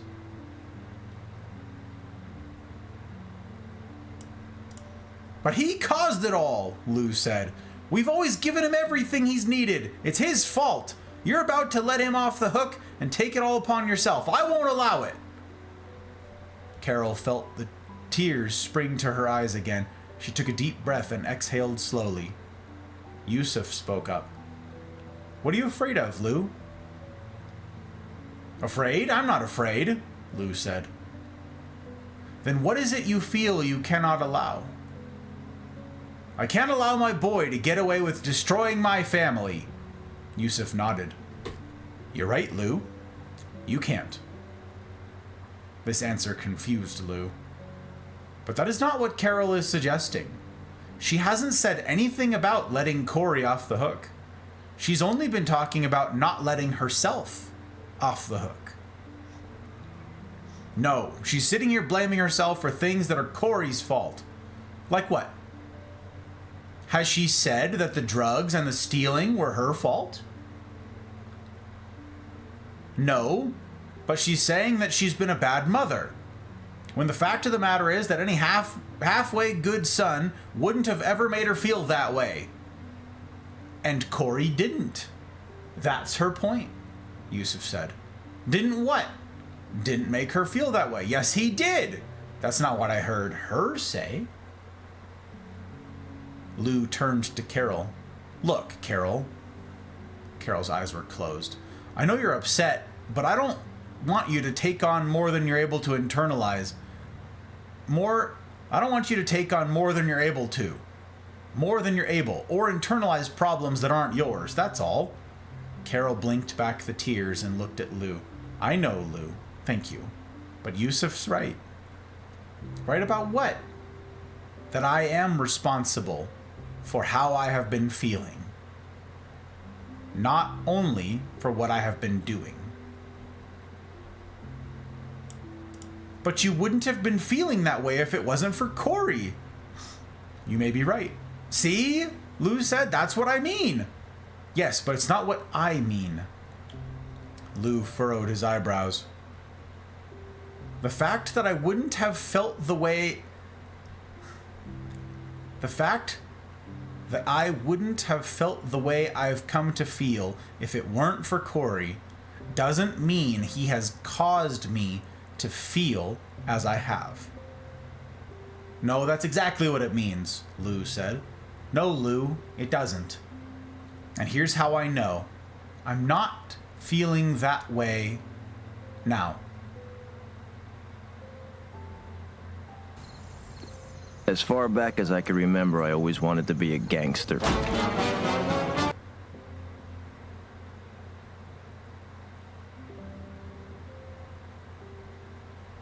Thank you for the follow, Leper.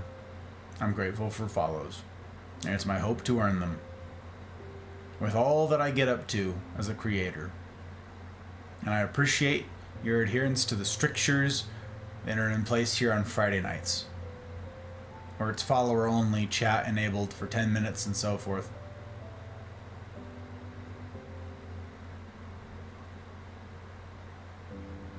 I hope to earn it. I hope to earn it.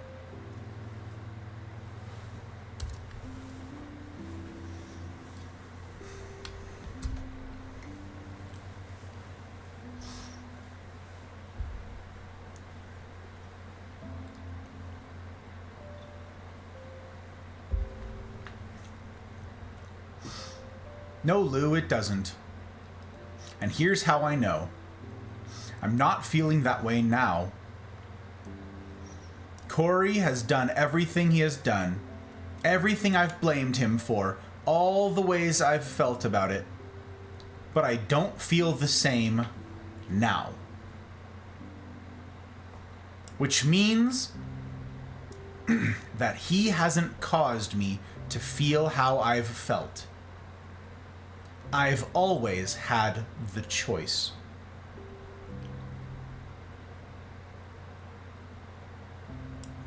Choice? Lou almost laughed. He sure makes the choice difficult. Yes, Yusuf stepped in. He likely does, Lou. But difficult choices are still choices. Difficult choices are still choices. No one, whatever their actions, can deprive us of the ability to choose our own way of being. Difficult people are nevertheless people. And it always remains in our power to see them that way.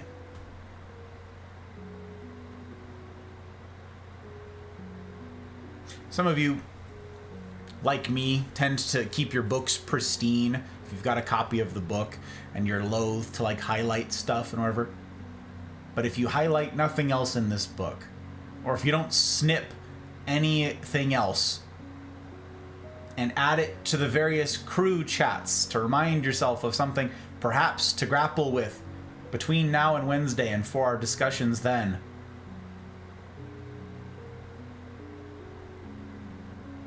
that right there is a candidate for breaking your own rules and doing so. Difficult choices are still choices. No one, whatever their actions, can deprive us of the ability to choose our own way of being. Difficult people are nevertheless people. and it always remains in our power to see them that way.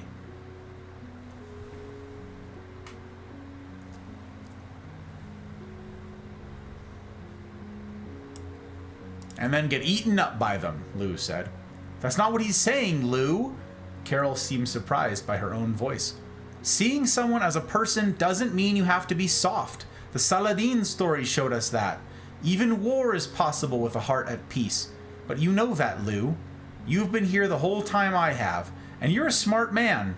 Which means that if these are really still questions for you, then you're refusing to hear. Why, Lou? Why are you refusing to hear?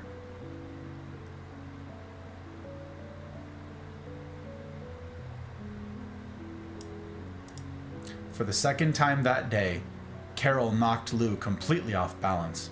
She had never criticized Lou so directly, certainly never in front of others, and yet here she was, countering Lou's complaint that she was letting others off the hook by refusing to let Lou off the hook. Lou had two thoughts simultaneously. This is idiotic, and this is miraculous.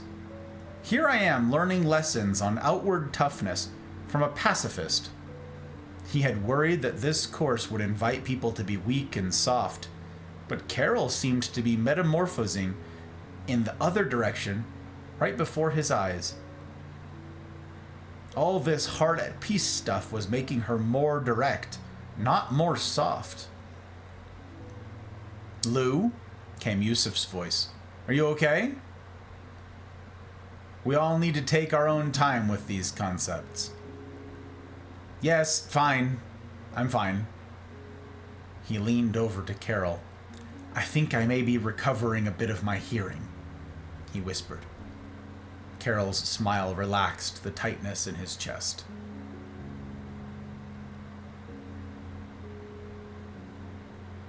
Yusuf clasped his hands together and looked around at the group. In response to Avi's question, Carol has suggested that the issue deeper than our behavior, our way of being, matters. A lot. Do you agree? Lou gave a nod along with the others. Then I have another question for you. If the choice of way of being is important, then how do we change from one way to the other? Specifically, how do we change from peace to war? From seeing people to seeing objects? Through self-betrayal, Elizabeth said. Which is what? Yusuf asked. It's what you illustrated through your experience with Mordecai. You had a sense to help him, which means you were seeing him as a person. But then you turned away and began to justify why you shouldn't have to help him, and he became an object to you.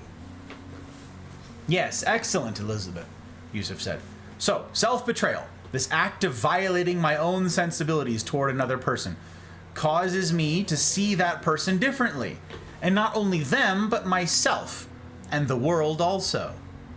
When I ignore a sense to apologize to my son, for example, I might start telling myself that he's really the one that needs to apologize, or that he's a pain in the neck, or that if I apologize, he'll just take it as license to do what he wants, and so on. Lou wondered if Yusuf was looking at him intentionally.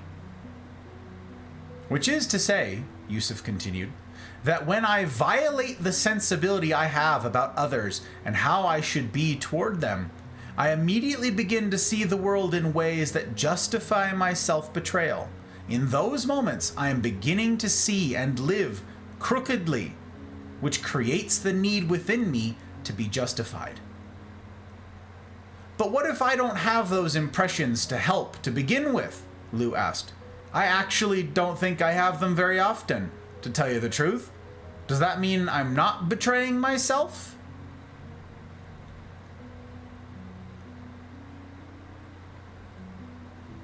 Perhaps, Yusuf shrugged. Yet it could mean something else. What? What do you suppose happens if I get in this box here toward Mordecai and then don't get out? Yusuf asked, pointing toward the choice diagram. Right there, there's our diagram.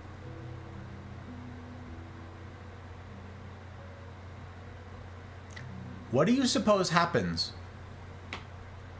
And here's our final sort of question to grapple with here tonight, friends.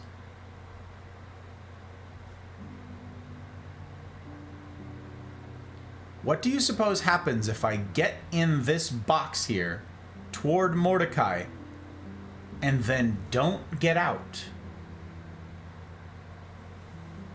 Yusuf asked, pointing to the choice diagram.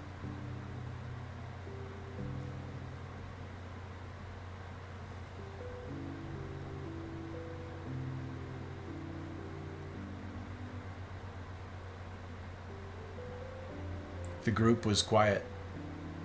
Nothing will happen, Lou finally said. Everything will stay the same. Yes, Lou. Which is to say that I will end up carrying that box with me, right? Yeah, I guess that's right. Lou spoke slowly, his mind trying to catch up to the implications. And if I carry this box with me, Yusuf continued, then in my next interaction with Mordecai, I am likely to start in the box from the very beginning, right? Yusuf scanned the room to check that everyone was following. And if I'm already starting in the box, do you suppose it's likely that I'll have a sense or desire to help in my next interaction with Mordecai or with others I lump together with him? No, you wouldn't. Lou leaned forward. You would start out bothered and bittered and angry. And in that state, you probably wouldn't have a sense to help at all. That's what I'm suggesting, Yusuf agreed. I can end up living in a big box from which I already perceive people as objects. When I develop these bigger boxes, I erupt whenever my justifications in the box are challenged or threatened. If I need to be seen as smart, for example, I will get anxious whenever I think my intelligence might be at issue, as, for example, when I am asked to speak in public, or when I believe others are evaluating me. If I feel superior, I will be likely to erupt in anger or disdain if others fail to recognize how I am better, or if I perceive that someone is trying to make himself look better than me, and so on.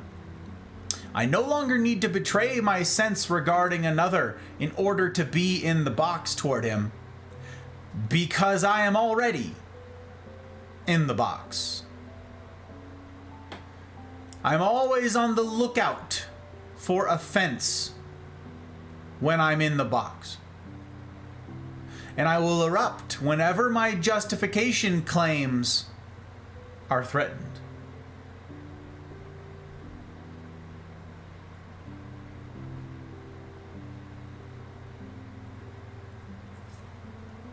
I am always on the lookout for offense when I am in the box, and I will erupt whenever my justification claims are threatened.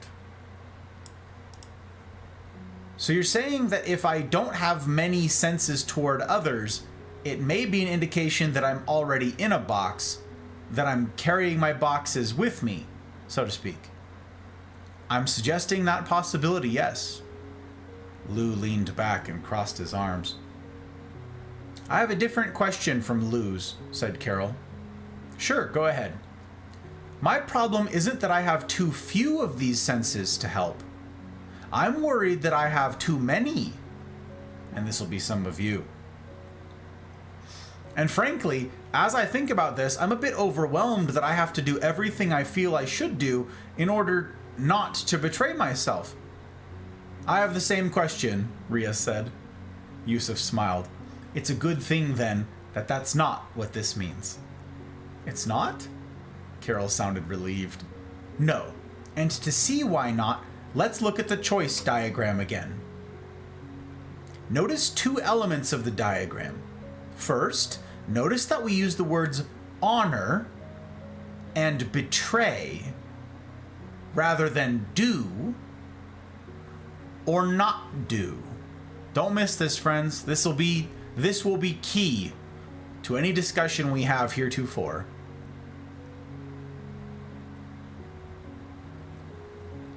Notice that we use the words honor and betray rather than do or not do. Notice as well the word desire along with sense. In other words, this sense we're describing is something akin to a desire. You with me? Carol nodded. Yes, honor and betray, desire, I see them. Okay then, let me ask you this. Have you ever been in a situation where you ultimately weren't able to do something you felt you should do for somebody, but nevertheless still wished that you could have done it? Sure, all the time, Carol said. That's exactly what I'm talking about. Notice, Yusuf said, how those experiences are different from this experience of mine. In my case, after I failed to help, did I still have a desire to help? Carol looked at the diagram. No. No, I didn't. You're exactly right. So notice the difference. In my case, I started with a desire to help, but ended with contempt. Whereas in your case, you started with a desire to help and ended with a desire to help. Carol looked down at her open notebook and scribbled something. Although it may be true in such cases that you didn't perform the outward service you felt would have been ideal, you still retained the sense or desire you had in the beginning. That is, you still desired to be helpful. My guess is that there were probably a number of things that needed to happen and you just couldn't do this additional ideal thing, am I right? Carol nodded. And that's life, Yusuf shrugged. We quite commonly have many things that would be ideal to do at any given moment. Whether or not we perform a particular service, the way we can know if we're betrayed ourselves is by whether we are still desiring to be helpful. Okay, I think I get it, Carol said. So you're saying that the sense I'm either honoring or not is the desire of helpfulness, not the mere fact of doing or not doing any particular behavior. Yes, Carol, that's exactly what I'm saying. And that's why we use honor and betray on the choice diagram, rather than do or not do. Incidentally, he continued, this shows how I can actually behave the way I feel would be ideal, but nevertheless still be in the box. Think about my experience with Mordecai again. Let's say that after I got in the box, I saw someone who knew me, and then, out of shame, not wanting to appear insensitive, I turned and helped Mordecai gather his coins, all the while fuming that I was being made to do it. In that case, would I have been seeing him as a person while I was helping? No. Had I retained my desire of helpfulness? No, just the opposite. So, had I honored or betrayed my sense of helpfulness? You'd betrayed it, Carol said. So it's not simply about the behavior, is it? It's deeper than that. Exactly. My heart wouldn't have been at peace, even though I was being outwardly helpful, which suggests a betrayal of my original desire to help. Carol suddenly looked uncomfortable. Then that raises another question for me. Go ahead. The situation you described, retaining my desire to help even when I can't help, explains some of my experiences, but not all of them. Go on. Well, a lot of times when I can't help, I don't think I feel peaceful anymore either. To be honest, sometimes I'm burning up inside. I feel overwhelmed, all anxious and stressed because I can't help. It eats me up, and I can't seem to relax or find peace. Like when my house isn't clean, for example. I get anxious when we have others over if I haven't been able to clean up. Ah, Yusuf said. Then in those cases it sounds like you might be in the box, doesn't it? Carol nodded. And you might, Carol. Ultimately, you're the only person who would know for sure. But it sounds like you might have developed a hyperactive need to be seen as box. Maybe you have a box about needing to be seen as helpful, for example, or thoughtful, or kind, or as a kind of superwoman. Any need to be seen as boxes like those would likely multiply in your mind the list of obligations you think you have to meet. And when you aren't able to meet them, they rob you of peace. That's me to a T. She almost laughed. That's exactly what I'm like. But her face grew serious. Then where do they come from? Where do what come from? These boxes, like this need to be seen as box. And here's where the homework comes in, dear friends. Here's where we set up our thinking between now and the rendezvous on Wednesday. Where do these boxes come from? In us. Well, let's look at the choice diagram. Yusuf turned to face the board. When in that story did I have a box of the better than, I deserve, need to be seen as, or worse than variety? After you betrayed your sense. Exactly. Which is to say that we construct our boxes through a lifetime of choices. We construct our boxes through a lifetime of choices. Every time we choose to pull away from and blame another, we necessarily feel justified in doing so, and we start to plaster together a box of self-justification, the walls getting thicker and thicker over time.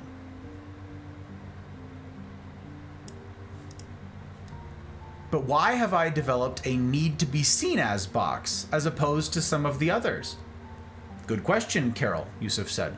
If you're like most people, you've probably developed boxes that have elements from each of these styles of justification.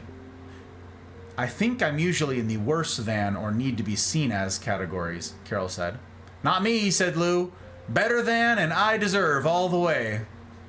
What a surprise, Gwyn joked. Yes, shocking, Elizabeth agreed. I wouldn't want to disappoint you, Lou said. Carol guided them back. So why do Lou and I have different kinds of boxes? With respect to the box, Yusuf said, don't be too taken in by categories. They are simply linguistic tools that help us to think a little more precisely about the issue of justification. The differences they show are in key ways artificial. What I mean is that our similarities are much greater than our differences.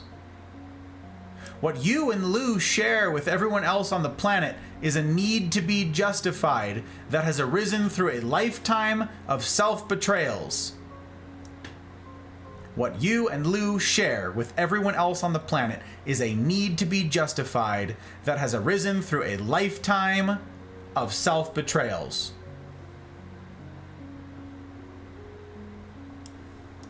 If we justify ourselves in different ways, is it because we justify ourselves within a context? If we justify ourselves in different ways, it is because we justify ourselves within a context.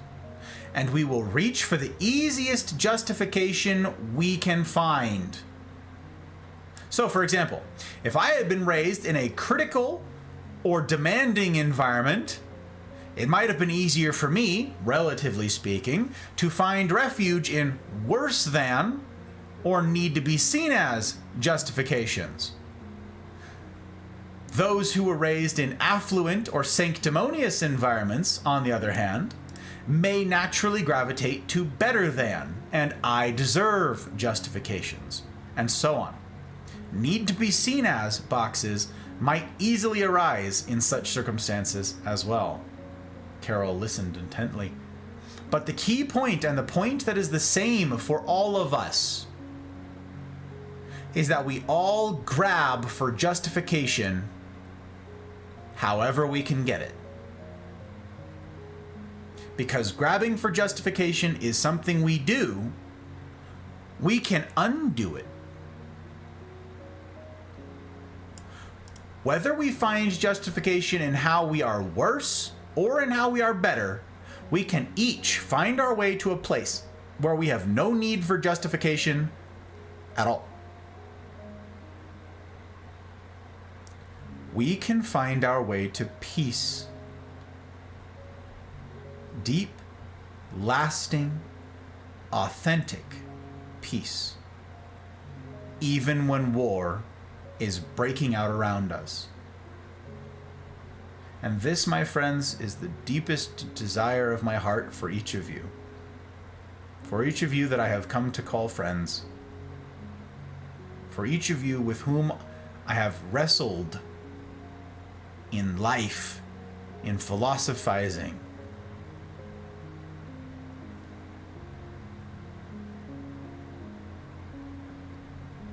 I want you to have peace. Real, true, lasting peace. I want that for you so stinking badly. It's why I do everything that I do. It's why I'm a creator. It's why I stream. It's why we're going through these books. It's why we have the CNRs. It's why I will take the time to try to give thoughtful responses to y'all's DMs.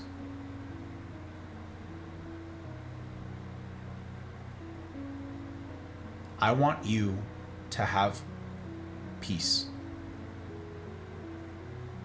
And so many of you don't.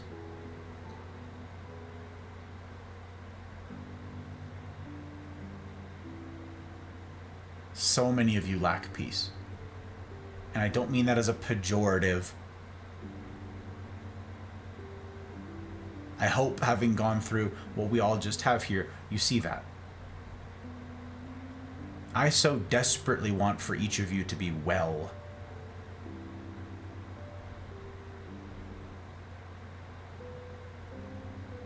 I won't be the one to make you well.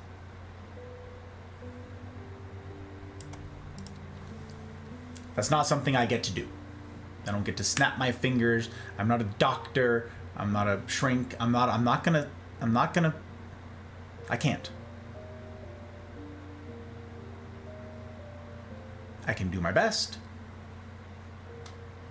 I can love you as well as I'm able, disappointment though I am, human though I remain. But that's what I want for you. So much peace. And you can have it no matter where you are, where you've been, what you've done. You can have peace. Peace that's unshaken by the wars breaking out around you.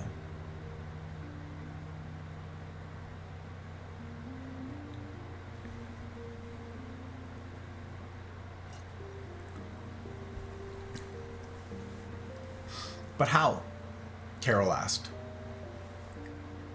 As Avi said earlier, that's our topic for tomorrow. For tonight, we invite you to ponder what boxes you are carrying and the nature of your predominant self-justifications. Avi spoke up from the back of the room.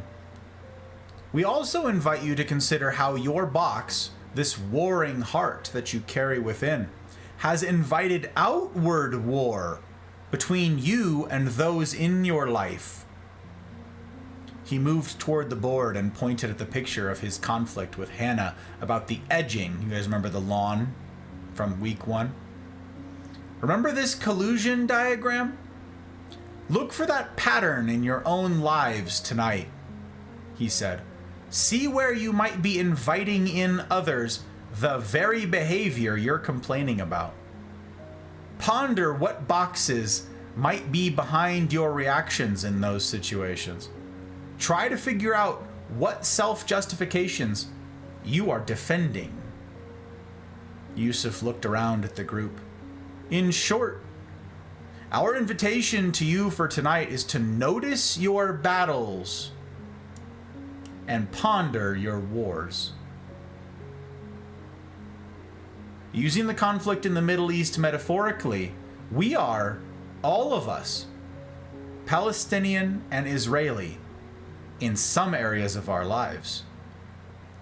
It will serve neither ourselves nor our loved ones to think that we are better. Have a good evening.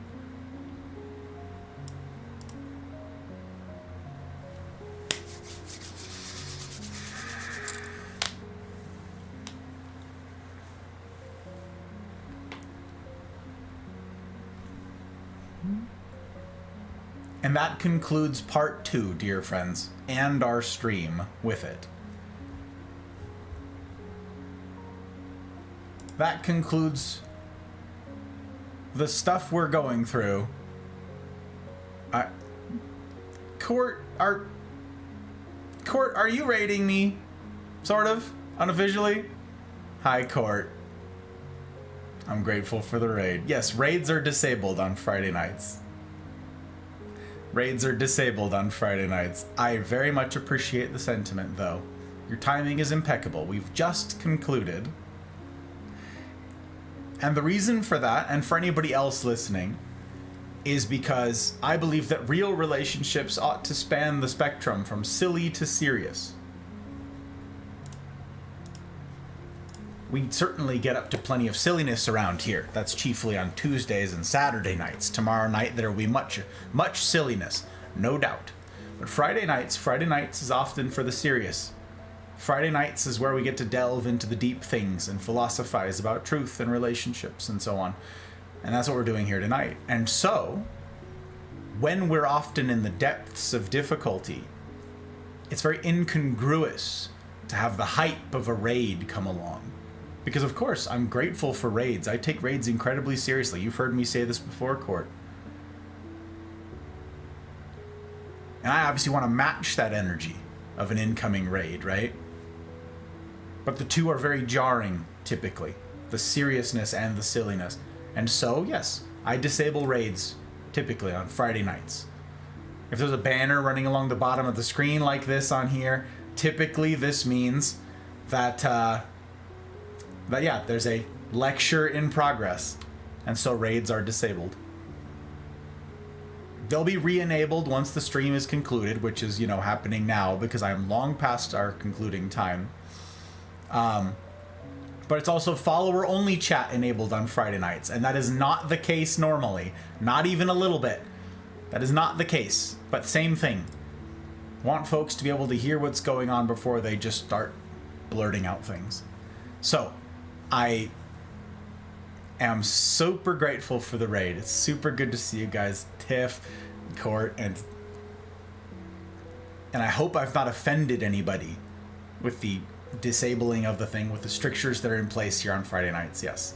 And for the follower-only mode, perhaps there's folks I haven't yet had the privilege of meeting, and here you are perturbed and annoyed that I've got follower-only mode enabled. I know. I take follows very seriously, and it's my hope to earn them.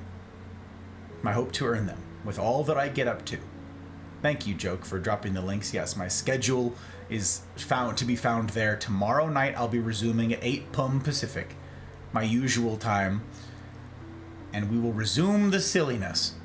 I don't even raid out at the end of Friday nights because of the seriousness of what we've just discussed, because of where we've gone.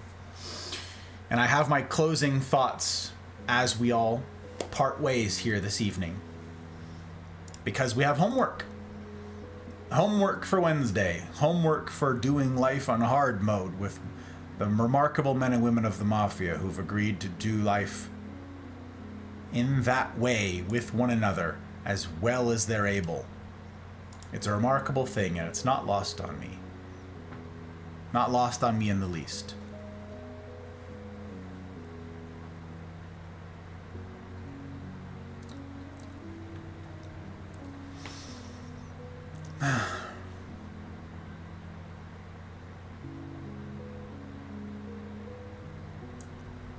So our homework, friends. Our homework is integral for this.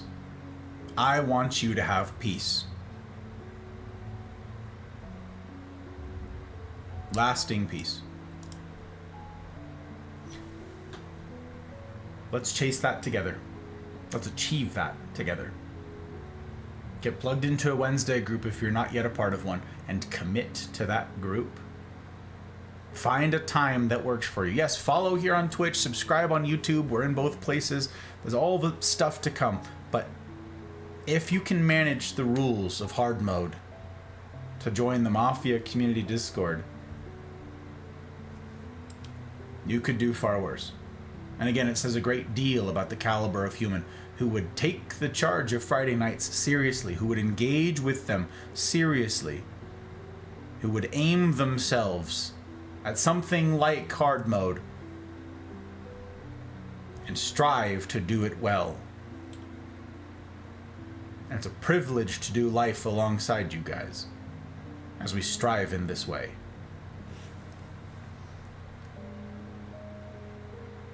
Homework, then, is this. Right here. For Wednesdays. Between now and Wednesday, I invite you to ponder what boxes you are carrying and the nature of your predominant self-justifications. Also, consider how your box, this warring heart that you carry within, has invited outward war between you and those in your life.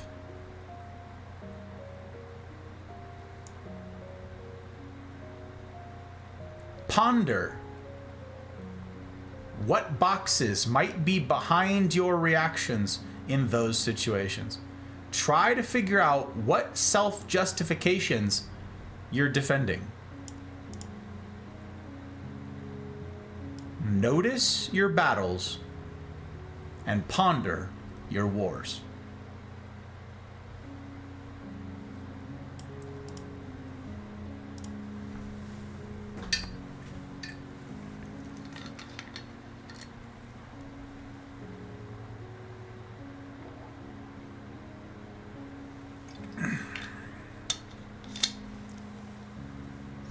Those are the challenges.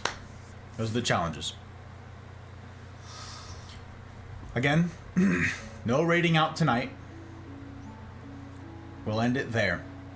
I'm grateful for your guys' patience as I've gone nearly an hour or beyond.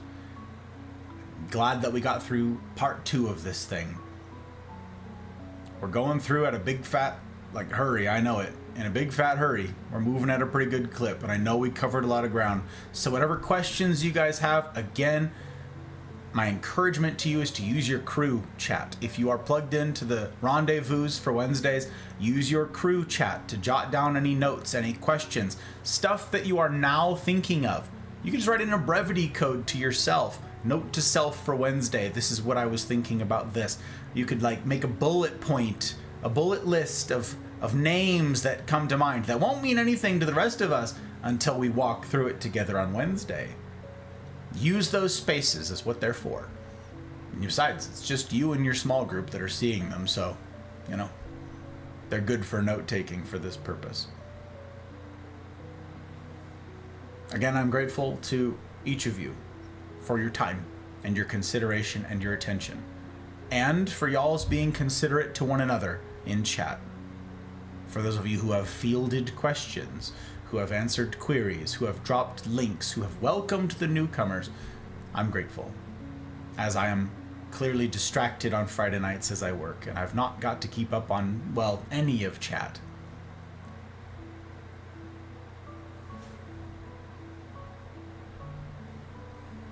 Cheers to you. A remarkable sort.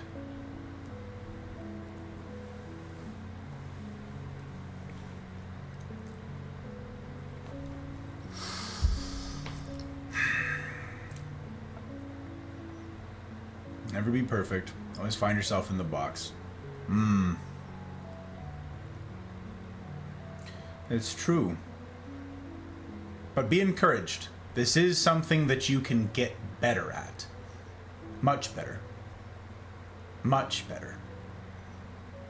I think it's an encouraging thing that Yusuf, the guy who runs this camp, right, is giving stories about, like, you know, just today I did a stupid thing that was like, for this box that I was in. And he recognized it. But even someone who does this for a living wrestles with these things. Joke is right. Come wrestle with people who love you. And love you too much to leave you the way that you are. So, what will it look like? What will it look like as we transition from the serious to the silly? Will we finish the Stanley Parable tomorrow night? Will we solve the world's problems as we engage with one another in these things in meaningful ways on Wednesday? Well, come and see. Come and see. And as ever, I will strive to see that it's a decision that you don't regret. Huge thank you to all the people who make this possible. Again, I'm not monetized on Twitch or on YouTube. I am brought to you expressly and exclusively by patrons. I'm not beholden to any of the platforms or policies or any of those things. I'm beholden to you lot. To my commitment to you. So thank you to everybody who has supported with their hard-won dollars to see that this is a thing that has a shot at a future. In particular, I am grateful to my public patrons. Aki, BV, Bootless, Chidori, CJ number 2, Dano, Leanne, Ferret, Goose, Jen, Joke, Abby, Mama Gus, Karma, Retro, Ryan, Thump, Tech, Mouse, Trotsky, Pell, Dragon, CJ number 1, and Zen. Any good that comes from all of this, I get to plan for the future of this project because of you. Thank you.